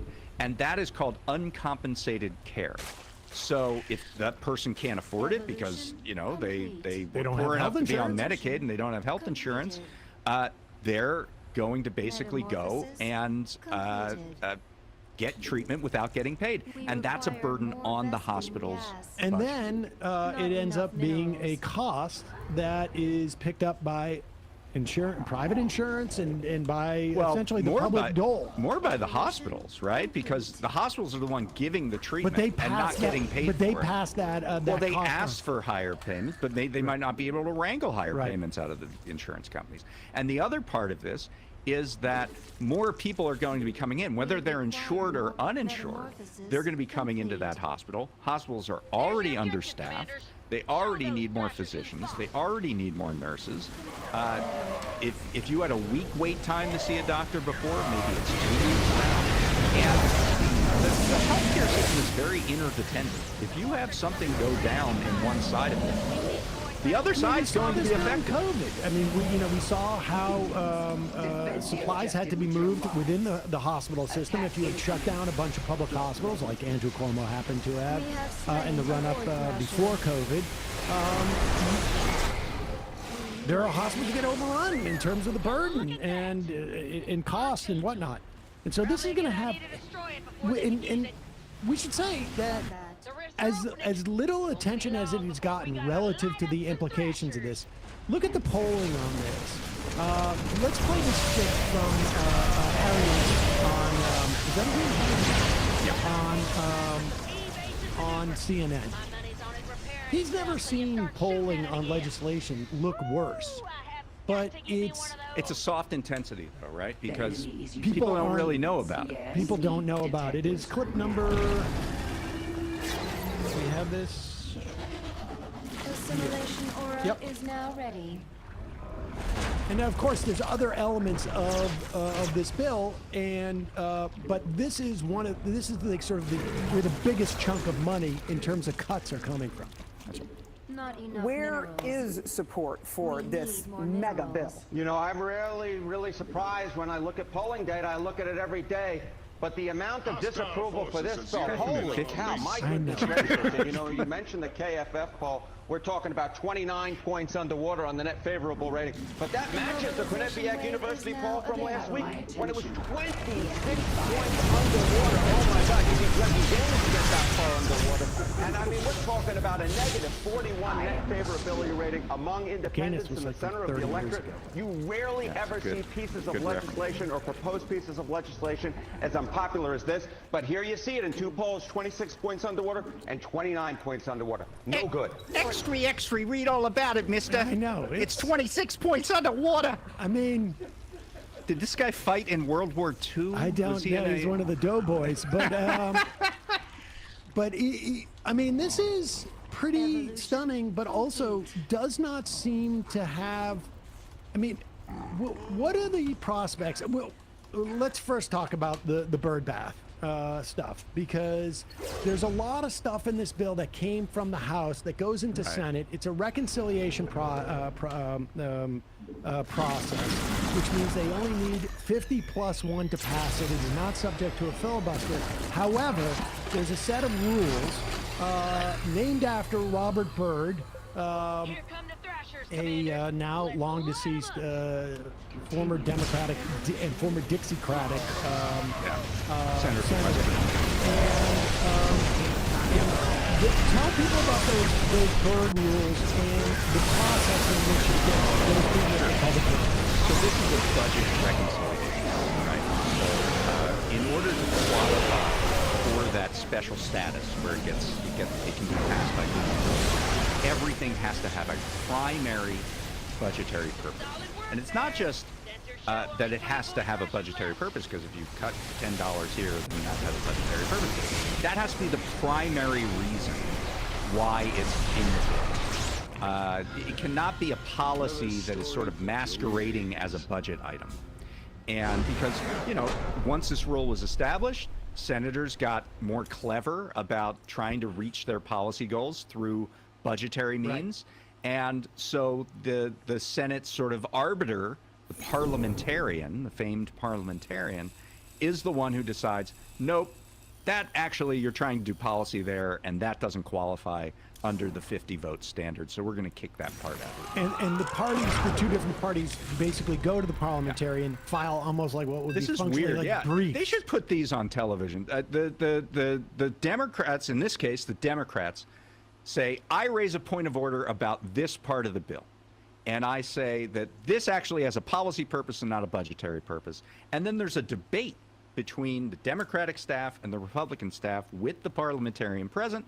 And then the parliamentarian eventually makes a ruling. And that ruling is that this either gets to stay in the bill or this has to go. And we actually got last night some early answers on some of this stuff. With three of the, every committee in the Senate has a different part of the bill. Three committees that have lesser parts of the bill, they got rulings. And the biggest thing is yet another kind of survival from a near-death experience for the Consumer Financial Protection Bureau. So in the bill, the way that the CFPB is structured is that they get their money from the Federal Reserve. They don't get their money from the budget. So the question is, well, how do we ding the CFPB if it's not budgetary? They're not on the budget. So what they did was they said, okay, we're going to put a cap on how much money the Fed can give the CFPB. And that cap will be the 0% of the Fed's available resources. In other words, we're going to zero out the budget of the CFPB. Well, the Democrats challenged this and said, you're just trying to kill the CFPB. You're not trying to save money for the budget, because it doesn't save money for the budget, not directly. And the parliamentarian agreed with the Democrats, and they kicked that part out of the bill. So the CFPB will still get its current complement. There is actually a cap on CFPB resources, and it's like 8% of what the Fed has. I forget the exact number. It's like $600 billion or something. I'm sorry, $600 million. But anyway, so that's out of the bill. And to be clear, Congress can pass whatever it wants to. It's just about having the special rules. Special for this rules special that allow process. you to avoid the filibuster. That's right. And there are a couple. There are tens of these provisions at least within the. So this, CFPB is an example. There was another artificial intelligence ban.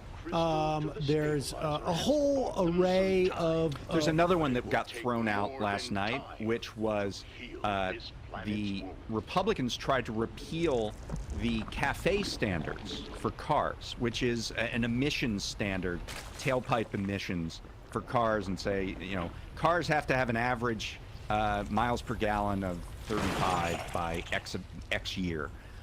They tried to repeal that and say that would save money, and the parliamentarian said, no, you're trying to create policy, and that would. Side note, the parliamentarian was sidestepped, essentially, when they essentially used the Congressional Review Act in a sort of a misappropriated way. But let's not confuse. This is a key point, right? Because this is the first time things have been kicked out of the bill. And John Thune, who's the Senate Majority Leader, has said, we're going to abide by the parliamentarian. However, as you just said, they sidestepped the parliamentarian in one previous 3 weeks case, ago. just a few weeks ago. On And a separate bill. They also did it for this bill. When they were doing the budget resolution, and now we're going to get into real wonky This is stuff. getting into very wonky stuff, but this is very important because we're talking about the baseline, right? Right. Of how we approach the tax cuts that are set to expire. Right. And before we get to that, let's explain this other dynamic that exists with the Byrd rule, which is it needs to be deficit neutral 10 years out from the bill, right? Basically, it cannot create deficits after the 10-year budget window. Everything has to pencil out after that first 10 years. You can have it spend money or be a deficit in those first 10 years, but after that it has to be neutral. Which is why very often what we get is tax cuts that will expire in 10 years. Which is what happened in the Trump tax cuts of 2017. The Trump tax cuts of 2017 actually expire at the end of this year, and that was to make it look cheaper, and also to pencil out the budget neutrality outside the budget. And but when we talk about baseline, even though these tax cuts must expire, so there's by a current virtue of their very existence, they could not exist if they weren't to expire at the end of this year. However, there's some. So the way it goes is there are two baselines you could use. There's a current law baseline and the current policy baseline. The current law baseline is, what does the law say? And the law says that these tax cuts expire in 2025, and therefore, if you extend them, it will cost the amount of the tax cuts in 2026, and 27, and 28, and 29, and so on. If you use the current policy baseline, the current policy is these tax cuts are in place. So if they just stay in place, that doesn't cost any money because it's just the same budget baseline as we have this year. And this is a really key point because of the rules of, not just the rules of budget reconciliation, but also what it looks like to the public. Does it look like these things cost $3 trillion? Or does it look like it's the difference between that and the bill looking like it saves money over the next 10 years, right? So the Senate is really, really interested in doing a current policy baseline. The Republicans. The Republicans. And the Democrats have said, well, that violates any standard because you could just pass a reconciliation bill saying Medicare for all, but we're only doing it for 1 year. And then the next year pass a reconciliation bill that says Medicare for all permanently, and that doesn't cost any money because it's current policy. Right. So is that really what you want to go for, Republicans? When Senate Republicans came up against this on the budget resolution, which kind of sets the terms for the reconciliation bill, they said, well, we don't need to ask the parliamentarian about that. And they just ignored the parliamentarian, didn't even ask her. And they left it up to Lindsey Graham, who is the... left it up to the budget chair, who is Lindsey Graham, and he said, yeah, sure, we'll do current policy baseline. Now we're in a position with the bill itself where Democrats are going to challenge that, and they're going to have the same debate in front of the parliamentarian this time.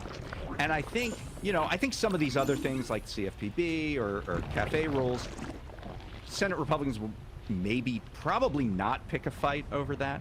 But if the parliamentarian says that the current policy baseline is out, that's the biggest fight. That's the biggest fight. And there may be a situation where they ignore the ruling of the chair, which they have the ability to do, and then there's... But Thune promised he wouldn't do it. Thune promised, but, we're going to see the rubber hit the road once that gets... That's the big one. I mean, because like the AI regulations, that could drop out. We already have people in the House. I don't we think already it's have a a couple problem. people in the House who already say, I regret voting for the bill with that. Big tech is lobbying furiously for that because it would ban all state regulations of artificial intelligence for the next 10 years. And that includes a whole host of products because AI is in everything now, supposedly. Not only that, but it's defined very broadly in the bill. So it could be, Real Page uses an algorithm to make its recommendations on how landlords can jack up rents. That could be considered AI, and so states and cities cannot do regulations on Real Page. It has a huge set of implications. And so those smaller things, they may drop out. We're gonna start seeing this, and this stuff is so Byzantine that, outside of like a couple of small podcasts, frankly, people are not aware of this. The big one being, though, that what is the baseline? What are we going to determine the cuts? And the argument that I saw Stephen Miller make, I think it was on Bannon. No, it was on with Kudlow, if you could believe it. Was there's no reason to expect that taxes are going to be any different tomorrow than they were today. Right. Which, of course, is like, what are you talking about? This entire bill, this tax regime was different than it was the day before you passed it. If you extend this out, you just extend this logic out. There was a billboard on Fox News that said that this bill saved $8 trillion. And the way they got that is they said, current policy baseline, that's $0. But also, look at all the economic growth that this is going to spur if you extend the tax cut. Well, that's the Laffer which curve. Costs $0. Right. They said, oh, that's $3 trillion. That's going to so that saves the government or adds revenue of $3 trillion. And then they said, but also look at all the money we're collecting from tariffs, which isn't in the bill at all. But they said that's another $3 trillion. And so they put this thing together, and it literally said that this bill saves $8 trillion. I don't understand why they even bother why not just put out a number and just, instead of trying to have to reverse engineer where you're getting these figures from. I mean, they're literally just numbers floating in the air, and they just shove them in there, and they're meaningless. It just feels like we don't have a media, broadly speaking, that has the ability to push back on these sort of completely fake narratives that exist.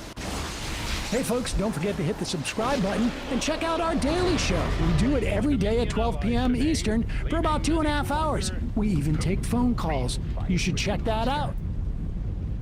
I like to think the lava moves the crystals around. Terry says that's unscientific. Don't listen to Terry.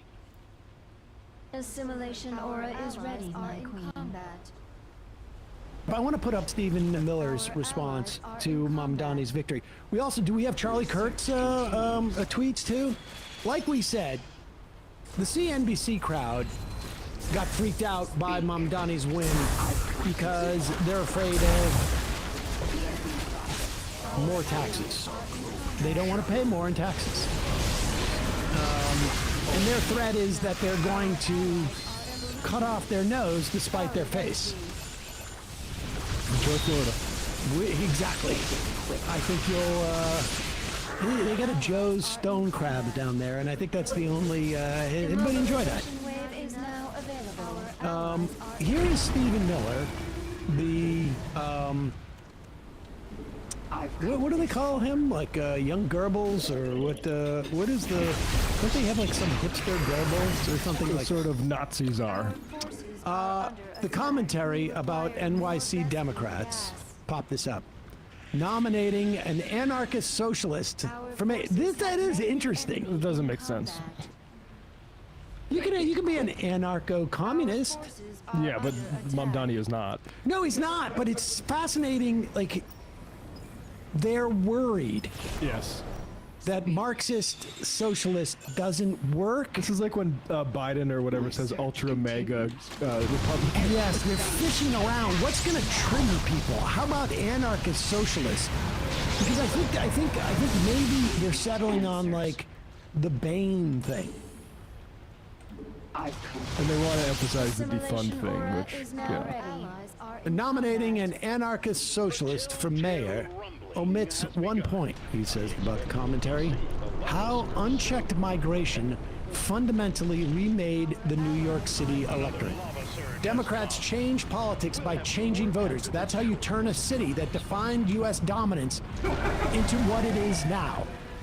Now, Stephen Miller, it may be that he's illiterate and he hasn't read anything. He may be just an absolute liar. But let's look into some numbers, shall we? In the year 2000, I don't think we have the 2020 census foreign-born figures, but it was like 37% in 2010. In 2000, it was 36%. In 1980 to 1940, it ranged from the low 20s to the high 20s. But in 1920, it was 36%. In 1900, it was 37%. In other words, the number of immigrants in New York City is probably exactly, or as a percentage, probably exactly the same as it was 124 years ago. So it hasn't really changed at all. It's just Stephen Miller trying to promulgate this idea of why we should get rid of immigrants because it's going to change us in some way. New York City had the same percentage of immigrants and keep that up, I'll get to it in a second, in 1900 as it does today. That means in 1920 as it does today. So that means when they were building the buildings that defined the New York City skyline for nearly 100 years, they were all built by immigrants. That means when New York City became the international hub of the world, it had the exact same percentage of immigrants as it does today. I was thinking it was white people who descended from the Mayflower, but I guess I was wrong. Nope. Turns out no. Now, we should also say that Andrew Cuomo, or I should say that Zoran Mamdani won a majority of the white precincts. Here it is. He dominated high-income areas. He also won in Queens, which is, I think, the most immigrant-dense county in the country. He won majority Hispanic districts also, and strong majority Asian precincts. I mean, this was the city. One of the most New York City wins. And if you look at how well he did in Staten Island and the Bronx, this was probably one of the most New York City, in the sense that it was across so many different demographics, win in maybe the history of the city. You know, I got to imagine back like in the, the Boss Tweed days, it's like, well, we got the Italians, we didn't get the Irish, and we didn't get the Poles. I mean, that type of thing. Here's a plot from Old Winter of The Economist, which shows vote share by median age, and people showing now that it was high income that pushes Iran over the top is reductive. One sort of median to higher income, and then Cuomo pulls ahead when you get up to like $250,000 a year. Yep. Meanwhile, like we said, in terms of, let's just get Charlie Kirk's racist diatribes in there as well. He really went directly into the full-on, I frequently run into the take that conservatives should just throw up their hands and leave New York to its fate. They're Democrats. Let them destroy themselves as an example to others. I understand the temptation, but it's a mistake. New York is arguably America's greatest city. It's the nerve center for the entire global economy. It has America's most famous sports team, blah, blah, blah. New York symbolizes America to the world, and that's why radical Islamists attacked it on 9/11. He keeps going on and on. You just get some other ones, too. Okay, yeah, get into the... What Western city has gotten better with more Muslim immigration? He's talking about London, Amsterdam, Paris, NYC. What? Oh, it's because a Muslim actually won a primary, I see. Also, London has a Muslim mayor. We imported this. Now we have to wake up or else. Imported me from North Dakota. That was the Zoran pictures. It's not Islamophobia to notice that a man who wants to globalize the Intifada is about to run America's largest and once greatest city. Oh, thank you, Charlie. It's not Islamophobia to notice that Muslim wants to import values into the West that seek to destabilize our civilization. He's trying to stabilize the rent, buddy. Exactly. That's it. All right, should we please play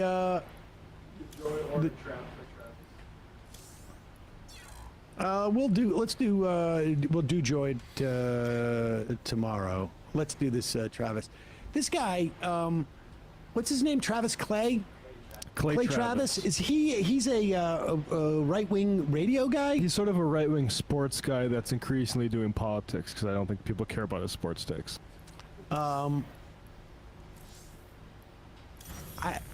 What's going on with him and Netanyahu? Are they best friends? I'm surprised he knows who Netanyahu is. The fascinating thing is, regardless of like where people stand on the question of is what's happening in Israel a genocide,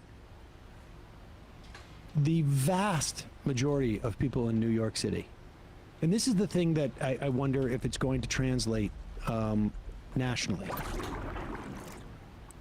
The defense of Israel is beginning to look like a liability, to look like a liability within democratic politics. I mean, I would also suggest that it's probably even more broadly speaking on a 51% of the nation, maybe more, it's becoming a liability. But certainly within the context of democratic politics, it's becoming an electoral liability. You are an outlier, even within the Democratic Party, if you don't think Netanyahu should be in The Hague. I think we are, I don't know, how far away are we to getting to the point where do you support Israel's right to exist is always answered with yes, if it's a democratic state. I don't support apartheid. I don't support genocide. I think we're going to, over the next couple of years, see more and more Democratic politicians answer that question that way until it's no longer asked. Right? Because they don't, the people who've been asking that question don't want the answer, that answer. But here's Clay Travis, who apparently is just like, of all the things about New York City politics, you know, we hear like, he's doing experience, it's a huge budget, there's so many things going on, yet they focus on Bibi Netanyahu. This guy said that he would arrest Benjamin Netanyahu for crimes against human rights if he came to visit New York City. This is what this guy said. This guy said he wants to replace police officers with social workers, Sean. If you need help because you need the NYPD, this guy says, no, we're going to send you a social worker instead. This is a disaster, maybe unbelievably worse than Chicago, worse than LA. New York City is on the cusp of electing the worst mayor that they have ever chose, Bill de Blasio. People are going to be wishing that he was the guy. Because this guy's... Well, let me just say, at least we had the opportunity to play a lot of footage of AOC in a summer dress. So, we've got the 4K of that, anyway. Let's run that clip of AOC in the summer dress again. This could be so bad. Clay Travis, yeah, go back to Nashville, buddy. Exactly. This could be so bad. He could he could want to arrest a guy the International Criminal Court has a warrant out for. What a crazy wacko! Absolutely crazy. This is a guy who wants to add social workers to the budget so that cops don't have to go and function as social workers. Yeah, I think he's pretty clear about what he says about that, which is that we shouldn't have cops responding to mental health crises, even if they're so-called trained for that, because they still end up using their guns to solve the problem. Hey folks, don't forget to hit the subscribe button and check out our daily show. We do it every day at 12 p.m. Eastern for about 2.5 hours. We even take phone calls. You should check that out.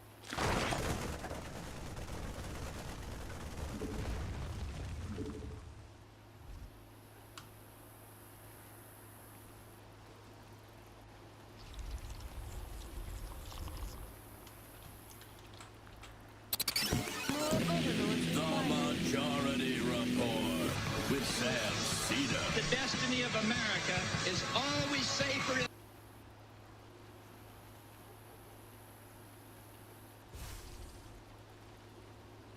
Private equity is not playing a long-term game. They're playing a short-term game. And if they can get theirs and get out, that is exactly what they will do. Over the past few years, private equity has quietly been gutting major sectors of the American economy. From healthcare to housing to retail, our news media, and more, the industry is a multi-trillion-dollar powerhouse that touches all of our lives in ways we might not realize. Journalist Megan Greenwell has been covering the rise of this industry, and her new book, Bad Company: Private Equity and the Death of the American Dream, reveals how private equity takeovers have disrupted industries, eroded job security, and undermined essential services throughout our country. Today, we're going to dig into the rise of private equity, talk about how and why it's infiltrated every aspect of our lives, and what average people can do about it. Hi, Megan. Welcome to Power User. Hi, Taylor. Thanks for having me. Okay, so Megan, you've written this fantastic book that's really a deep dive into private equity, how it works, how it's affecting our economy, and all of this. When did you start to get interested in this topic, and when did private equity first come on your radar? I had no background in finance reporting. I've reported on almost everything, but somehow never finance or economics. And I knew nothing about private equity until it came into my life. So I was the editor-in-chief of Deadspin, the sort of like snarky sports website that was the sister site to Jezebel and Gizmodo and all of those wonderful Gawker media sites. And we got bought by a private equity firm in 2019. And honestly, originally, I did not think it was the worst case scenario. We were in a bad ownership situation before. Deadspin itself was doing really well by every metric, including money. And so I thought, great, they're talking a big game about how they're going to come in, strengthen up the business side, offer us some good opportunities to expand the things that we can monetize. Why not? Right? And what happened was it all went to hell just immediately. These guys came in, had no idea what we did, and had no curiosity about what we did, even though, like I say, we were doing well, and just really wanted to issue directives for the sake of issuing directives. So it was clear pretty immediately that I was not going to be able to remain in this job, and I was driven out of my job within about 3 months. But I couldn't stop thinking about it. I wrote this piece on my way out the door called The Adults in the Room, that was about my experience and that was about how private equity works in media a little bit, but it was not deeply reported. And then when I left, I just kept reading about how it works in media and how it works in other industries, and I got really obsessed. And I think it was maybe a little bit just out of spite, but partially just I wanted to know. This thing had happened to me and I did not understand what had happened, and that was a really unsatisfying feeling. And so yeah, that's how I got there. I feel like pretty much everyone has heard the words private equity, at least in recent years, but not everyone understands exactly what this industry does. So before we get into how private equity is warping so many industries in America, I want to talk about how it works. Private equity essentially is a system of private financing that bundles money from outside investors. So those could be university endowments, pension funds, ultra-wealthy individuals, all of these types of people, and uses that money to buy companies. The trick is that they use that money in combination with a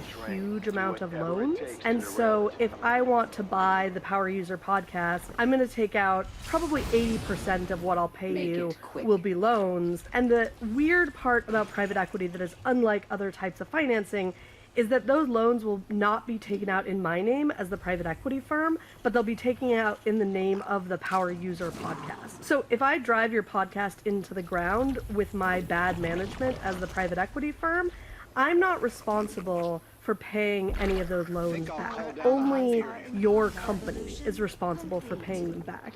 And so it's this system of financing where the incentives of the parent firm and the incentives of the company that's getting acquired get split in this way that I think makes it really dangerous for companies, their workers, and the communities in which they're based. When you look at the private equity landscape, who are the main power players in this space? Oh man, there are so many.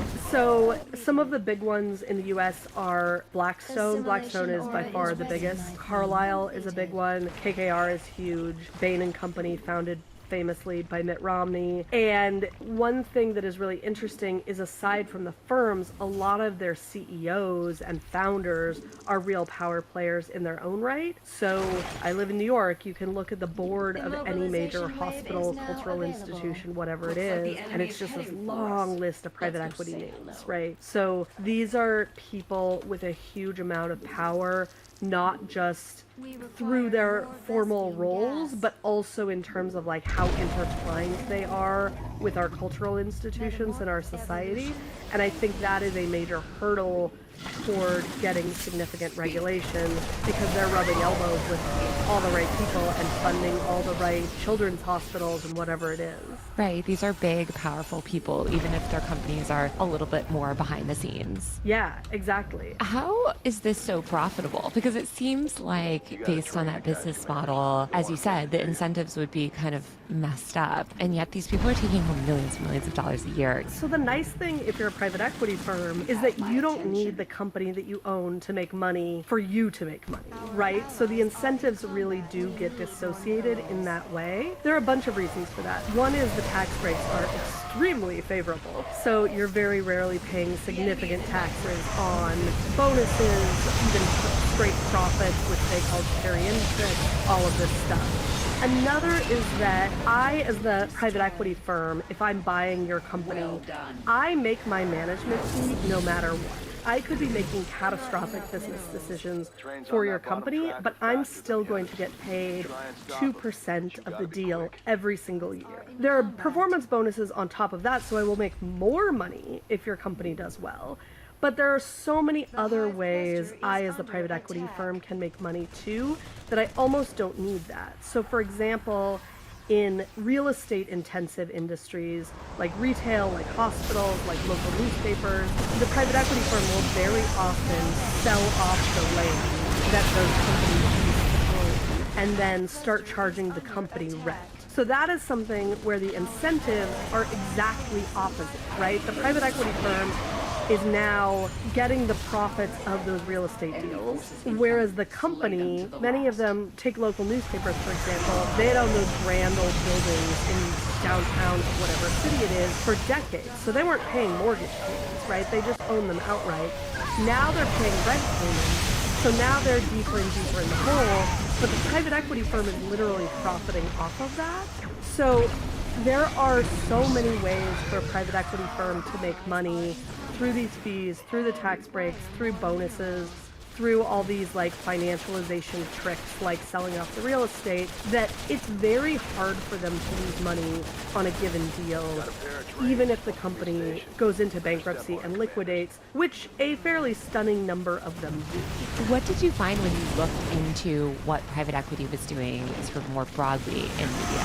Media stuff is wild because it is the quintessential industry where the bad business decisions on media leaders' part really did usher private equity in the door.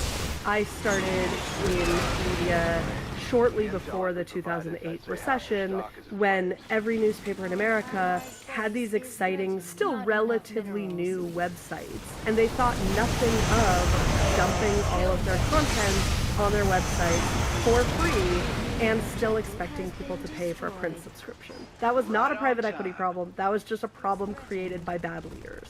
And so shortly after that, when private equity started to get involved, essentially it was to profit off of scraps. Many newspapers were still profitable, but the profits were on a pretty steady downward slide. And I think private equity really just saw that there were a fair number of folks, especially older folks, who would continue to pay for their local newspaper out of some sense of obligation, no matter how little news was in there.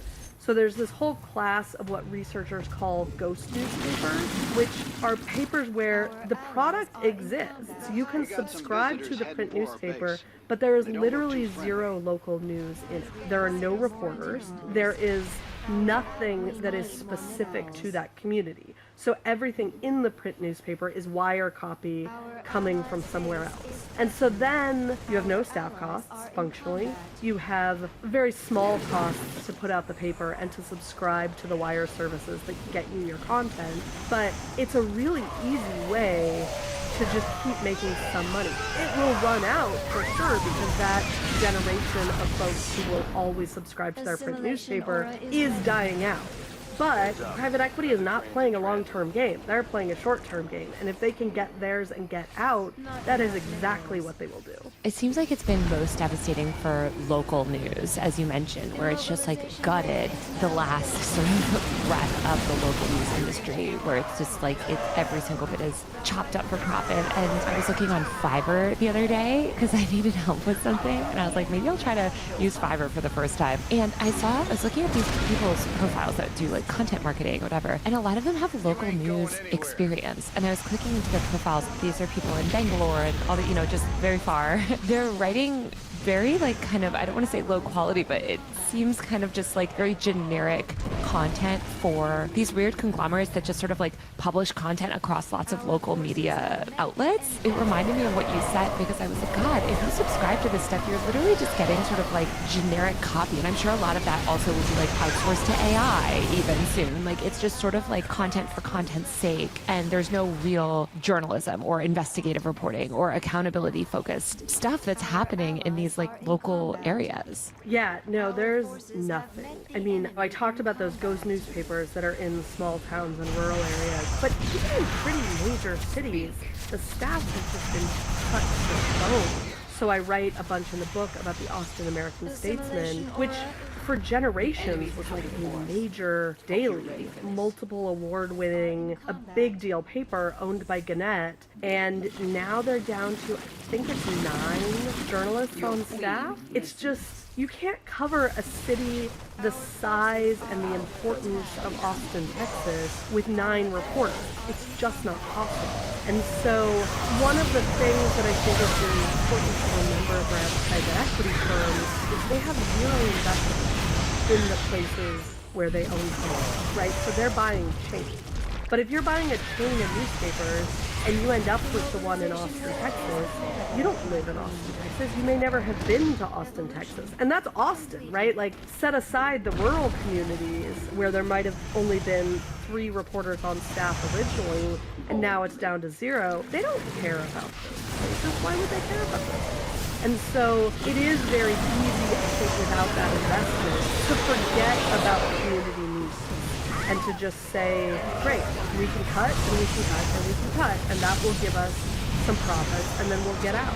So private equity isn't just affecting news, it's also affecting other industries, and I want to get into some of those. We can start with hospitals, because I feel like that's been something that's really affected people's lives recently, where they're coming in and buying up these hospitals. Can you talk a little bit about when private equity entered into the healthcare market and what its effects have been? Private equity was not in healthcare in a serious way until the Affordable Care Act. The Affordable Care Act had all sorts of wonderful benefits, and it also had this problematic side effect of making it much more lucrative for private equity and other financial firms to go into healthcare because more of the payments were made, right? So that was just super attractive to them.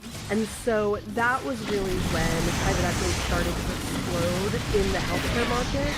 And it went especially hard at rural hospitals, which is what I write about in the book, because more rural residents are on Medicaid and Medicare, and so those looked like really attractive offerings. It was also the case that a lot of rural hospitals were struggling, frankly, and that looked like a nice opportunity for private equity because their goal is not improve the fundamentals of the business over many years or decades.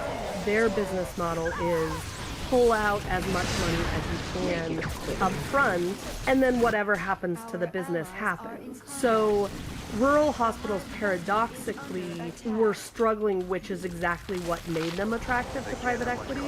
And so now it's really, really common that if you live in a rural area, you're close to hospitals. And what have the effects of that been on patient care and other services that a hospital provides? So the biggest effect is just a lot fewer services, especially at rural hospitals. So the one I write about in the book, a town of 10,000 people had a very basic no-frills hospital. If you had some sort of complicated condition, you were never going to get treated there, right? Long before private equity was in the picture.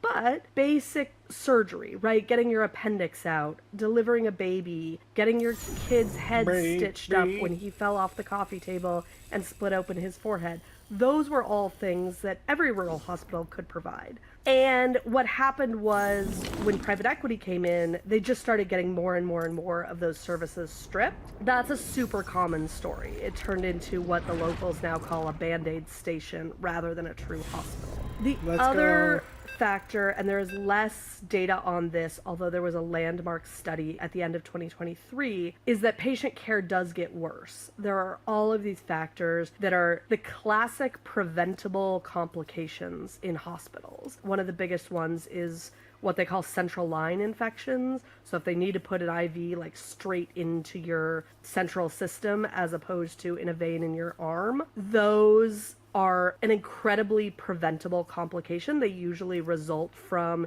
improper cleaning or improper insertion. And these researchers from Harvard and the University of Chicago found that those central line infections go way, way up after private equity takes over a hospital. So that is just like a thing that should never happen in a hospital that is up to standard.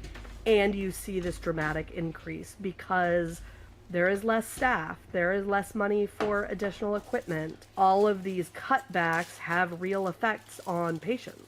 This is horrifying. Obviously, when we're talking about healthcare, tell me about the retail industry as well, because I feel like this is another one where we always hear about private equity coming in. Like, I don't know, I keep hearing about like my favorite brands from the 2000s, right? It's like, oh, it was bought by a PE firm and now it's shutting down or now it's coming back. It seems like they're really active in that industry as well. What have they been doing in retail and what have the effects been? Yeah, so retail compared to hospitals, housing, and media was an early sector for private equity. They got into that a while ago and are actually now much less active than they used to be, although they still have plenty of deals. They recently bought Walgreens. But retail is a tricky one because they target the exact same businesses that used to themselves be the boogeymen for putting mom and pops out of business. So I write about Toys R Us in the book, and there was a time when a lot of people were super skeptical of Toys R Us because it meant that the little adorable toy store on Main Street was no longer there. But then Toys R Us became an institution.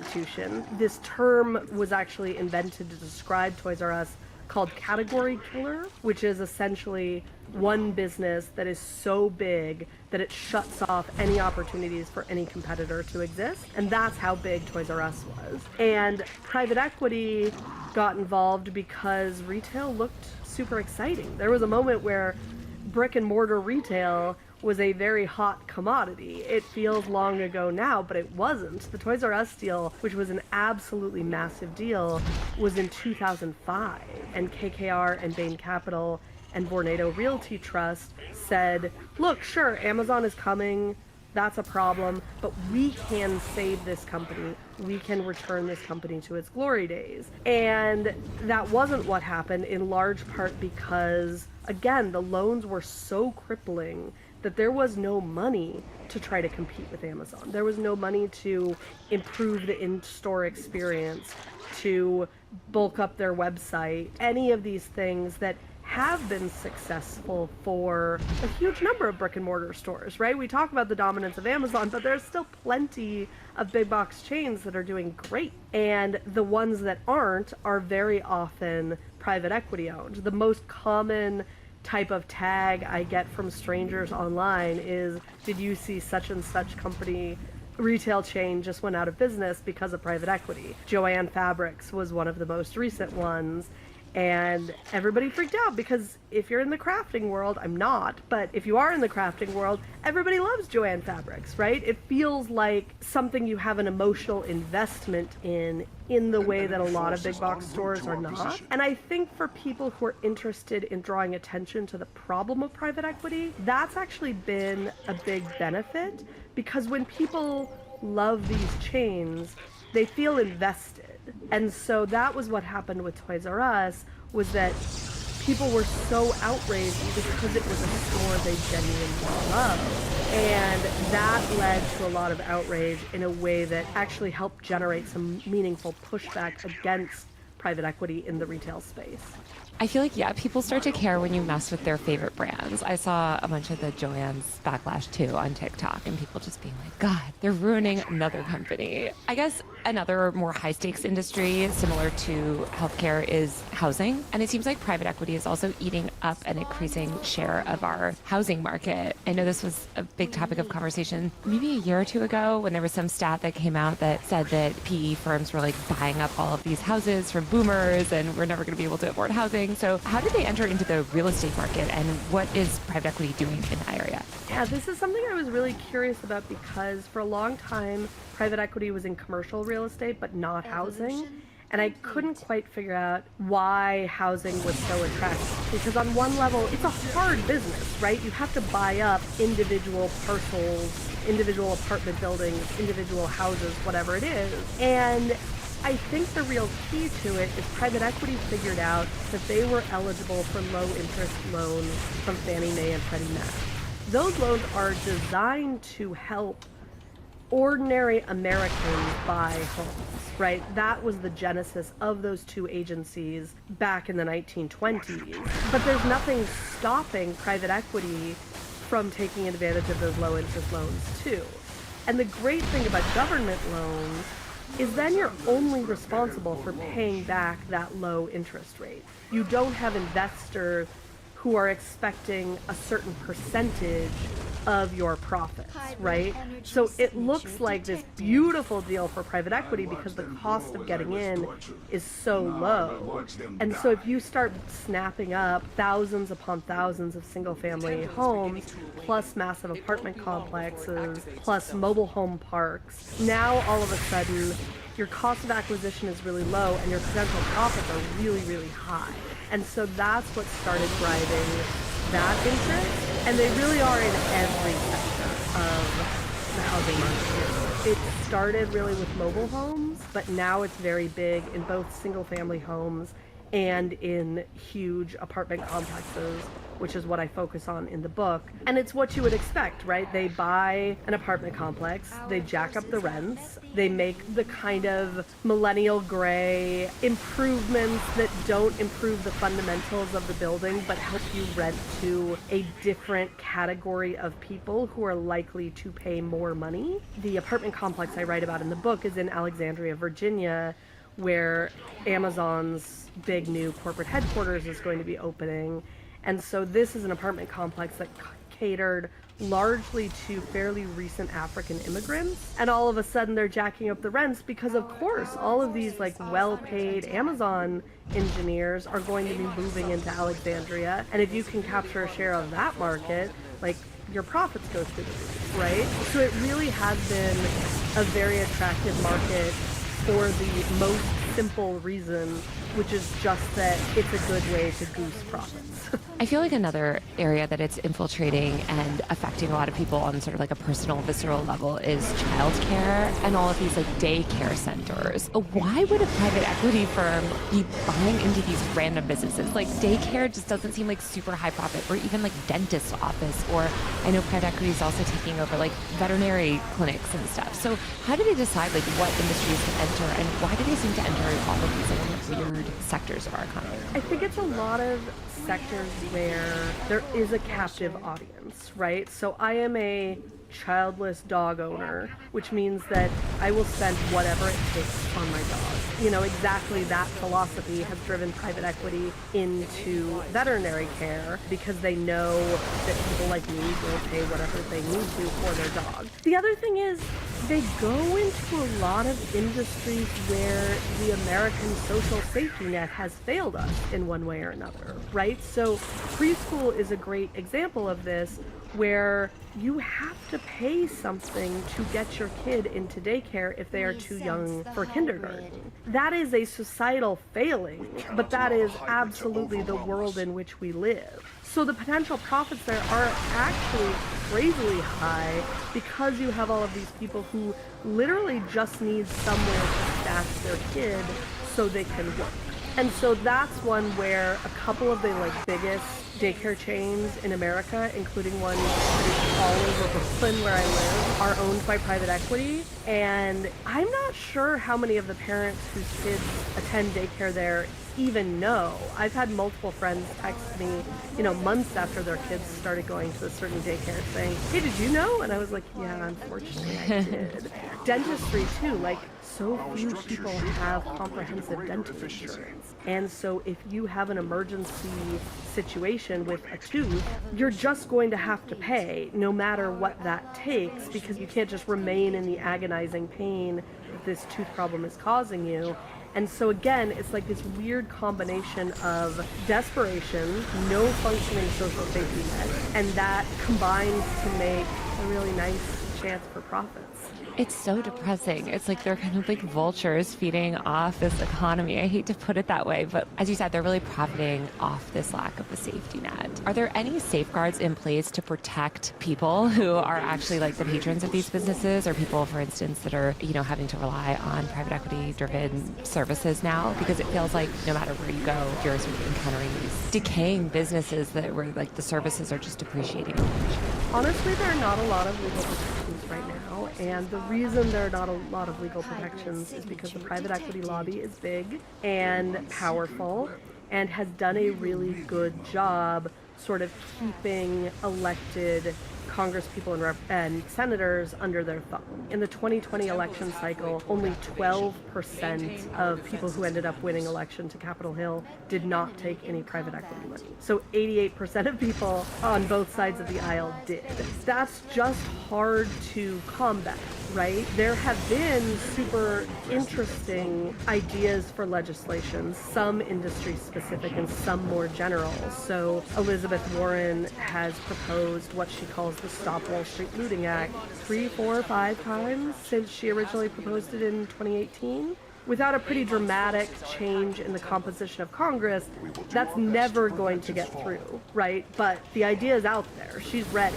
There is more happening on the state level. So one thing I'm really interested in is in Massachusetts, there was this disastrous bankruptcy of a healthcare company called Steward. The Boston Globe did some incredible reporting on this story. And Steward was not private equity owned at the time that it went under, but had been private equity owned just before that.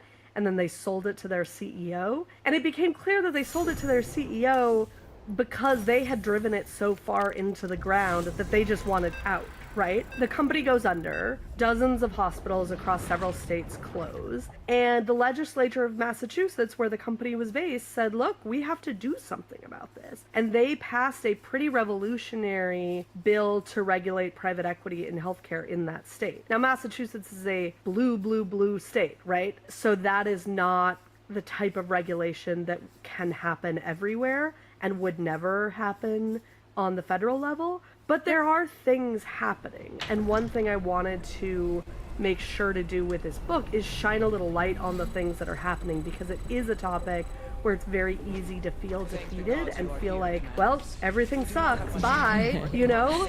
And I really didn't want to do that, and I really don't believe that, right? Bro left the game like there's anyone else Well, what searching. other type of interesting stuff is happening? So there's a lot of work to rebuild industries from the ground up, which is something I'm just always attracted to, because I take great pains to say in the book that private equity did not create the problems of this industry, right? So if we talk about the media industry, which I write about in the book, there were all sorts of catastrophic business decisions by media leaders long before private equity entered the picture. We both know that very well. See? What has happened now that private equity is very big in local newspapers is that people are trying new models, right? And that's interesting and exciting and doesn't require congressional approval.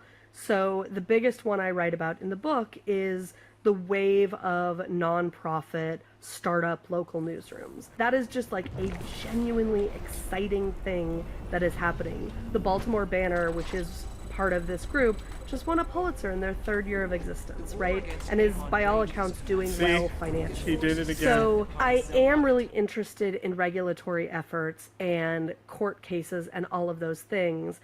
But I'm also just really compelled by people who are doing the work to reinvent their industries without the problems that ushered private equity in the door in the first place. You're talking about some inklings of reforms, I guess, in places like Massachusetts and others. Are there any more like grassroots movements against private equity? It feels like a lot more people at least are aware of private equity and frustrated by it. Like, are people trying to do anything else to bring more like transparency even to this industry? Yeah, there is movement. And I think one of the inspiring things, for lack of a less cheesy term, is that a lot of it is really coming from the ground level. So we talked a little bit about the story at Toys R Us, and what happened when Toys R Us went out of business is the 33,000 workers at the retail stores were told that even though their contracts guaranteed severance, they weren't going to get severance because this was not a normal layoff, this was a bankruptcy. And so they fell low enough in the list of creditors in the event of a bankruptcy that they weren't guaranteed any severance. And so that was a case where, you know, we're talking about people making minimum wage. All of a sudden they're out of a job and have zero cushion to deal with that, even though they took this job understanding that they would always have a cushion if something terrible happened. And what happened was the workers banded together and said, no, we're not going to take this. And they your started base got destroyed and you're mad at me. Against the private equity firms that had taken away their jobs. They would like go protest in front of KKR's offices in New York. And of course, nobody ever let them up. But those protests drew some headlines, right? Especially when there were like, the woman I write about in the book was like an Alaska native, had moved to Oregon to make a better life for her family, had this incredibly compelling story of how she had supported her family of 5 on a Toys R Us salary, and was incredibly well spoken about it. And so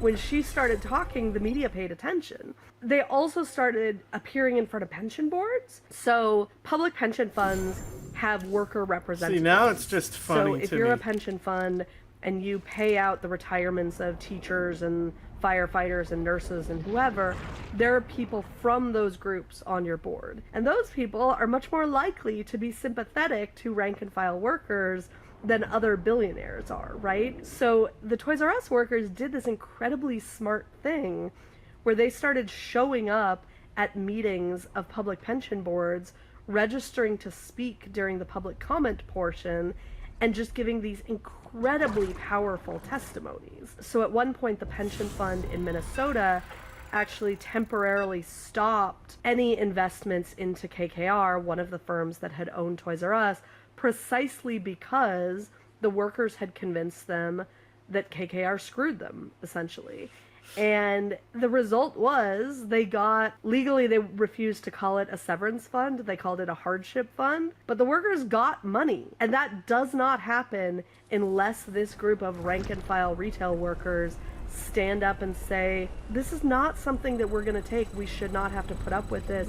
And we're going to stand and fight until we get treated better. And so that is a pretty cool example of it actually paying off. There have definitely been other examples, but that's just one I really like because the effects were so direct.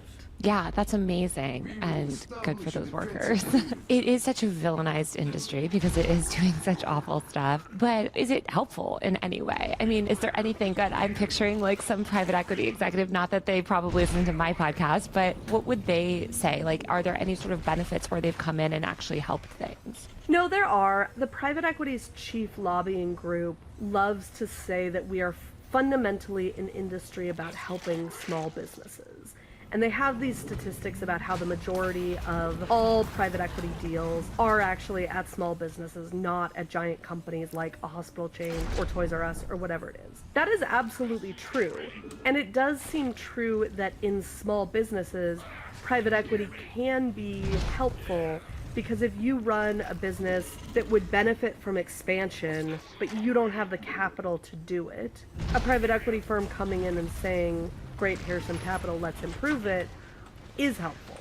The biggest problems, the most problematic private equity deals are the biggest ones. And so that means that those affect the most people, and that means that they're also the ones most likely to go badly. And so to me, it's a little bit of a dodge, though technically accurate, to say that most of our work is in small businesses, because in terms of number of deals, that is absolutely true.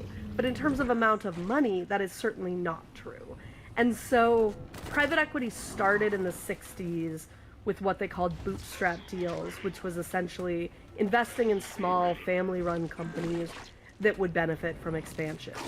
Had it stayed with that model, sure, okay, maybe it's a totally functional industry. But the need was to expand and make more and more and more money, and that required going to ever bigger businesses.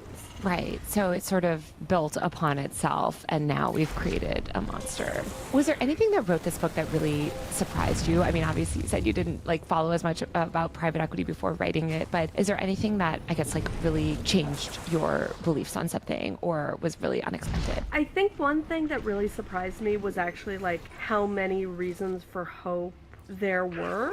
I was really nervous about ending this book on a note of, wow, isn't this terrible? You know, it just didn't feel productive. But nor am I an advocate, nor was I going to offer policy prescriptions at the end of the book. And so my solution to this was to find characters who are working on the problem in interesting ways. The most interesting reveal in the book, to my mind, is in the last chapter of the hospital section, and so I'm not going to spoil it here.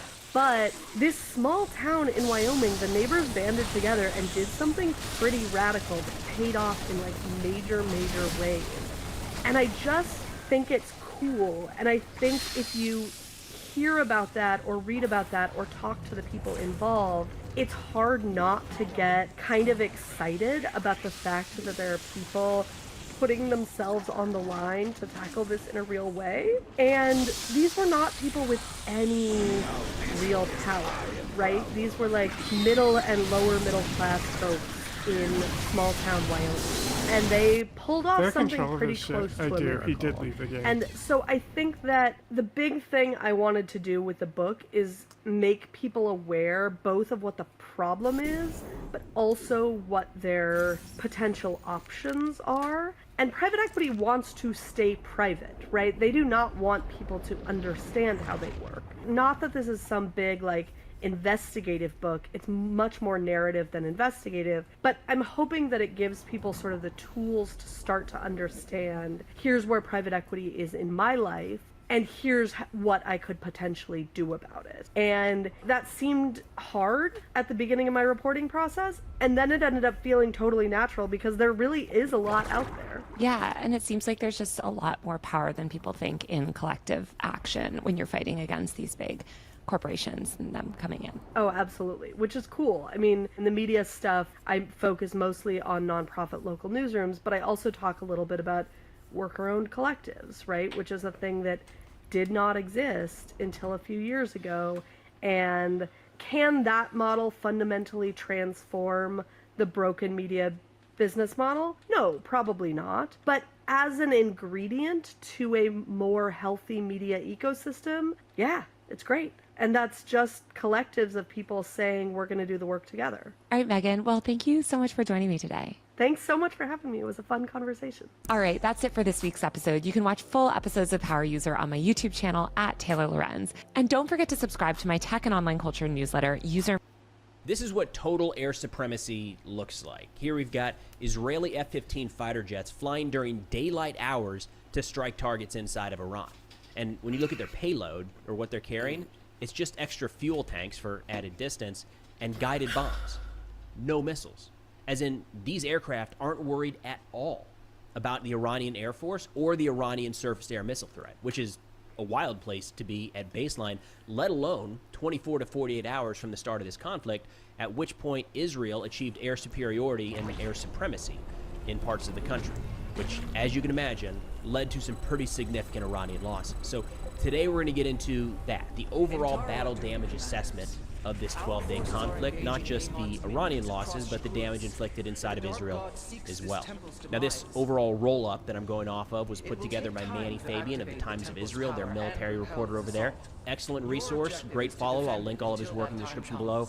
Please go check him out. He says the Israeli Air Force carried out over 1,000 sorties, missions, during the fighting. With over 600 aerial refueling operations, thousands of munitions were dropped on hundreds of targets by Israeli Air Force fighter jets and drones. A couple keynotes there. First off, that is a lot of time for those platforms to be utilized. They no doubt needed a little more maintenance and repair now that the ceasefire is in effect. We also are probably going to hear more, maybe in the coming weeks, about Iraq and or Syria permitting Israel to use their airspace for these refueling operations. That has been kept quiet for now, but look, Israel's not conducting these refueling ops in Israel. Maybe Western Iran, but nonetheless, probably Iraq and Syria, which would be pretty notable here. He says the military has estimated some 2/3 of Iran's ballistic missile launchers, around 250, were destroyed in strikes, along with around 1,000 of the missiles. This leaves Iran with around 1,000 to 1,500 ballistic missiles and only around 100 or so launchers. So according to the Israeli estimate here, they essentially cut the Iranian missile stockpile in half, roughly, and more than half, cut the launcher numbers by more than half. So that's a significant degradation of the Iranian ballistic missile threat. They say the military said its airstrikes caused significant damage to Iran's Natanz and Isfahan nuclear enrichment facilities. The U.S. also struck the underground Fordo site with heavy bunker buster munitions. The back half of this video is going to be focused on some updates around the battle damage assessment there. It's still a complete headache to figure out what exactly happened, but we are going to cover it a little bit later in today's video. He says at least 15 top Iranian nuclear scientists who Israel said were working on a bomb were also eliminated in the strikes. He says during the opening strikes on Iran on June 13th, some 30 Iranian military senior leaders were killed. Others were eliminated over the following days. Also, hundreds of IRGC soldiers, including numerous members of the besieged internal security body, were killed in Israeli strikes. And the Israeli estimate here is that at least 610 Iranian civilians were killed, and they're basing that off of the Iranian health ministry. I've not seen at this point a number of wounded, but the apparently agreed upon by Iran and Israel at this point, 610 Iranian civilians killed during the course of these operations. Now, when looking at the Iranian attacks, mostly ballistic missiles and drones, so Iran launched between 550 ballistic missiles and around 1,000 drones at Israel during the war. So when you break that out over 12 days, that's pretty significant, right? You're talking about, what, 50 missiles, just under 50 missiles a day, and around, oh man, I'm risking doing math here, just under 100 drones per day. says most of the missiles were intercepted by Israeli and American air defenses at interception rates of around 90%, similar to the rate in Iran's April and October attacks on Israel. And I think that generally fits. I think at times, some days, that number dipped down into the 80s from what we can tell, and just by assessing the damage that we see inside of Israel and the number of munitions fired versus the number of impacts reported, it looks like a couple more may have gotten through at times, but I don't think at any point it's dipped below, say, 80-85% interception rate. He says at least 31 ballistic missile impacts were reported in populated areas or critical infrastructure sites. Dozens of other missiles struck open areas without causing significant damage. So 31 impacts in populated areas of ballistic missiles is no joke. That's a lot of damage. So when you see the videos and the pictures showing significant destruction in Israel, like, yeah, 31 ballistic missiles will do that. It says the vast majority of the 1,000 drones, which are slower moving but harder to track, failed to even make it to Israel's borders. Just one drone hit a populated area, a home in the northern town of Beit Shan, causing no injuries. So Iran at the beginning of the war was estimated to have some 2,500 ballistic missiles and many thousands of drones. So we do have a lot of footage coming out, not just, some showing the missile interceptions, of course. Those are a little harder to catch on camera. A lot of the drone interceptions. Again, to Manny's point here, slower moving, so they're easy to record.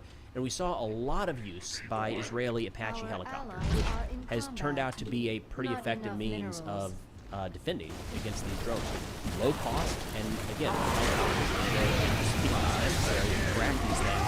Make sure you're over, an area where you want these to fall. Is another consideration. You don't just want to intercept them anywhere and everywhere. If you intercept the drone over a populated area and it falls with its explosive warhead and detonates in the city center, okay, the actual target wasn't hit, but you still forced a munition to fall in a populated area. So a lot of times with these drones and helicopters can be incredibly useful. Tracking them for minutes, longer, half hour at times, to make sure that drone is over an area where once you intercept, not only will any missed munitions fired at the drone impact safely the population center, but also as the drone falls to the ground, it's not going to do any real damage. Now, a key note on the interceptions here, France, their embassy in Israel just put out a note confirming that they actually participated in the defense of Israel, which is news. They say French military forces did not participate in the attacks on Iran. However, we are defending our bases in the region out of legitimate self-defense. Our ground-to-air defense system and Rafale aircraft intercepted several Iranian drones that were en route to Israel and passed over our facilities. They were not known before just a few hours ago. So, at least at this point, we know that Israel, France, and the United States participated in the shoot down of some of these munitions. There was early rumors that Jordan and I think it was just Jordan, may have shot some down as well. I don't see any confirmation on that. We also don't have any additional information about the U.S. interceptions. The opening salvos, we heard that U.S. forces were involved, but since then there's not really been anything except for the interceptions that were fired directly at U.S. forces. And in terms of Israeli military equipment losses, despite the incredible claims of multiple F-35s being shot down, there is no confirmed evidence of that at all. We do have evidence of at least 3 Hermes drones being shot down. There was another or 2 added in recent days. Those appear to have been friendly fire. So in total, I'm tracking 3 Israeli UAVs shot down by Iranian air defense during the course of the 12-day conflict. In terms of casualties, Israel says that Iran's ballistic missile attacks on Israel during the 12 days of war claimed the lives of 28 people, all but one of them civilians, and wounded over 3,000. It says the vast majority of the casualties were civilians, with the IDF reporting just 7 soldiers hurt in one missile impact in central Israel and an off-duty soldier killed in Beersheba. So that's the one non-civilian. He was in an apartment building. That was the very last strike, or to my knowledge, the last impact inside of Israel, killed an off-duty soldier in Beersheba. Now, Iran, for their part, as we mentioned in recent videos, continues to claim success and victory. There's a lot of aspects to this, no doubt. If we're exclusively looking at the survival of the regime, yes, Iran succeeded. If we're exclusively looking at the survival of some aspect of their nuclear program, I'd say that has yet to be determined, and more on that here in a minute. But when we look at the overall losses and casualties, I'm hard-pressed to look at this and say that Iran came out on top. Nonetheless, that is the message that the IRGC and Khamenei is putting out to the people of Iran. In a speech just earlier today celebrating that victory, he said, quote, With all the commotion and all those claims, the Zionist regime was practically knocked out and crushed under the blows of the Islamic Republic. My congratulations to our dear Iran's victory over the U.S. regime. The U.S. entered the war directly because it felt like if it didn't, the Zionist regime would be completely destroyed. It entered the war in an effort to save that regime, but achieved nothing. The Islamic regime, the Islamic Republic, delivered a heavy slap to the U.S.'s face. It attacked and inflicted damage on the Al Udeid air base, which is one of the key U.S. bases in the region. The fact that the Islamic Republic has access to key U.S. centers in the region and can take action whenever it deems necessary is a significant matter. Such an action can be repeated in the future too, should any aggression occur. The enemy will definitely pay a heavy price. He ends by saying, the U.S. gained nothing from this intervention. Trump greatly exaggerated what happened, and our nuclear sites remain unaffected. So, I'd say probably hyping up that attack on Qatar a little bit much. Yes, the missiles were launched. By all accounts, they were all intercepted. There's no indications of serious damage or casualties right now. So, I don't know that I would say attacked and inflicted significant damage there. Nonetheless, this is how it is being presented inside of Iran. It is complete and total victory over the United States. In fact, the IRG and Israel. In fact, just a few moments ago, the IRGC issued a statement saying their two key priorities remain in place: the expulsion of the United States from the Middle East and the destruction of the Zionist entity for Israel. So, same language as always coming out of Iran, no question there. Now, I mentioned the big question here is the effects on the Iranian nuclear program. And this one is really frustrating here in the United States that we're seeing this get so politicized and becoming so partisan, because my personal assessment is it's not. This is a national security question, and we just need to know the answer. We just need to know the truth. And I'm not entirely certain that we're closer to that today than we were a couple days ago. So just sat through a 45-minute Pentagon press briefing. I'll give you the updates on that. I want to back it up a little bit because we do have some additional assessments that have come out in recent days. Starting with Axios. This is reporting put together by Barak Ravid, quoting some Israeli officials that are chiming in on the battle damage assessment. They start by saying, and this is hands down the most important part, a professional battle damage assessment takes time. And I'm going to do my absolute best to sift through all of this in a nonpartisan way. I don't want the political stuff here to get in the way of this, so maybe I'm risking it with this statement, but the right thing for our president to have said when these strikes took place was that right there. Battle damage assessments take time. We will update you as soon as we have more information. I have a feeling that because the first statement was everything was obliterated, completely destroyed, and 100% success, there's now a desire to meet that claim with the evidence, and that's causing some of the challenges. So, nonetheless, Israel, good move there. Takes time. They say Israeli intelligence services haven't arrived at any bottom lines for now, but we don't think there are any issues, and we have no indications that bunker buster bombs didn't work. Nobody here is disappointed. They added that they believe the Iranian government is still in the process of conducting their own battle damage assessment. In fact, they said, quote, the Iranians themselves don't even have a clear idea what happened to some of their facilities. They mentioned that through some intercepted communications, it sounded like some of the roll-ups being provided by military personnel were not being authentic, as in they were saying that a facility wasn't hit as the facility was completely destroyed and there was nothing left at that physical location. So it sounds like Iranian senior leadership, while in some statements are saying no issue, everything is just fine, there's early indications that they don't even have accurate roll-ups internally quite yet. So that's something to keep in mind. They said, quote, we doubt that these facilities can be activated anytime in the near future, and they added that they believe the Iranian highly enriched uranium at 60% is now buried beneath the rubble at Fordo. So that's the most official Israeli assessment I think we see at this point. From what I can tell, those are still unnamed officials, but nonetheless, trying to keep up with all of the different aspects here. The IAEA, International Atomic Energy Agency, apparently their director, Grossi, in a radio interview, said, quote, or not quoting the interview because I haven't been able to find it, unfortunately, so I'm not sure if it was like on a one-off station, but it was quoted here by Jason Brodsky, the policy director at United Against Nuclear Iran, where he says centrifuges at Iran's Fordo nuclear facility are no longer operational due to physical damage from recent U.S. strikes. Rafael Grossi, head of the IAEA, said on Thursday in a radio interview. From what I can tell, I'm seeing folks today say the IAEA said that it's completely destroyed. I think that is the source of that statement. So I haven't seen an official notice put out by the IAEA. I think it's that interview, which again, I'm having a hard time getting my hands on, looking for it. I mean, it might be my lack of finding that. That interview is the source of the IAEA. Then back here in the United States, a couple new assessments. DNI, the director of national new intelligence confirmed that the president has stated numerous times Iran's nuclear facilities have been destroyed. If the Iranians chose to rebuild, they would have to rebuild all 3 facilities, Natanz, Fordo, Esfahan entirely, which would likely take years to do. The propaganda media has deployed their usual tactics, selectively released portions of illegally leaked classified intelligence assessments to try to undermine President Trump's decisive leadership and the brave servicemen and women who executed this mission. So that's the DNI security oversees the entire in the United States. And oversees everything there. To be a little more specific here, the director of the CIA, John Ratcliffe, said, quote, CIA can confirm that a body of credible intelligence indicates Iran's nuclear program has been severely damaged by the recent targeted strikes.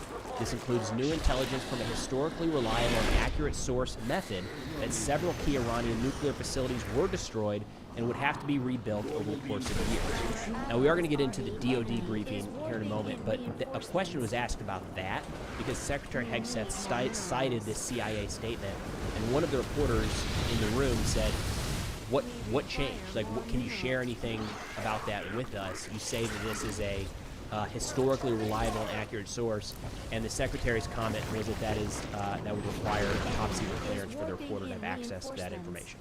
So no additional info there. Now, I did tune into the DoD press briefing earlier today, 7 a.m. Central Time, so bright and early.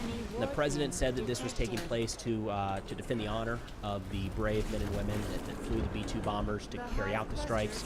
There's strangely been a little bit of a shift where I've not seen people attack pilots and military members at all over this.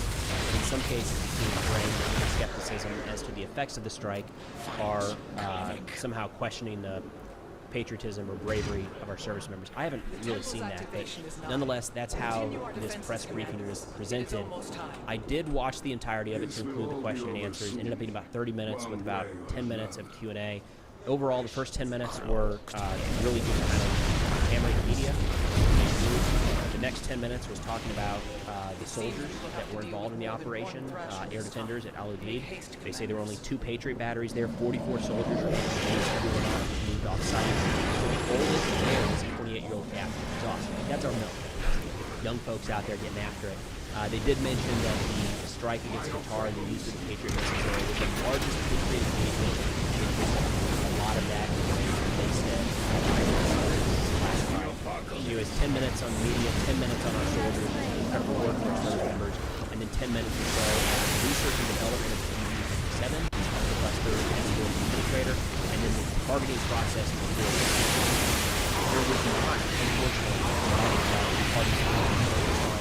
updating the battle damage assessment to back up some of these claims and Secretary Hegseth used a couple here. He went from decimated to destroyed. I think he's which none are technically terms we use in the military to describe the effectiveness of strikes. So there's a little bit of warfare, but but some points here talking about the development of the GBU-57 program is really interesting. Talking about how this weapon system has been used exclusively for this part. Like, they had people studying Fordo for a decade plus, figuring out not just where these bombs needed to be dropped, but exactly the type of munition that needed to be utilized. And he went through, like, the shocking number of PhDs. I think he said we had 100 test rooms, like, live tests of this munition utilized. In fact, they do have a report showing what this looks like, albeit not in Fordo. Video footage publicly. But showing what these bunker buster type bombs do, specifically the GBU-57.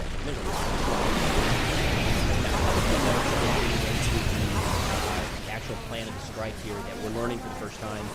First off, it looks like when you look at the overhead imagery analysis and the initial initial assessment was that those were 3 different impact points of bombs. Based off of this briefing from the DoD, what they're saying is that prior to the strike, those were ventilation shafts. And you can see some imagery here from the DoD saying they go down and kind of connect into one. So there's one central shaft, 2 come in on the side, and in recent days or weeks, the Iranians covered themselves with blocks so the U.S. couldn't use it to strike through, I guess. It was covered. Nonetheless, General Kane said during the course of this operation, the first GBU-57 was dropped to remove the concrete barrier. So it exposed those 3 shafts. Then bombs 2, 3, 4, and 5 entered that exact same hole, 1. So it's 1 entrance point. It's the one right in the middle. And it went down the shaft, penetrated the main shaft. He said the 6th weapon for each one of the target points was flexed to determine if the preceding weapons didn't work or there were not detonations from those munitions as they were dropped. It sounds like those weren't utilized, but then the total number of munitions doesn't add up to 14, so maybe they were. I'm a little confused as that piece. Nonetheless, General Kane, some more details here. He says every one of the weapons hit and went exactly where they were intended to go. And I think that's supported based off the imagery. If you look at the 1 impact point, again, not 3, but 6 bombs, potentially, we'll say 5 bombs going through this 1 exact location is wildly accurate.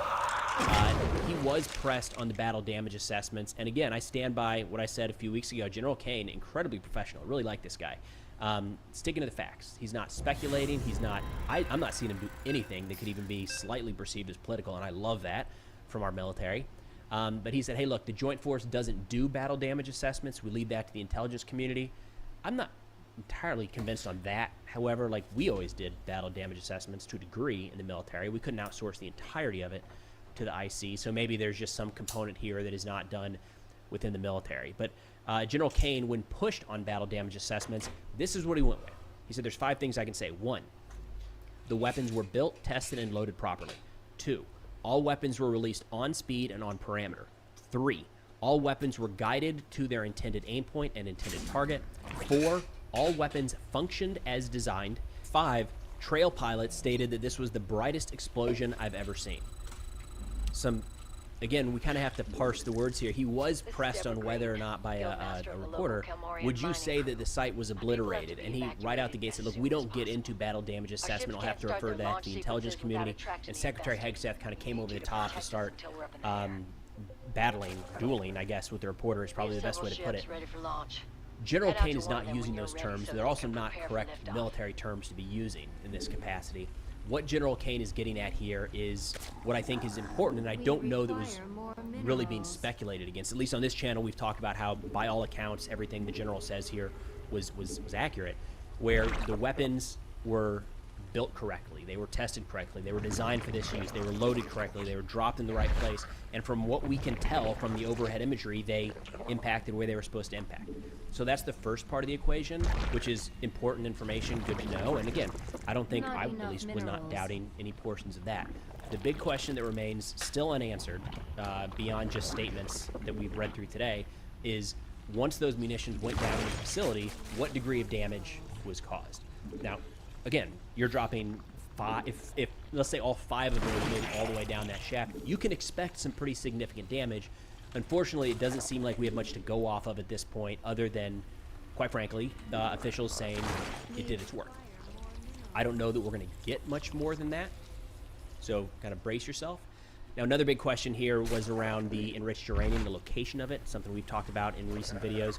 That was asked a couple different times of Secretary Hegseth, and kind of some mixed answers. I'm going to play both of them just for the full context. The first one was asked by Jennifer Griffin of Fox News, their Pentagon reporter, where she asked, what about this enriched uranium? That, for what it's worth, not only is Iran saying, yeah, we moved it, what are you guys even talking about? Because, of course, they're probably going to say that. But Grossi, the head of the IAEA, also said, yes, we believe that the Iranians did move that enriched uranium. So I think it's an important question, something we should probably stay on top of. Anyways, this is the interaction with Fox News' Jennifer Griffin. Highly enriched uranium.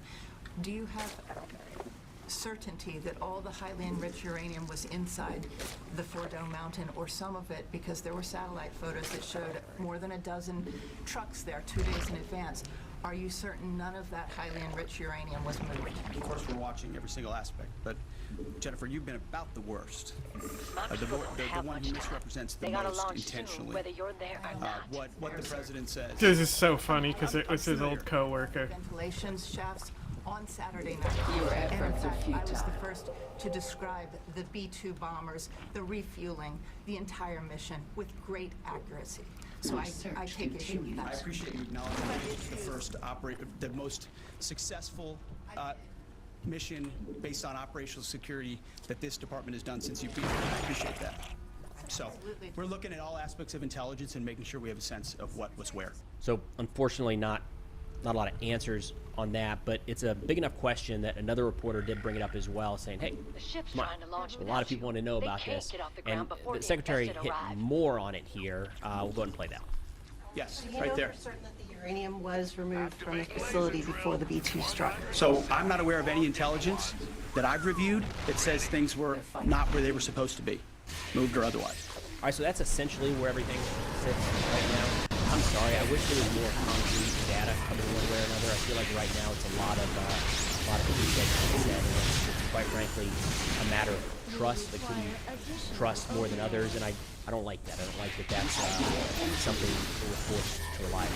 We'll keep pushing questions, see if we can get into more detail as we go. So that's all I got for now. Thanks for watching, and I'll see you all next week.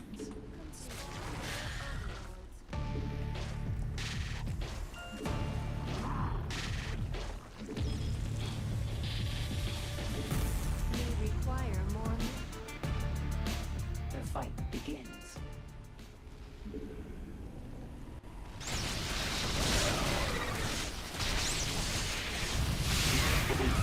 People think here's a person coming up to me, not identified, covering themselves. They're kidnapping. They'll probably fight back. That endangers the officer as well. I can assure you that if they're covering their faces now, it's to protect themselves. But they also want to protect all citizens, and that's something we can work together on. Bullshit, lady. Ship's ready to go. Commander, feel free to pull back from that. It's Thursday, June 26th. I'm Jane Coaston, and this is What It Is, the show that is standing up and saying, no.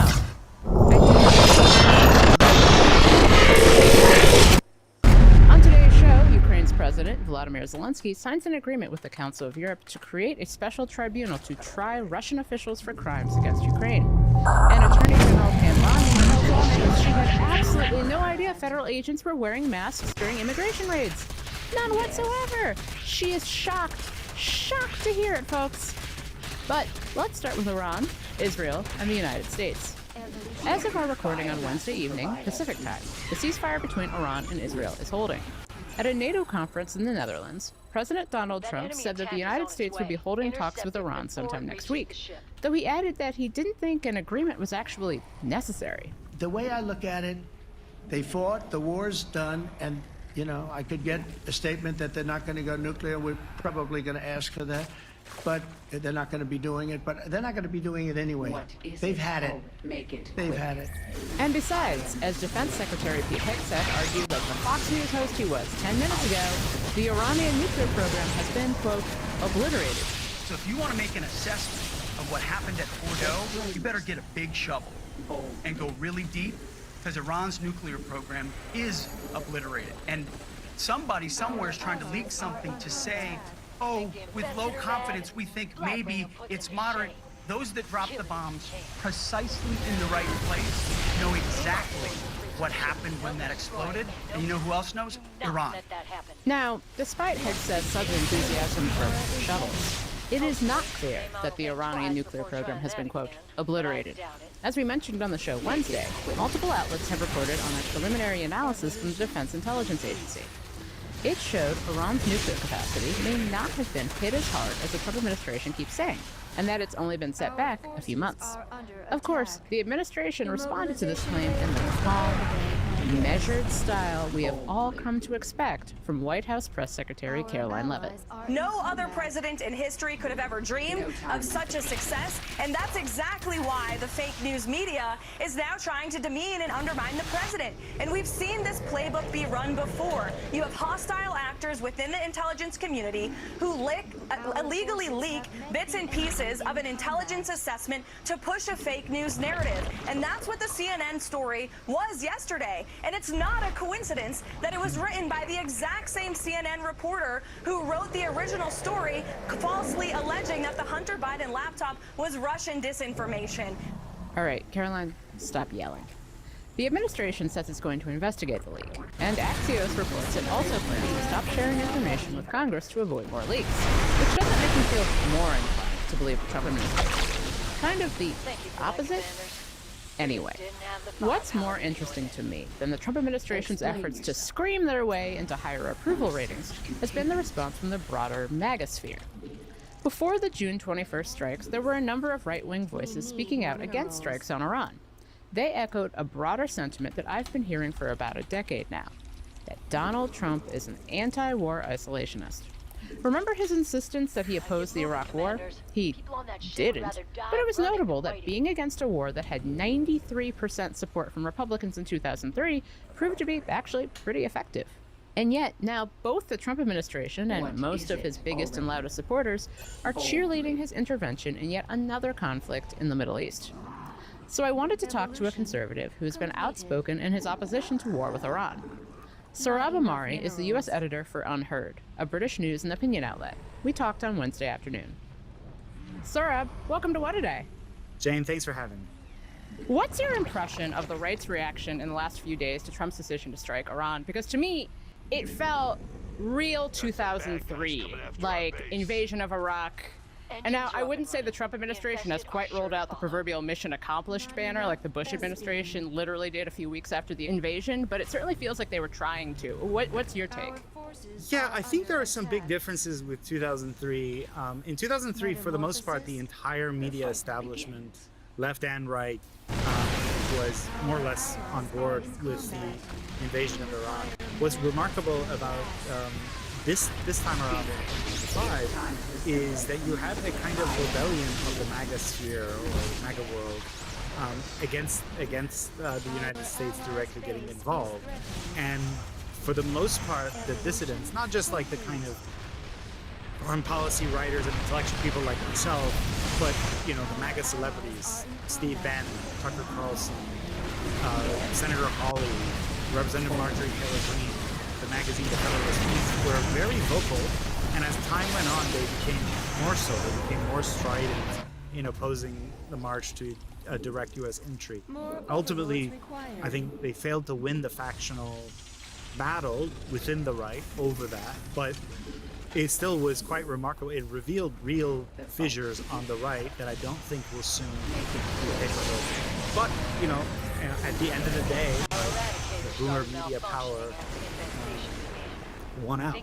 So the general consensus seems to be that the big winner in all of this is Israeli Prime Minister Benjamin Netanyahu, and that Iran is the unquestionable loser. But you wrote a piece laying out why that may not be true. Can you walk us through your argument? Yeah, basically, I think from an Iranian point of view, you can't say they won. I mean, obviously, there are lots of military and civilian infrastructure assets were blown up. Lots of the leadership was killed in the early hours of the Israeli operation. I think they didn't lose, and that's significant enough. The Iranian regime's mentality, I think, are these three things we just know from its history. Number one is regime preservation. They endured. They withstood an attack by two nuclear powers. No one helped them, as much of the West helped Israel materially, and in the case of the U.S. by directly getting involved, and they stood. Number two would be nuclear continuity. There's at least some consensus among various expert agencies and NGOs and so on that, like, you can't kill know-how, and the Iranians very likely moved much of their fissile material. And now, because diplomacy has been short-circuited, like, we don't know what they're going to do with them. And number three is domestic reconsolidation. For the most part, the people stood with the regime, and there was no uprising. There's no, like, restoration of the monarchy or whatever, and that's pretty important to them as well. What gets me is that Trump ran on what was perceived to be a very isolationist America First platform, and this is not the first time. I'll never forget that New York Times headline, Donald the Dove, Hillary the Hawk. But I don't think that that was ever exactly true. I think Trump loves winning, and his major objection to, say, the later years of the war in Iraq was not the entrance into the war in the first place, it's that we weren't obviously winning. So what does his decision to strike Iran tell us about the divide between the Trump foreign policy doctrine in theory versus in practice? Well, I mean, I once, among the various times I interviewed Vice President Vance was one. It was like 2 months before he was tapped to be Trump's running mate, and he described Trump's foreign policy as Jacksonian, inspired by Andrew Jackson. And it's this kind of middle ground between isolationism and full restraint on one hand, and a kind of idealistic conservatism on the other. The idea, as Vance put it to me then, was that we don't throw punches, we don't get into things unless someone punches at us, and then in that case, then we will just like fucking break things away. So I think as a Trump doctrine matter, it's not a grave violation of the kind of mentality that he brings to foreign policy. The question is just whether it was effective and to what extent it was forced on him by the Israelis running circles around him, rather than something that he really set out to do. But what does it say that the Israelis were able to force him into this point in the first place? That's not very America first if another country can strike Iran and then be like, we need help, please help. Yeah, I mean, that's the thing that I think in the long term really casts doubt on the future shape of the U.S.-Israel relationship. I just think that, you know, if you look at what's happening on the Democratic side with foreign policy and where the energy is, and then you look at the young professionals coming up on the Republican side, I think the Israelis really are facing a generational vice grip. It's really only, let's say, Americans over 50 who are willing to just indulge Israeli maximalism. In some cases, just like having a sense of total identification with the Jewish state where they don't see any difference between their interests sometimes. And I bet you there are lots of people who are now embittered by this and determined to not see it. But what does that say about the MAGA movement more broadly? Because we're seeing polls come out, and let's keep in mind that polling on this kind of incident is always really wiggly, because you'll see polling saying that Americans don't want Iran to have nuclear weapons, but also Americans in general were broadly opposed to these strikes. But shocker, a majority of Republicans support them. Is that kind of an age difference? Is that we've always been kind of worried about Iran since 1979. What's going on there? I would say all of the above. I think partly it's the age factor. It's like the boomer effect, one.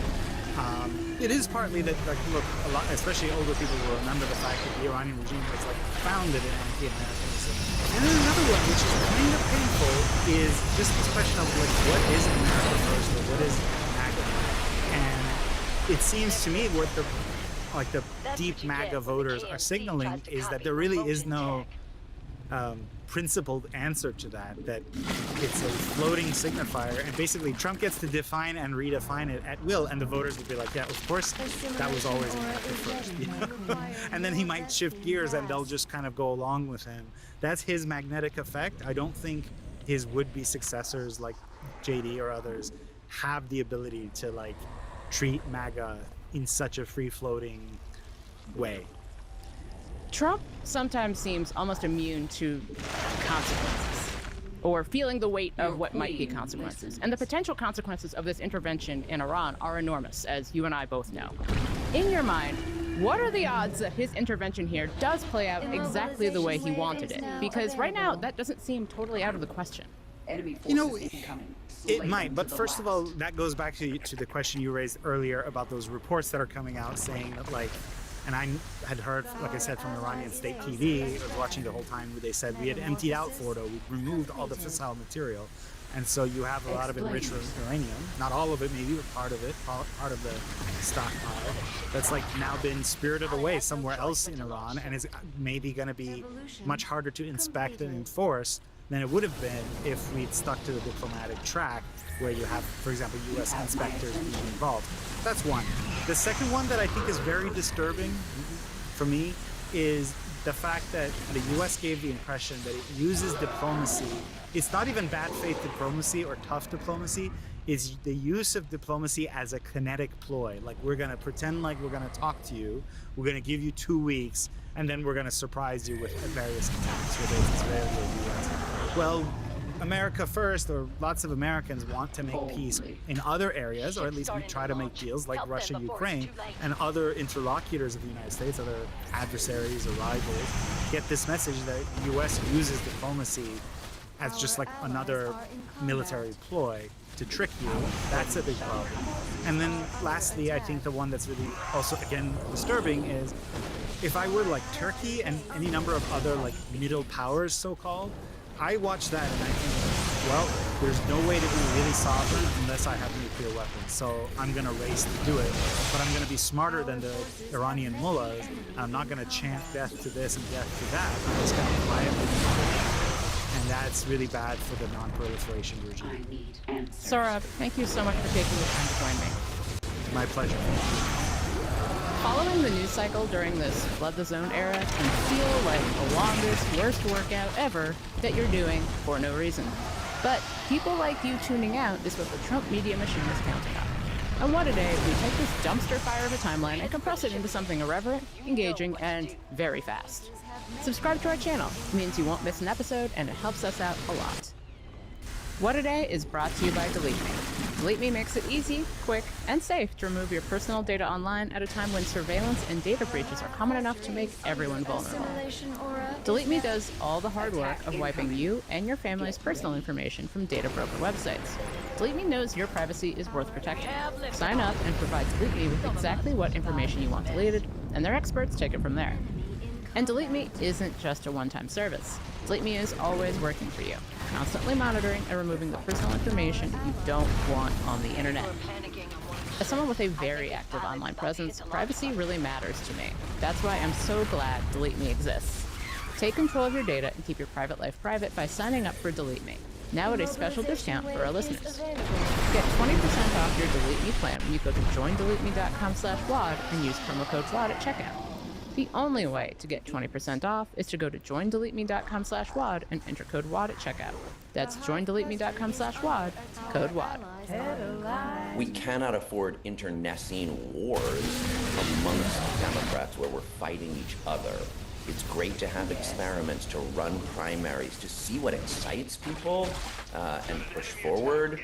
And then remember, ultimately, we are in an existential crisis of our democracy. And our enemy is Donald Trump and not each other. That was New York City Comptroller and candidate for mayor Brad Lander talking to What a Day newsletter writer Matt Bird Tuesday morning. Zoran Mamdani stunned New Yorkers by coming away from the Democratic primary with a decisive victory Tuesday over former New York Democratic Governor Andrew Cuomo in the mayoral race. Landers and Mamdani cross-endorsed each other in the contest. Cuomo conceded the election to Mamdani around 10:30 p.m. Tuesday night, just about 90 minutes after polls closed. Cuomo said, quote, "Tonight was not our night," and went on to praise Mamdani's inspirational campaign. Even though Mamdani is now the presumptive Democratic nominee, there's still a lot of room for Democratic infighting between now and November. On Wednesday, Cuomo said he was still considering whether to run against Mamdani again in the general election. In May, Cuomo formed his own political party, the Fight and Deliver Party, so that he could run for mayor both as a Democratic candidate in the primary and also as an independent in the general, if necessary. If Cuomo does decide to go that route, he'll appear on the ballot alongside Mamdani and current New York City Mayor, Democrat Eric Adams. In April, Adams announced that he'd be running for re-election as an independent. I think you just had a meeting with President Zelensky. Did you discuss any ceasefire in this Russo-Ukrainian? No, I wanted to know how he's doing. He was very nice, actually. We had little rough times sometimes. He was, couldn't have been nicer. I think he'd like to see an end to this, I do. On Wednesday, President Trump held a press conference at the conclusion of the NATO summit in the Netherlands. After complimenting the Netherlands' beautiful trees and attractive royal family, Trump spoke warmly of his meeting earlier that day with Ukrainian President Volodymyr Zelensky. While Trump said the pair didn't explicitly discuss a ceasefire, he said he would speak to Putin to, quote, "see if we can get it ended." Trump also referred to Putin as the more difficult party in the war between Russia and Ukraine.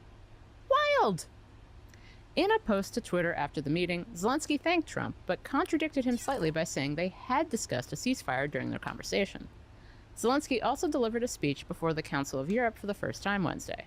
Your clear political positions calling Russia's actions a crime of aggression, supporting a just end to the war, and rejecting any attempt to legitimize the Russian occupation of our Ukrainian territories have helped shape the political response of all of Europe. Just before his remarks, Zelensky signed an agreement with the Council of Europe to create a special tribunal to try Russian officials for crimes against Ukraine. Russia struck Ukraine for nearly 2 straight days starting on Monday. The attacks killed dozens of civilians, including a 5-year-old boy and 11-year-old girl. Attorney General Pam Bondi testified before the Senate Appropriations Committee on Wednesday to talk about the Justice Department's fiscal 2026 budget request. During the hearing, Bondi expressed what some would call blind ignorance when asked about federal officers wearing masks while trying to detain suspected immigrants. Here's part of the exchange between Bondi and Democratic Senator Gary Peters of Michigan. My question for you, Attorney General Bondi, is given the number of DOJ employees currently conducting immigration enforcement activities in support of DHS, how are you going to ensure that the safety of the public and the officers, if they continue to not follow required protocol to identify themselves as law enforcement? And Senator Peters, that's the first time that issue has come to me about them you're saying that law enforcement officers, when they cover their faces. Right. I do know they are being doxxed, as you said. They're being threatened. Their families are being threatened. But Peters wasn't buying it. He pressed on. People think, here's a person coming up to me, not identified, covering themselves. They're kidnapping. They'll probably fight back. That endangers the officer as well. And that's a serious situation. People need to know that they're dealing with a federal law enforcement official. Senator, I would be happy to look at that issue with you and talk to all of our partner law enforcement agencies, but I can assure you that if they're covering their faces now, it's to protect themselves. But they also want to protect all citizens, and that's something we can work together on. Bullshit, lady. Aside from the easily accessible, widespread video evidence of federal officers covering their faces, top immigration officials have literally defended the practice. Need I remind you, Attorney General, that just earlier this month, Acting Director of Immigration and Customs Enforcement Todd Lyons said, quote, "I am sorry if people are offended by them wearing masks, but I'm not going to let my officers and agents go out there and put their lives on the line and their family on the line because people don't like what immigration enforcement is." Maybe he and Pam Bondi should meet sometime. On Tuesday, a court in Costa Rica ordered the release of foreign migrants being held in a shelter there after they were deported by the United States. That's according to the resolution seen by Agence France-Presse. In February, Costa Rica accepted some 200 U.S. deportees from countries including China, India, and Nepal. It was part of an effort by the Trump administration to deport migrants to countries other than their homeland. In April, Costa Rica's immigration director said it would grant dozens of the migrants a pathway to move about freely. The New York Times reports that, as of this week, a slew of the deportees sent to Costa Rica had returned to their countries of origin. Earlier in the year, an appeal was filed on behalf of the migrants deported to Costa Rica. The court in Costa Rica partially accepted the appeal Tuesday and gave officials 15 days to process the immigration status of the deportees, as well as their release. The resolution came a day before Homeland Security Secretary Kristi Noem traveled to Costa Rica. She posted on Twitter Wednesday about her visit to a detention facility, quote, "used by the Costa Rican immigration police to house and process criminal illegal aliens, including terrorists." Sure. And that's the news. That's all for today. If you like the show, make sure you subscribe, leave a review. Shout out to New York.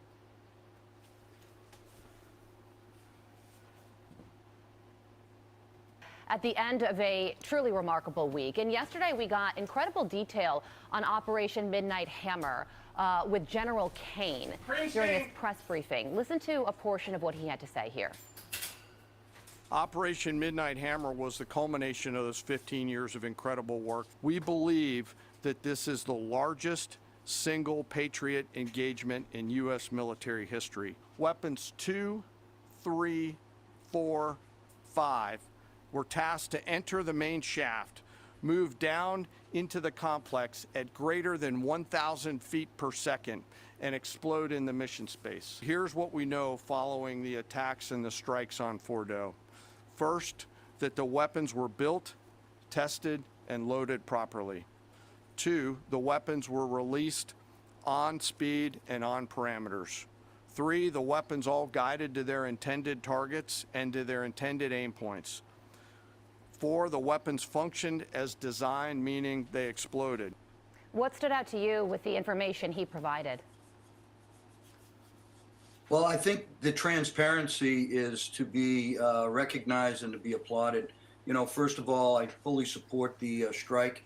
I think it was necessary. I think it was necessary to support our Israeli partners and send a message, and it sent a big message.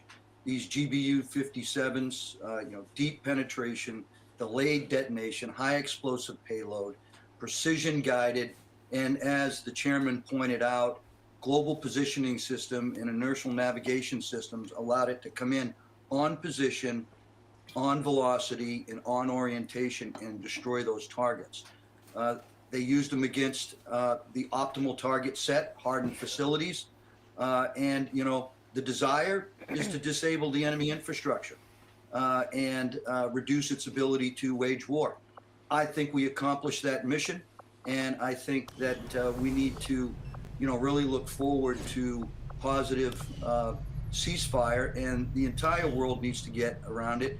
And members of Congress need to unite now and not divide themselves. This is a time to get behind the president. This is a time to get behind Israel and move forward to deter Iran, which has, For a second there, Tigan had my hopes up. Okay, with very all loud, his sir. talk created of a the lot of elder. problems in that region. And really, when you look at how the geopolitical power has changed since October 7th, with how Netanyahu and Israel has executed the war, how they have really neutralized Hamas and Hezbollah.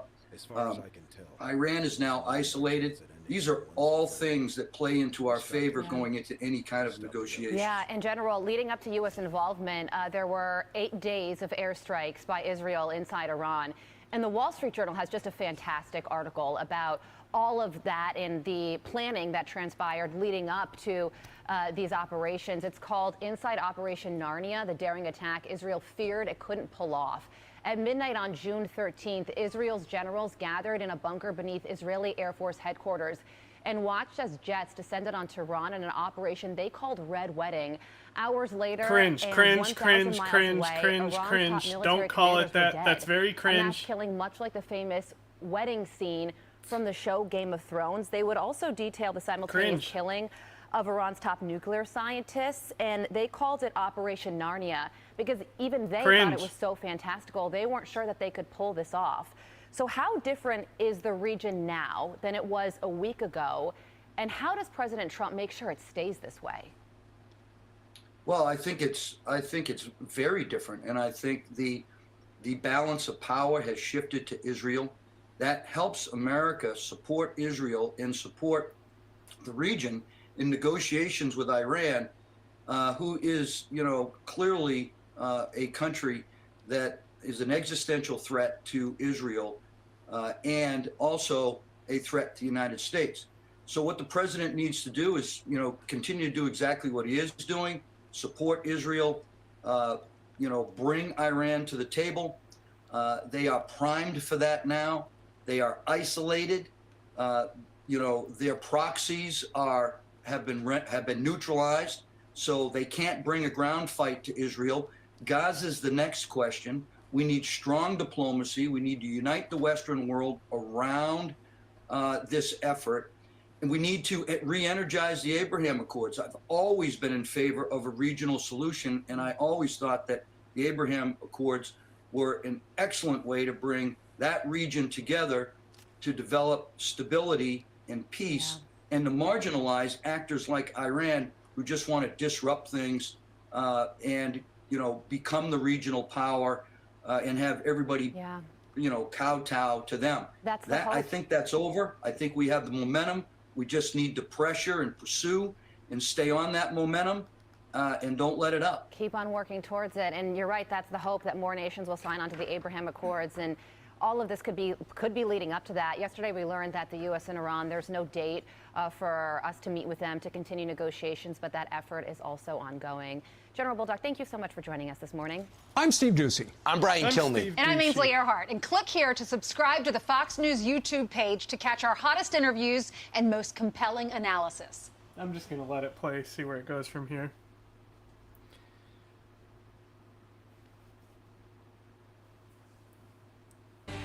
Well, there's a united front at the White House. Defense Secretary Pete Hegseth pushing back hard on a leaked Pentagon report, an early low-confidence damage assessment that claimed U.S. strikes only set Iran's nuclear program back by 3 months. Now, the Pentagon showing this footage as part of its response of a previous test, and Secretary Hegseth maintaining the strikes were devastating. President Trump directed the most complex and secretive military operation in history. And it was a resounding success. I can say here that the assessment is that we significantly damaged the nuclear program, setting it back by years. I repeat, years. Those that understand, those that see, those that do proper assessments recognize that what the United States military did was historic. And Hegseth saving some of his ammo for the media that he accuses of undermining the military service members who flew the mission. Here, it's like in your DNA and in your blood to cheer against Trump. Because you want him not to be successful so bad, you have to cheer against the efficacy of these strikes. You have to hope maybe they weren't effective. Maybe the way the Trump administration has represented them isn't true. So let's take half-truths, spun information, leaked information, and then spin it. As for plugging the leak, White House Press Secretary Caroline Leavitt says the FBI is on the case, and she added this.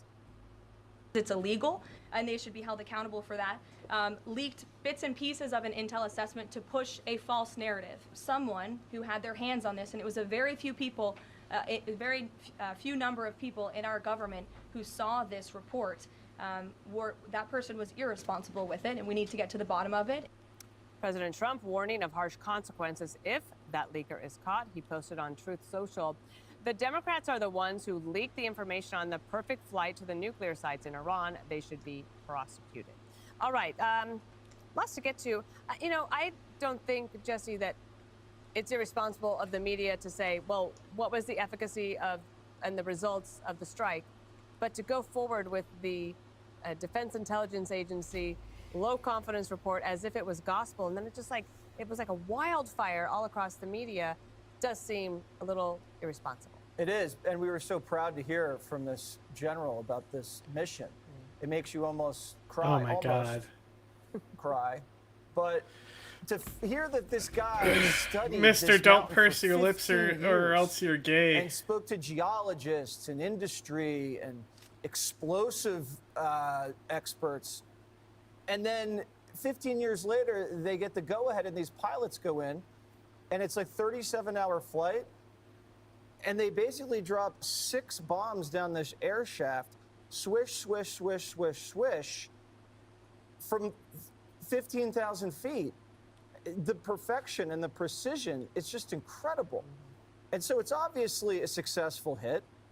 And the pilots even said it was I think the darkest night of the month. And they said all of a sudden it was like daytime. It was the brightest and most ferocious explosion they've ever witnessed. And they even practiced it on dummy mountains. And so, you know, everyone's feeling this huge swelling of patriotism, and then CNN comes along and sullies it. Now, CNN says we didn't do anything wrong. But CNN spent 48 hours with guests at the top of every single hour saying the mission failed, saying the bombs didn't work, says the Iranians still have a nuclear program. What kind of effect does that have? You're basically taking classified information and using it to undermine the commander-in-chief and cast doubt on the effectiveness of the American military capabilities and putting the commander-in-chief at a disadvantage when he's trying to maintain a ceasefire. It's treasonous. That's the T word, Jessica. And Cash and Bongino are going to be looking at these congressmen now. I don't know where that I have a suspect phosphorus list. rocket I feel went. like I know who this person was.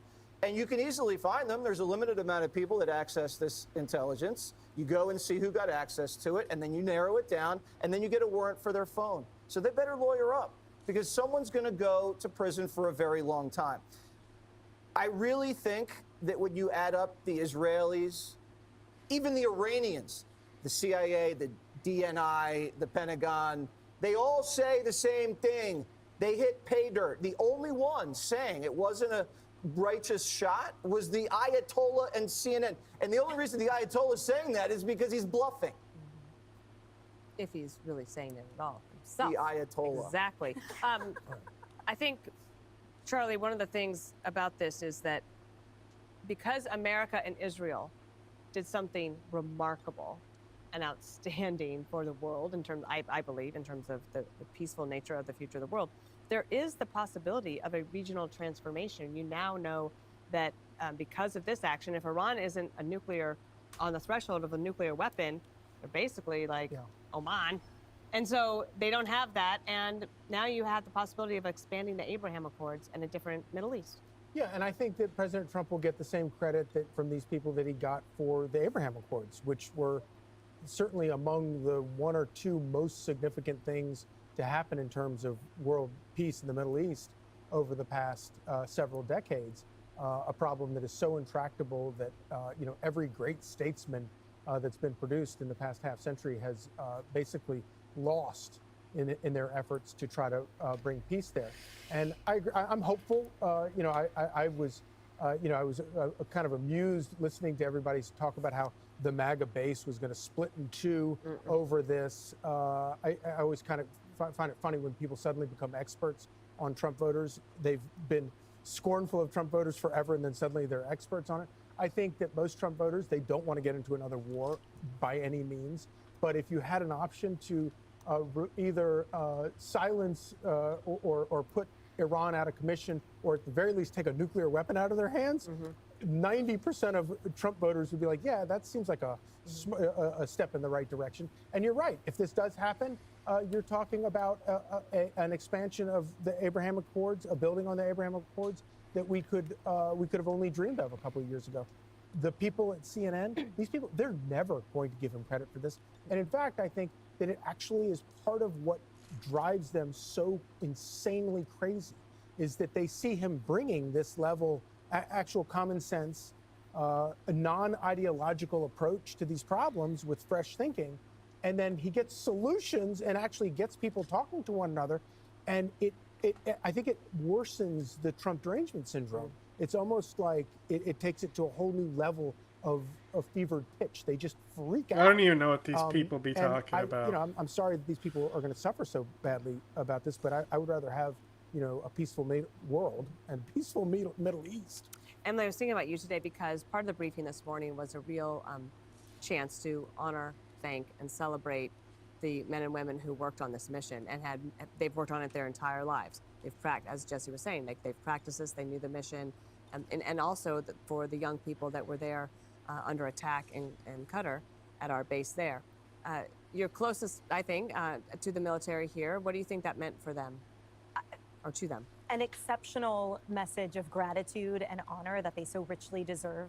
And I think so much of these military operations, the success, the efficacy depends on this absolute, perfect, magical collaboration between hundreds of thousands of people in all different forms and positions and functions. And when it's executed properly and it looks effortless, people think it's easy. But the reality is that it takes generations of institutional knowledge and that patriotism, that skill set that we can only find here. So I was deeply appreciative simply as an American to witness that. And I agree with you that it was a right moment to express that gratitude finally for these troops under with this administration.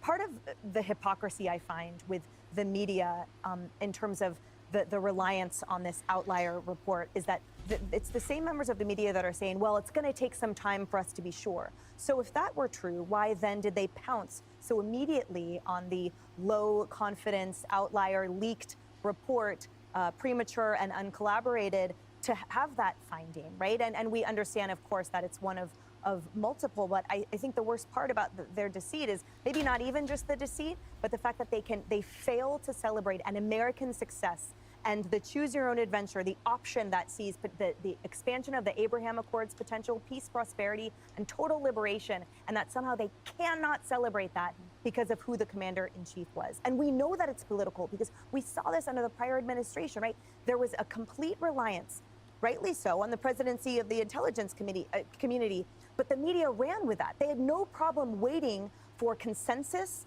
and confirmed reporting, right? Remember that the Afghanistan withdrawal, when we were told by this administration that the Afghan government would be in effect and remain in power for a really long time, well, clearly that was dead wrong, but the media had no problem furthering that. And the Chinese spy balloon, which was why Biden shot it down over the water. And of course, the 51 intelligence officials, former, who signed that letter to the same Natasha Bertrand. So the whole point is we see here that only now, with this particular commander-in-chief, do they choose to report and amplify the drivel that first comes out. Well, a lot of that same media, it just occurs to me, Jessica, they were the ones who had a hard time saying that Biden's Afghanistan withdrawal was a failure.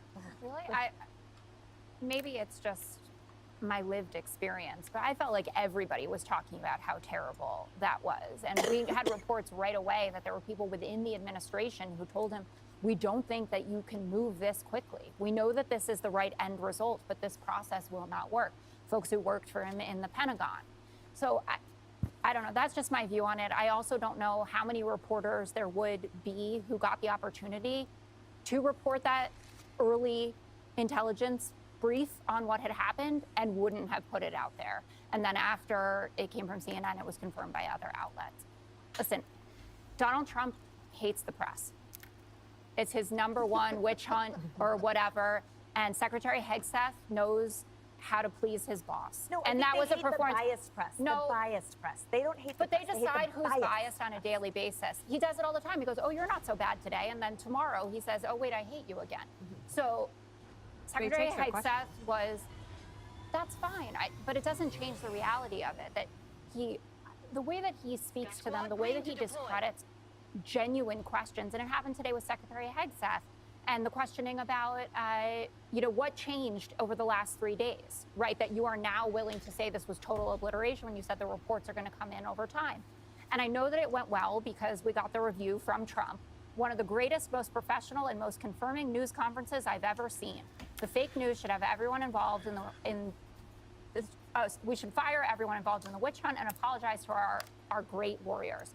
I haven't seen anyone minimizing the warriors, asking questions about where 400 pounds of 60% enriched uranium is not minimizing what these warriors did. And we should note as well that people in the intel community, they're warriors as well, and they get diminished constantly. It talks about the deep state, et cetera. The European intel agencies are reporting that the uranium is intact.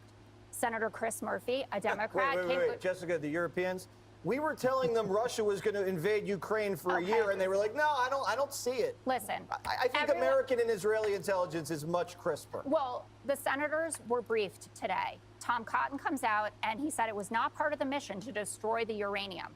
Well, why wouldn't it be? If you thought that all the uranium was in Fordo, why wouldn't you have wanted to totally obliterate? To get the weapon. Okay, so is no one concerned that there's 900 pounds of uranium, maybe in a truck, driving around the mountains there? Pete Hegseth says he hasn't seen any intelligence that they took it out in trucks. Correct. And the guest today on Martha said those trucks that they saw parked next to the mountain are not capable of bringing uranium out of there. Well, Senator Chris Murphy, who was also in attendance, said that saw no evidence of this, has pushed back the nuclear project any more than a few months. So time will tell. But I thought it was a very poor show. Where's the line of acceptability for denigrating people between the intelligence figures and ICE agents? Why is it acceptable to denigrate ICE agents, but it's not acceptable to denigrate the leakers in the intelligence community? Well, first of all, I'm talking about the intelligence community writ large, but if you're talking about an ICE agent who's masked and pulling someone out of a Home Depot, no, I just say don't do it. I don't call them a bad person. Okay. I know they're following orders. I've seen Tom Homan and Stephen Miller. Hey, Sean Hannity here. Hey, click here to subscribe to Fox News YouTube page and catch our hottest interviews and most compelling analysis. You will not get it anywhere else. Yeah, that's bad.